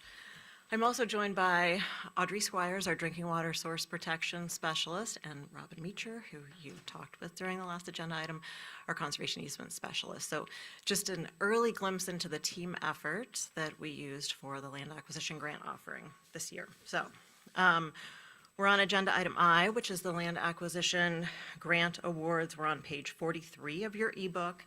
For the staff report, and the evaluations are in the handy separate PDF that Nicole has created for us. So in terms of run of show, if we could walk through the presentation, that would be great. We're fine with you stopping us for clarifying questions because some of this content is pretty complex, but if we can hold to clarifying questions, we hope to have about 25 minutes at the end of the presentation for Q&A and then also for board deliberation. Do you want to go to the next slide? So Mark Webb, thanks for asking the question that you did of Robin and Taylor earlier. So normally we kick off these land transaction or land and water transaction presentations with me saying each one of our transaction programs has somewhat, especially land transactions, somewhat different intent and purpose that's outlined in different statutes. So for the land acquisition grant program, that's established in the Oregon Constitution, specifically associated with Measure 76. So you see here on the screen, we invite projects that involve the purchase of interest in land from willing sellers with the primary intent of maintaining or restoring watersheds and habitat for native fish and wildlife. So the projects really do aim to address critical watershed resources and processes consistent with priorities that the board established over 2 decades ago now, and then also to promote the intents of various conservation plans. So since the program's inception back in 98, 99, I think was the first land acquisition grant, we've invested about $60 million in land acquisition projects. All right, so we have a big slate of projects this cycle, which is very exciting, 9 grant applications this cycle. Thanks to Linda, you see beautiful pictures of each one of these up on the screen. So in terms of the evaluation process that we use, this multi-component evaluation that we use for land acquisitions with pretty varied focus for each one of those different components. So a lot of time spent on ecological considerations around species and habitats and ecological outcomes associated with promoting, maintaining or protecting and restoring habitat. For native species, we also look at project soundness, so essentially the legal and financial terms of these transactions, organizational capacity considerations around the grant applicant, and then community impacts and benefits. So lots of pieces that are pretty disparate in nature, different disciplines coming together in the context of this application review. We also do have a very extensive public outreach process for all of our transaction programs. So we provide public notifications to federally recognized tribes, to counties, in some cases to cities, depending on the location, if it's near an urban growth boundary, to affected agencies. And then for fee simple projects coming into the program, we do hold public hearings in the community of interest. So lots of opportunity for folks to share perspectives about proposed projects. And for more information about the review process, there's a bit more detail on page 2 of the staff report. So we took the opportunity to incorporate some new approaches in our land acquisition review process this cycle. Part of that was honestly because of the large slate. We haven't seen this many applications in over a decade, and we have a team of one. Miriam is our land acquisition coordinator. And so given that, and given that we have some incredible staff working on other land transaction programs, we did incorporate a team approach to the review process. So given that we have components such as the ecological review, project soundness, organizational capacity, and then the community impact and benefit, among the three staff, we divvied up the workload to, I think, make it somewhat more manageable. It was still a lift. I'm sure if Miriam was sitting here with us, she would agree with that. But I think really a successful process given the lift that we had in a relatively short period of time. Do want to note that some other staff at the agency helped with things like public notifications and the hearings. We could not have done it without everyone who helped, so thank you. Also to the RPRs who helped with the public hearings and site visits. So it really did take a village, as it oftentimes does with transactions.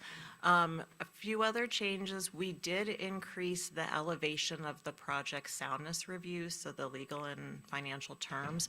We still did a thorough look at that. We have due diligence contractors who assist with that, incredible staff with experience looking at that. And we didn't go down into incredible detail, recognizing we are still at time of application with these grants. And for those that are awarded funding, we have an 18-month due diligence period during which we can work through issues and resolve any soundness concerns with the grantees for the awarded projects. You'll see that translate into fewer in number and somewhat less detailed funding conditions for those who have been around for a while. Barbara's not at the table, or I would probably look to her, given her long time on the board.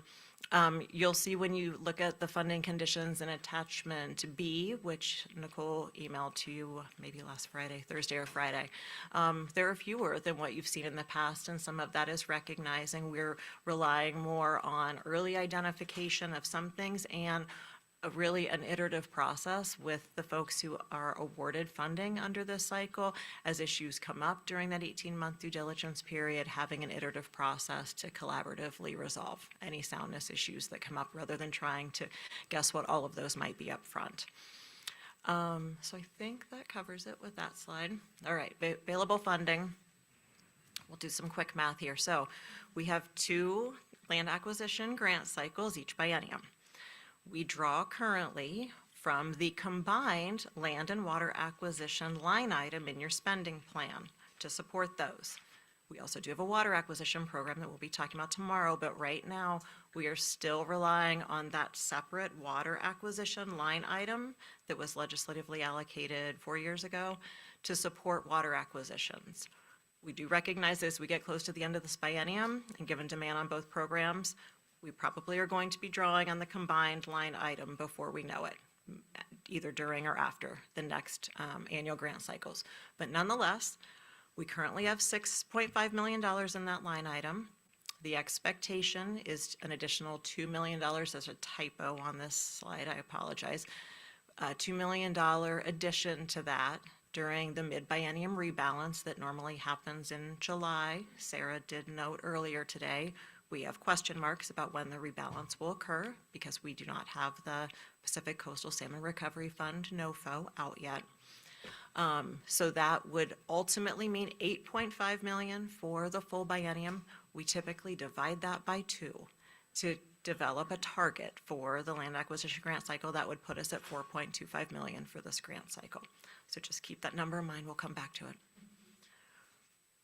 Okay, grant applications. Really quickly before I walk through this, and then you will hear from Miriam. We did make an exception this grant cycle. We typically have an 18-month look-back period for reimbursement projects. Given not only in land acquisition, but across our programs, we've had multiple partners who have very unexpectedly lost federal funding. So we did some coordination with Coalition of Oregon Land Trust before we launched the cycle to explore what would be a reasonable look-back period, given that folks would need to really be able to demonstrate that they lost federal funding, but this has been happening now over the course of some period of time. So we adjusted the cycle to have a 36-month look-back period for reimbursement projects. So just wanted to put that note, that is different. So 9 applications received, 7 are fee simple projects, 2 are conservation easement projects, proposing to protect almost 10,000 acres of land, over $12 million in requests, and we have a $4.2 million target for this cycle.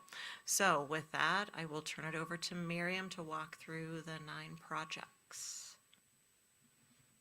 Thanks, Renee. Can I be heard? Yep. All right. Okay, so starting here with Rush Creek Ranch today. The Rush Creek Ranch application was submitted by Blue Mountain Land Trust. BMLT requested $3,256,273 for the purchase of the ranch, which is north of Long Creek in Grant County. Next slide. The ranch is a 3,346 acre property that consists of forest, riparian, and sagebrush steppe ecosystems. Protection of the property will ensure continued habitat connectivity with adjacent federal lands at a meaningful scale. The property affords strong benefits to priority species due to the combination of intact uplands, riparian areas, and cold water inputs to the John Day. Adult summer steelhead spawn downstream of the property, and with stream restoration, the property itself could support steelhead. A substantial amount of restoration with a focus on forest thinning and juniper removal has been completed by the landowner. BMLT proposes to build on and expand this work. The transaction is complex, and management and long-term stewardship of a property this size will be a new undertaking for BMLT. After the sale, the property will be subject to a right of the seller to reside there for their lifetime. This and certain other aspects of the project, including intended public use of the property, need to be thoughtfully implemented to produce outcomes that are consistent with the purpose of OWEB's land acquisition program. So BMLT will be required to reach certain agreements with the seller early in the due diligence period to confirm that the project will proceed before OWEB expends resources on other due diligence. Staff recognize that grantee seller discussions are sensitive and complex and will stay in close communication with BMLT regarding the status and outcomes of these discussions as they relate to the proposed transaction. As Renee had mentioned, applicants may submit responses as part of the public comment element of the application evaluation process. BMLT submitted a letter that was provided to you for review. Next slide. The Paulina Creek Preserve East parcel application was submitted by Deschutes Land Trust. DLT requested $1.4 million to reimburse costs it incurred in the purchase of Paulina Creek Preserve, which is located in southern Deschutes County, east of the city of La Pine. The application pertains to the blue portion of the preserve, the 365 acre portion of the preserve that's outlined here in blue. For context, the board awarded $2.3 million to DLT in 2024 to reimburse purchase costs associated with the area outlined in yellow, the western portion of the preserve. Next slide. As DLT explained during the public comment period, the Land Trust purchased Paulina Creek Preserve in 2022 using a bridge loan. Back in 2024, when the board awarded land acquisition funds for the western portion of the preserve, DLT's plan was to transfer ownership of the eastern portion of the preserve to the U.S. Forest Service.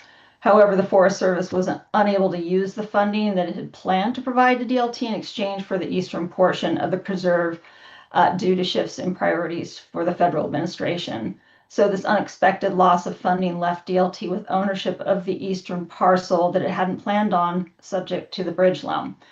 DLT's current grant application is eligible for funding because of the rule waiver that Renee described, which increased the eligibility period from 18 months to 36 months prior to the application deadline for projects that lost federal funding.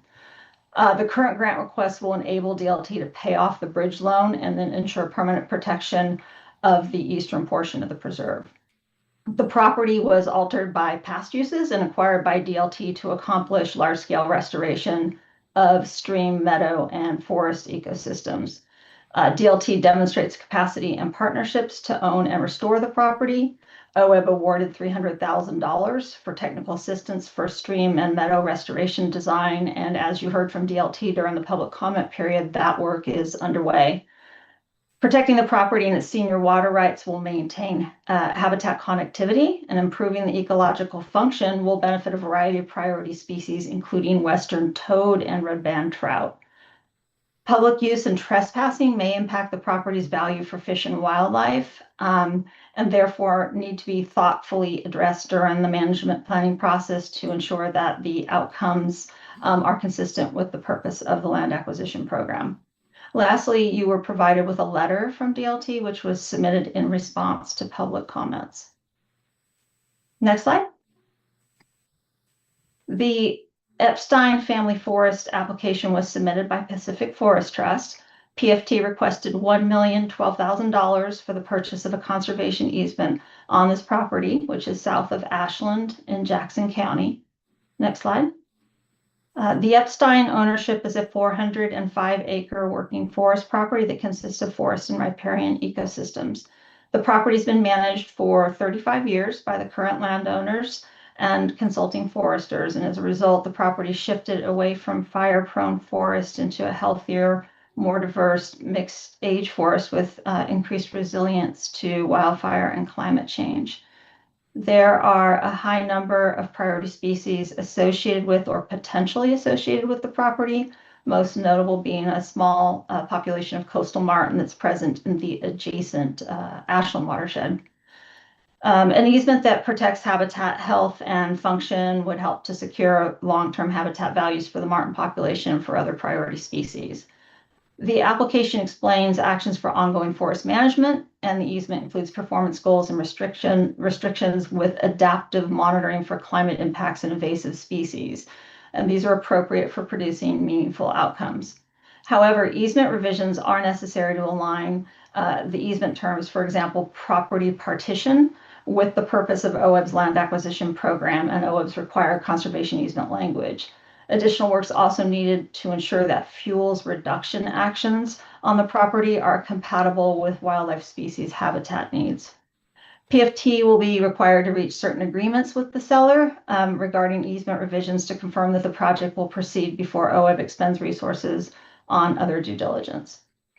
Staff recognize that grantee landowner discussions are complex, especially for conservation easement projects that rely on agreements about such issues as easement terms to ensure ecological outcomes related to OWEB's investment. So accordingly, staff will stay in close communication with PFT about the status and outcomes of the discussions as they relate to this transaction. Next slide. The Rivers End Ranch application was submitted by Oregon Desert Land Trust. ODLT requested $3,721,008 for the ranch, which is at the southern end of Lake Abert in Lake County. Next slide. The application provides an opportunity to protect an approximately 3,300 acre area of Rivers End Ranch. This area of the ranch includes a dam, which backs up the lower Shuakin River, forming the Rivers End Reservoir. And the property provides habitat ranging in condition from good to excellent for a variety of priority fish and wildlife species, such as migratory water birds.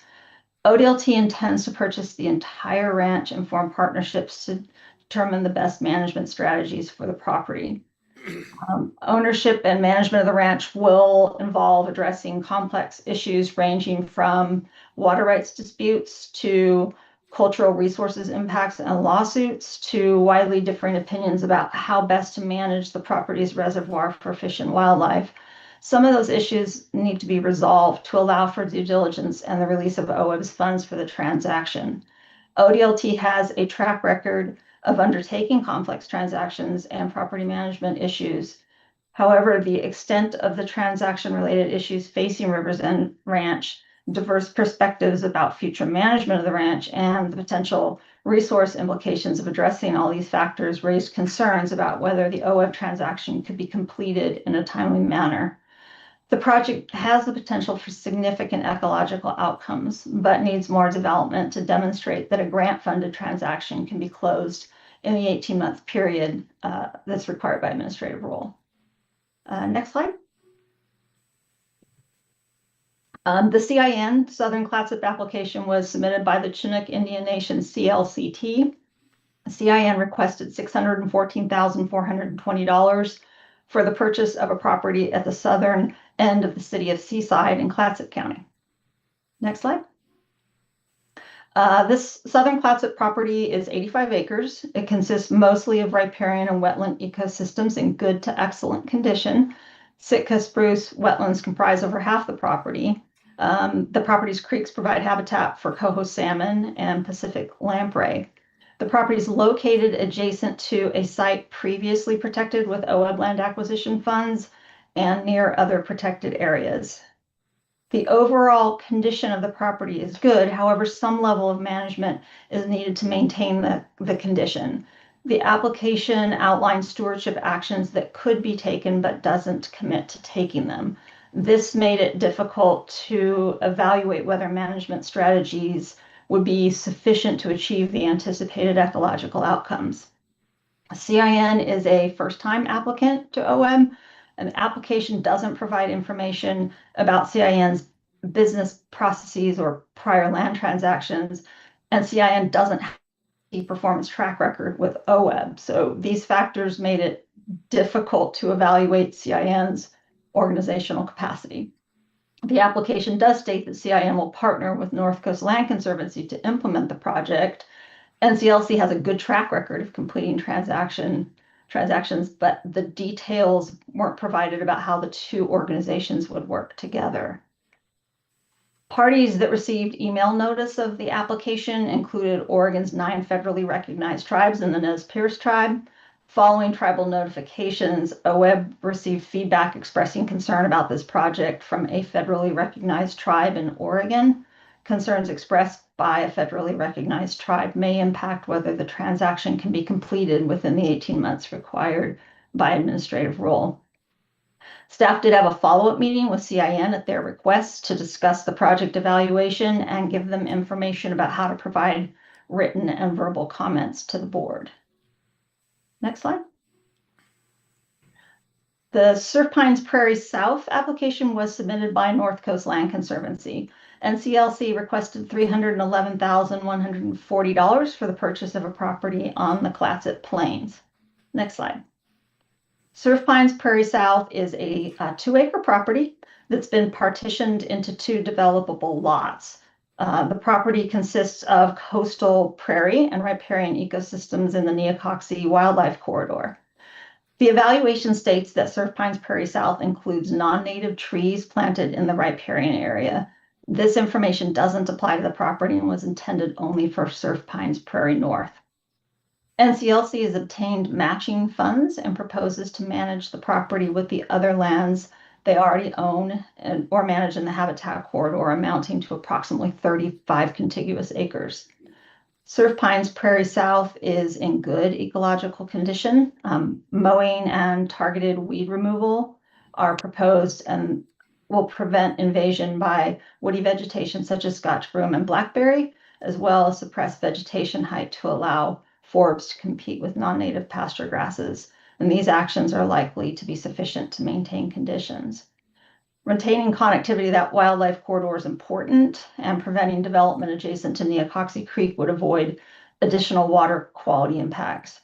However, the extirpation of Oregon silver spot butterfly from the Clatsop Plains limits the project's value for the species, and it may be many years before the butterfly will once again be present in the Clatsop Plains. The property's small size limits habitat gains for other species. Next slide. The Willowit Ranch application was submitted by Pacific Forest Trust. PFT requested $696,000 for the purchase of conservation easement on the Willowit property, which is northeast of Ashland and within the Cascade-Siskiyou National Monument in Jackson County. Next. Willowit's a 446-acre working ranch that consists of forest, meadow, and riparian ecosystems. The property includes habitat for priority species, most notably a breeding population of northwest pond turtle is present on the property. Threats to the property include factors such as the potential for a change in ownership, which could lead to impacts such as subdivision, clear cutting, and grazing mismanagement. The property's been significantly recovered from past uses that degraded its ecological integrity. However, more work is needed to reach forest health goals. The application describes management strategies for forested habitats, and those were determined to be appropriate for reaching the goals. Management strategies for non-forested habitats lack detail, but were determined to be likely to produce meaningful outcomes.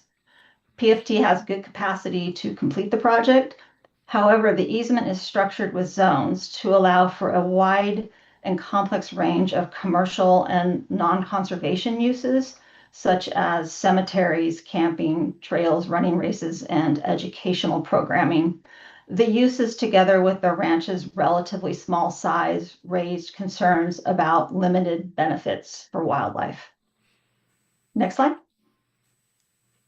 The Surf Pines Prairie North application was submitted by North Coast Land Conservancy. NCLC requested $286,670 for the purchase of this property, which is on the Clatsop Plains north of Gerhardt. Next slide. Surf Pines Prairie North is a 1 acre area that's proposed for partition from a larger parcel. The property consists of coastal prairie and riparian ecosystems in the Neocoxie Wildlife Corridor. NCLC has good capacity to complete the project and proposes to manage the property with the 35 acres they already manage in the habitat corridor. This property is in good condition. NCLC proposes mowing to prevent invasion by woody vegetation and to allow forbs to compete with non-native grasses. And these actions were determined to be likely sufficient for maintaining conditions. And again, as with the other Surf Pines property, retaining connectivity or continuity of the wildlife corridor is important, and preventing development adjacent to Neocoxie Creek would avoid further water quality impacts. But again, the Oregon silver spot butterfly has been extirpated from the Clatsop Plains, which limits the project's value for that species. And it could be many years before the butterfly is once again present in the Clatsop Plains. And the property's small size limits habitat gains for other species. Next slide. The Madrone Ridge application was submitted by Western Rivers Conservancy, requesting $855,000 for the purchase of a property west of Ashland in Jackson County. Next slide. The property consists of forest, grassland, and riparian ecosystems in good condition, and which, if acquired, would support habitat connectivity for a variety of priority species.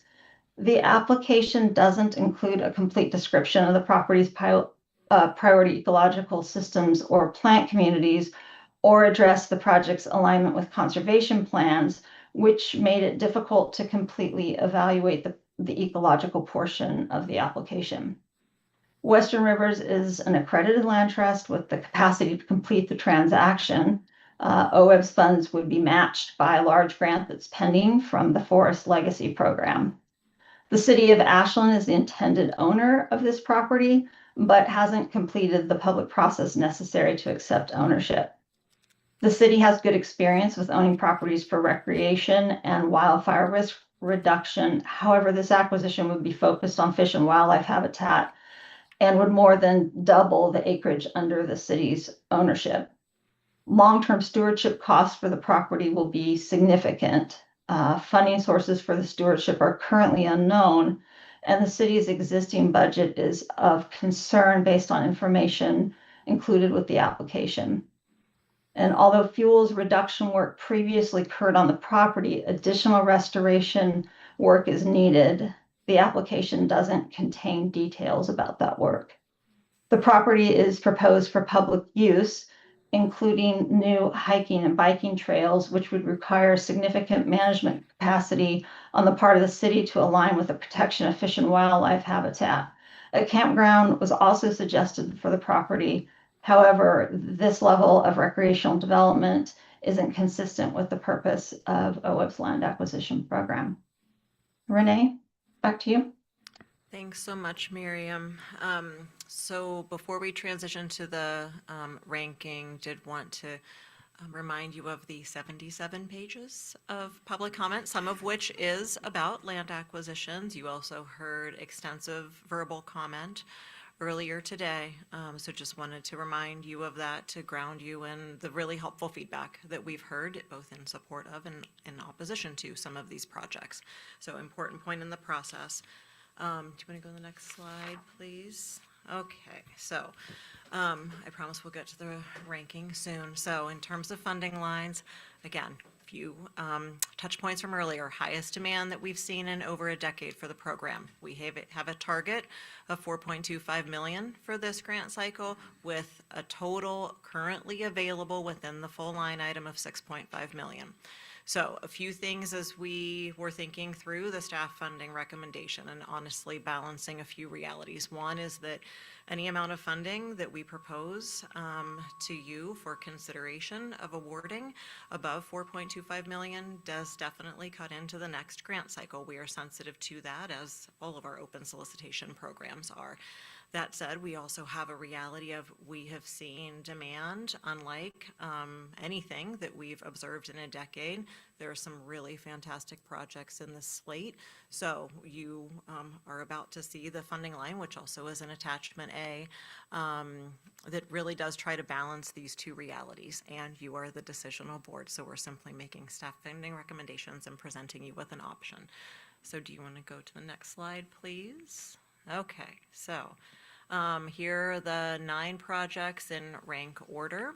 Not unlike what Robin described in terms of OAHP, you see that as you go from rank number 1 down to rank number 9, what reviewers determined was that the higher ranking really is a better fit with the diversity of evaluation criteria for the land acquisition grant program, and an indication of readiness relative to that 18-month timeframe that's outlined in administrative rules. So based on this ranking and the funding consideration, staff are recommending that the board consider awarding funding for the first 2 projects. So that would be Rush Creek Ranch Acquisition from Blue Mountain Land Trust, Paulina Creek Preserve East Parcel from Deschutes Land Trust.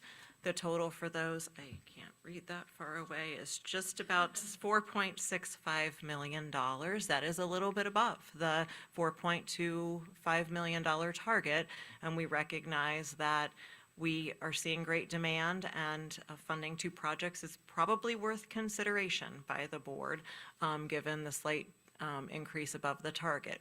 We did also want to present to you an alternative funding line that would include the 3rd project, the Epstein Family Forest. That would total just about $5.7 million that the board would consider allocating if you are interested in funding 3 rather than 2 projects.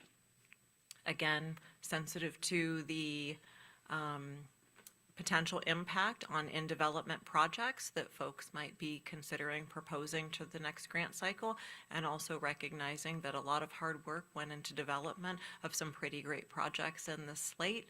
So wanted to present you with a staff recommendation and another option. So before we, I guess I should say that if you go down to funding 3 projects, that would leave about $2.8 million in the combined land and water acquisition line item, dependent on that $2 million influx when we do the mid-biennium rebalance. So we will open it up for questions soon. Miriam and I will be happy to answer questions. Audrey and Robin can help answer questions because they were an integral part of the team. I just want to point you though first to attachment B, which does include the funding conditions for the first 3 projects. We did go ahead, share draft funding conditions with the applicant organizations for all 3 of those projects. Came to agreement, everyone understands the funding conditions that are included there to get at some of the soundness and other issues in terms of next steps. Once you all make a decision today, staff will work with the organizations that are awarded funding to finalize grant agreements, get those in place. Applicants will not be doing anything in terms of advancing or finalizing their projects until we have a kickoff meeting, so we are clear on the expectations for the 18-month due diligence process for that iterative process, to then see 1, 2, 3 projects successfully get over the funding or the closing process based on however many projects you choose to fund today. With that, happy to answer questions. Thank you for a great presentation. And also, Renee, thanks for noting the amount of public comment we did get on this item. So again, that's all on the website and available. And thank you to everyone who did submit the public comments. We are going to take a break at this time until 4:15 and then come back with questions and deliberation and see if we can get to a vote. So if we can be back at 4:15, please.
mic's on.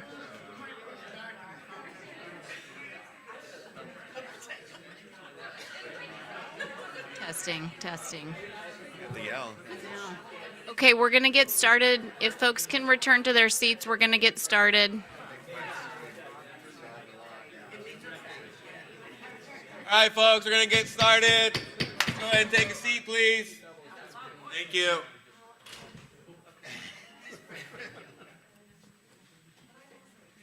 Okay, so fresh air. Yes.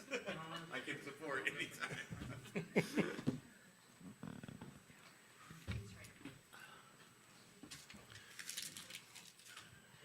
Okay, I see folks are starting to trickle back in. I'm not here yet. Dan. Thought you were just gonna leave us hanging, Renee. Okay, everybody, we're going to go ahead and get started. Thanks so much for bearing with us and being flexible on today's agenda. Thanks for that great presentation on today's last agenda item. So we're going to open it up for questions for OWEB staff at this time, and then we'll move into board discussion and deliberations. So any questions for OWEB staff? Yeah, Zavi. Thank you for the presentation. Just generally, and I've seen this through the other programs that we were discussing, but the highest demand in decades. I mean, I have some hunches as to like why that is, but could you speak to what that's gonna, like what it attributes to that? And then I assume we're gonna continue to see that just moving forward for this and all the other funding mechanisms that we have. Yeah, thanks for the questions, Avi. I'm guessing, I think they're fairly well-informed guesses. The first one, I think, is the uncertain federal funding landscape. And we have the situation for the foreseeable future. It may be that some things lost funding. It may be that some programs are hitting, federal programs are stabilizing again. But I think things, just even what we talked about with PCSRF and uncertainty about when a NOFO is going to come out, I think that makes other programs feel extra demand.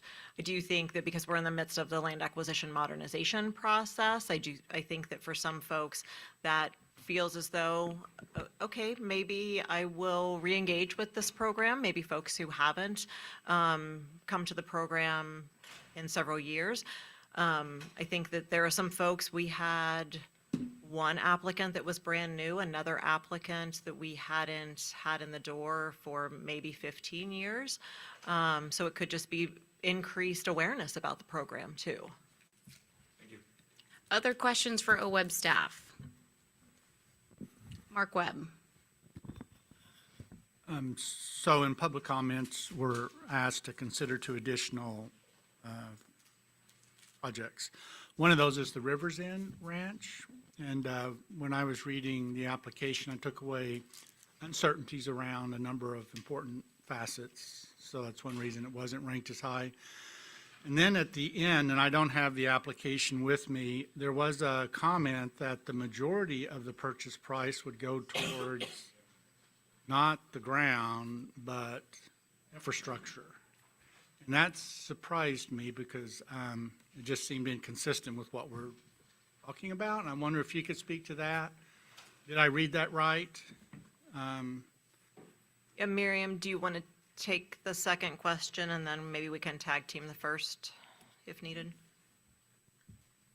The OWEB request is $3.7 million. It does include value attributed to infrastructure. We don't tell applicants how to structure their projects. However, we do during pre-application consultations emphasize the program's focus on habitat and native species. Yeah, go ahead. Did you have a follow-up?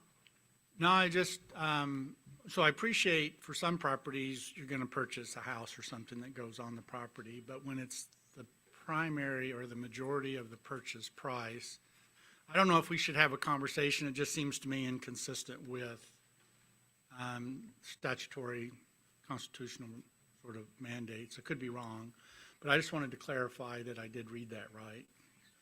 You did read it correctly, and I would say, and then I'll go to your first question. I just mentioned the land acquisition modernization process. That could be a space for the board to provide some direction around expectations, because we try not to prescribe the structure of a project coming into us. We do make sure that folks understand the important connection to that constitutional direction and statutory intent of the program. But if the board is interested in having a conversation about some direction on balance of costs given configuration of a property, we absolutely can do that before, like as we're wrapping up modernization, before we launch another cycle maybe. On the first question, yeah, definitely I think Miriam, captured it nicely. I've thought about Rivers End Ranch as kind of, big payoff, but very complex. And recognizing that you heard some public comment from Oregon Desert Land Trust about the intervening 7 or so months, maybe closer to 8 since the application came in. This is true, I think, of any of our grant cycles, is projects at time of application, and you hear this sometimes with technical assistance or restoration projects, are potentially have evolved some and may look different by the time an award consideration is before the board. So without a doubt, I think some of the things that were uncertainties during the application review, it sounds like there may be some progress that's been made and more clarity on that, but there absolutely were uncertainties related to water rates consideration, that contested case issue, some ecological questions about direction of management. Yeah. Miriam, I saw your hand up. Did you want to clarify anything? The ask from OWEB is about 3.7 million. There's information in the application that estimates the value of the infrastructure at a little over 750,000. Thank you. Barbara. So I'm intrigued with this change and look back. So can you explain, I guess I didn't really know about it. So the old way of looking at it was 15 months, right? You look back, am I using the right term? 18. 18 months. And what are you looking at when you look back? Miriam, do you want to describe the process for reimbursements? Sure. So we can consider for funding any transaction that was completed up to 18 months before the grant application deadline. And the intention there is to enable applicants to move quickly if they want to purchase a property interest and then submit an application. Recognizing, of course, that the risk is that OWEB funding is not guaranteed, but we do have a space to provide them with funding after the fact if it's a priority for the board. Thank you. And then, sorry, follow through.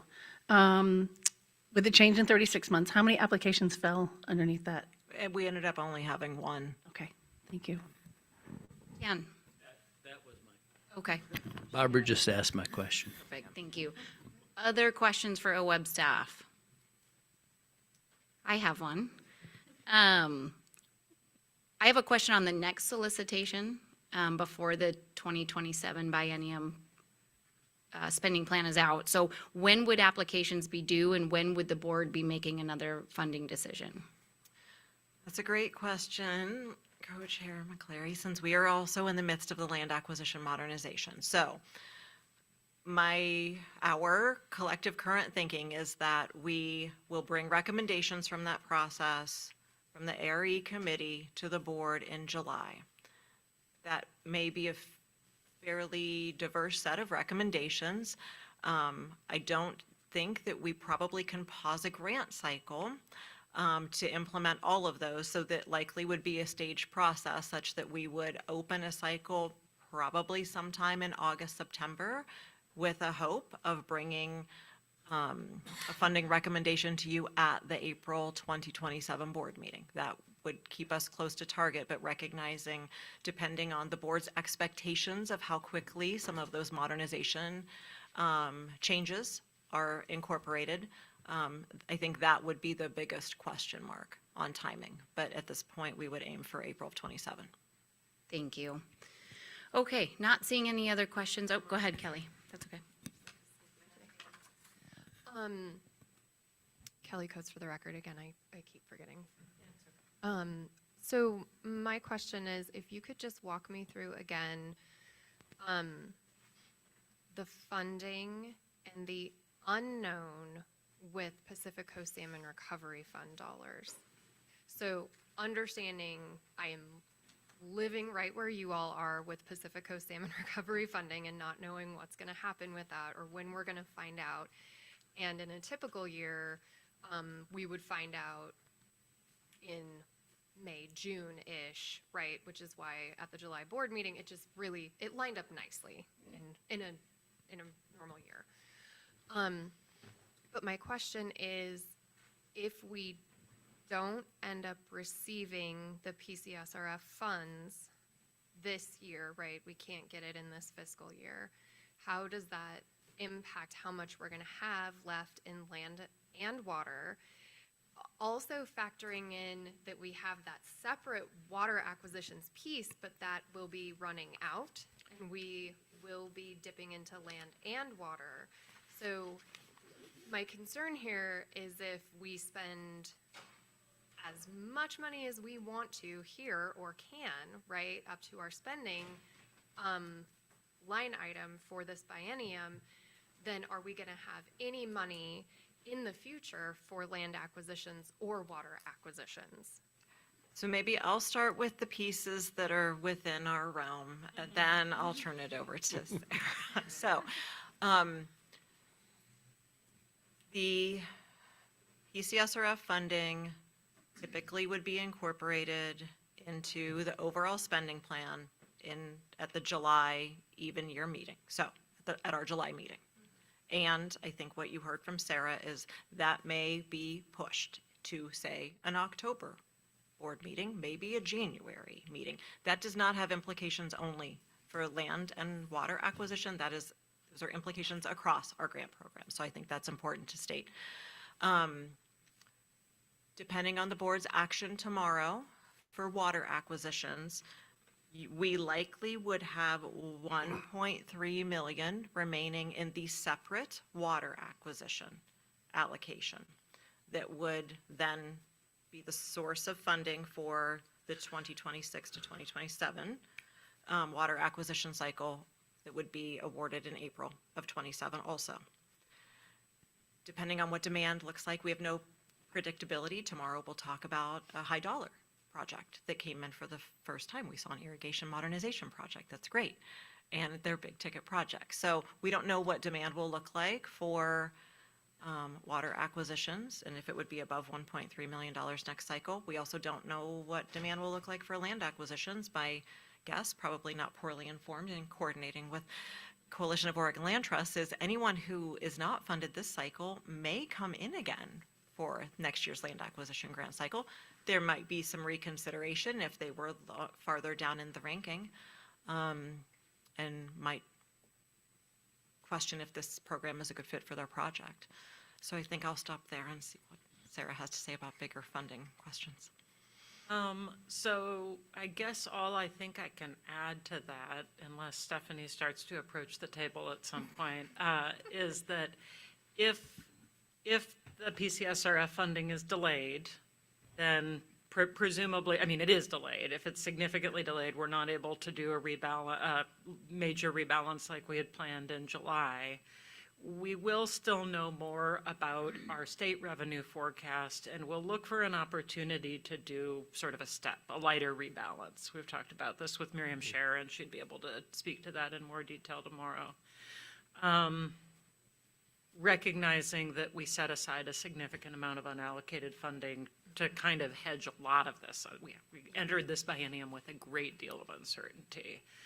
I think that as we then progress towards, okay, if it hasn't appeared by October, then we're really in doubt as to whether FY26 is ever coming. Then we would probably come and present some options to the board in terms of rebalancing with the cash that we believe will be available based on, potential loss of PCSRF and lottery revenue projections at that point. And so, I mean, that kind of, in a sense, restarts the spending plan conversation at that point. I mean, that's a kind of dramatic way to put it, but there would, if there is no increase to the 6.5 that was eventually anticipated to be rebalanced to 8.5, then we'll only have 800,000 left. And at that point, I would assume the board would want to take a look across programs at what to do with the remainder of the biennium. And that would be a difficult conversation for, as Renee said, for multiple of our programs. So further delay, meh, but about October, we would start coming up with a couple of different scenarios. We will not, even if the board chooses to fund all of the water acquisitions programs recommended for funding tomorrow, it will not fully spend down the available other funds. Correct. But it'll get it down there for sure, right? Thank you for that. And I just want to clarify, I'm not trying to have you guys look into a crystal ball to tell me what's going to happen, because none of us know. But I think it's helpful for the board to understand where we might be going with this and the conversations and decisions that we might have, especially with these bigger ticket funding requests. So thank you. Appreciate that. Okay, we're going to take questions from Woody and then Russ, and we're going to move into board deliberations. Just a couple clarifying questions. Did the Paulina Creek Preserve have an application quite some time ago to OWEB that was also recommended for funding that was not funded? And what was the discussion or reasoning behind that, if those are accurate statements? We did have Paulina, this is the west parcel, was in front of the board in April of 2024. It initially was not funded. There was a reconsideration of a resubmitted application at the July of 2024 meeting. It was funded. And then Paulina East parcel came in following, and Miriam mentioned this, following loss of federal funding. That initially was part of the complete package in 2024, and the intent was conveyance to Forest Service, and Forest Service funding fell through with changes in federal administration priorities. Russ. So, thank you. This has been very helpful to get this information, and I think some very informative questions from the board has helped to open up the clarity of our reality that after today's vote, the next time we will see land acquisitions come in front of the board will be roughly a year from now. So the question is, could we, and this will then pertain to the project number 4, I believe, which is the River End Ranch project. Could we vote on that project with under conditions that we receive a PCSRF grant within a certain time frame to be discussed, or through funding of our own choosing of rebalance of our existing OWEB funds to the amount that is available? Is that a possibility under our authority? Renee, do you want to tag team that again? Sure. Do you want me to start? I would love it if you would. Okay.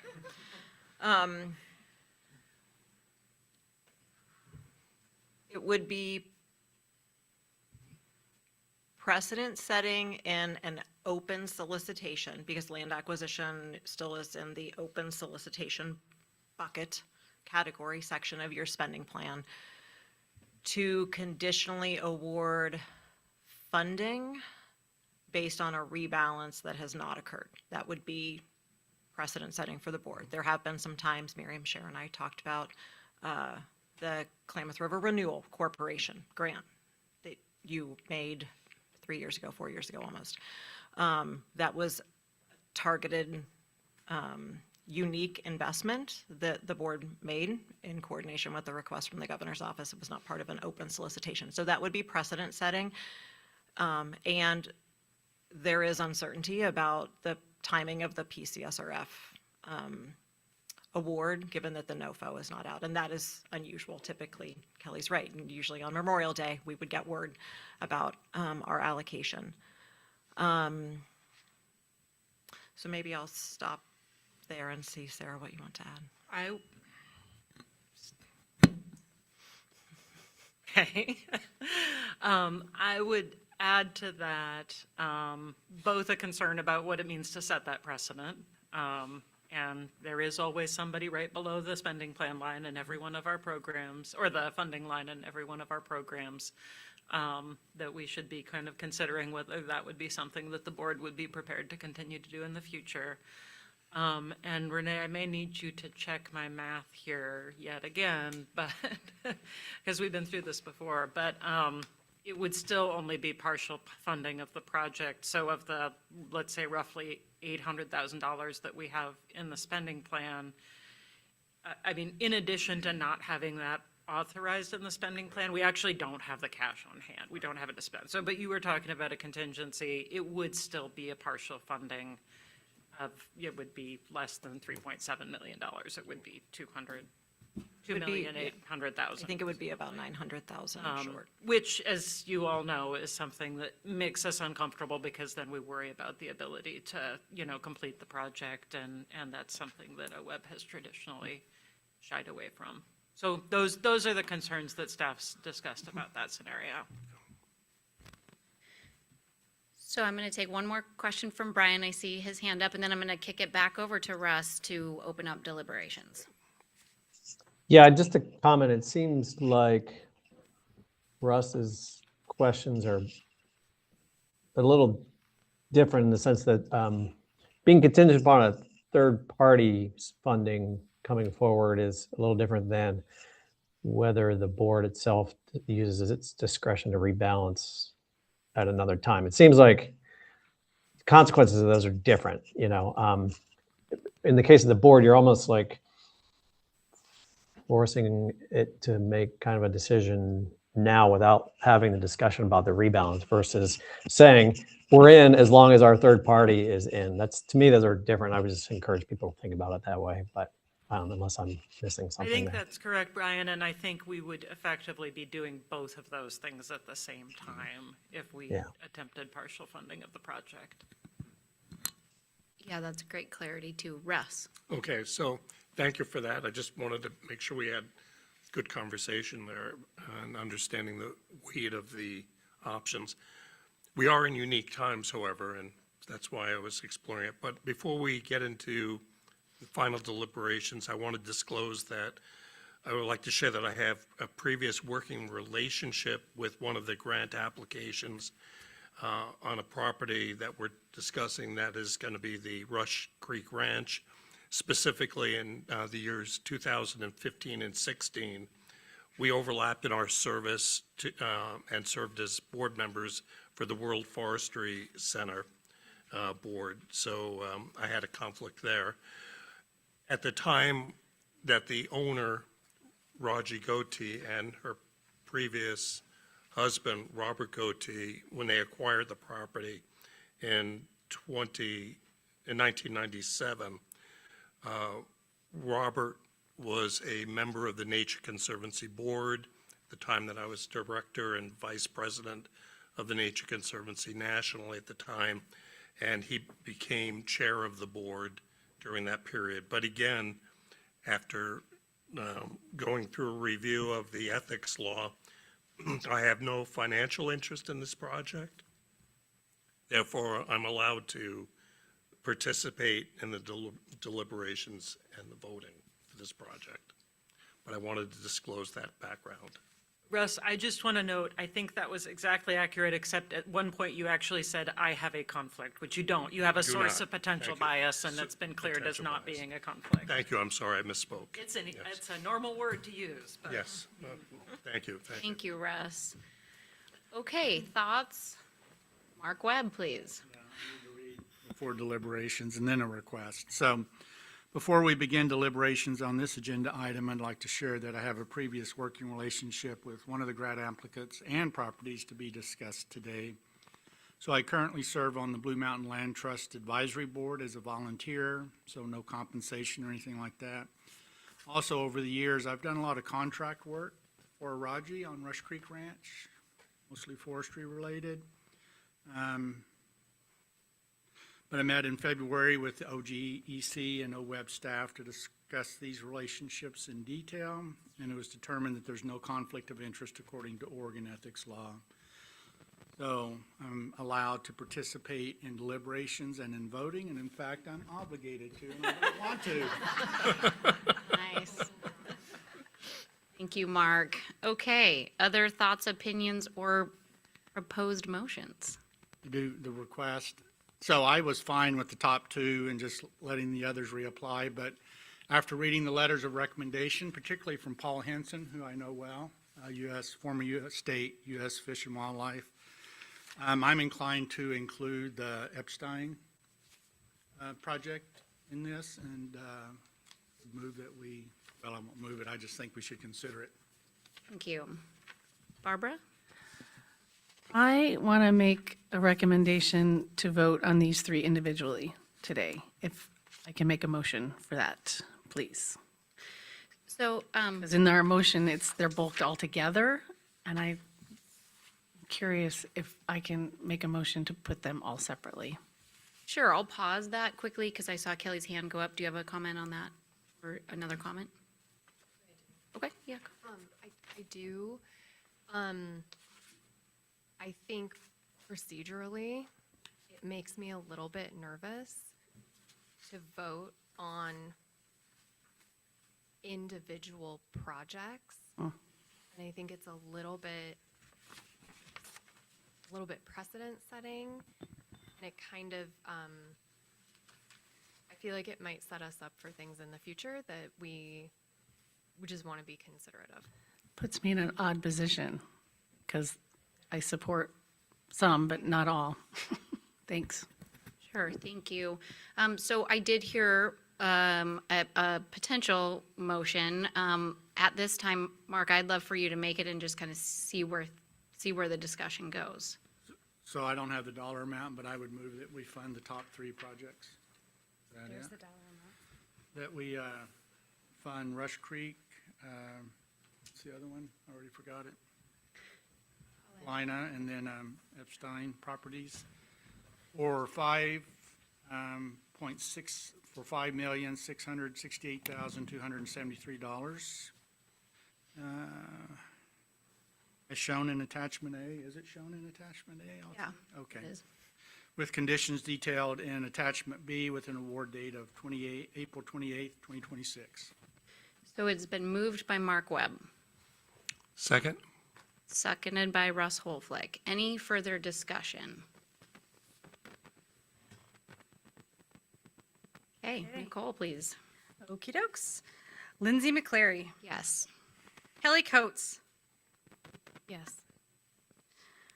Russ Hoflick. Yes. Zavi Borja.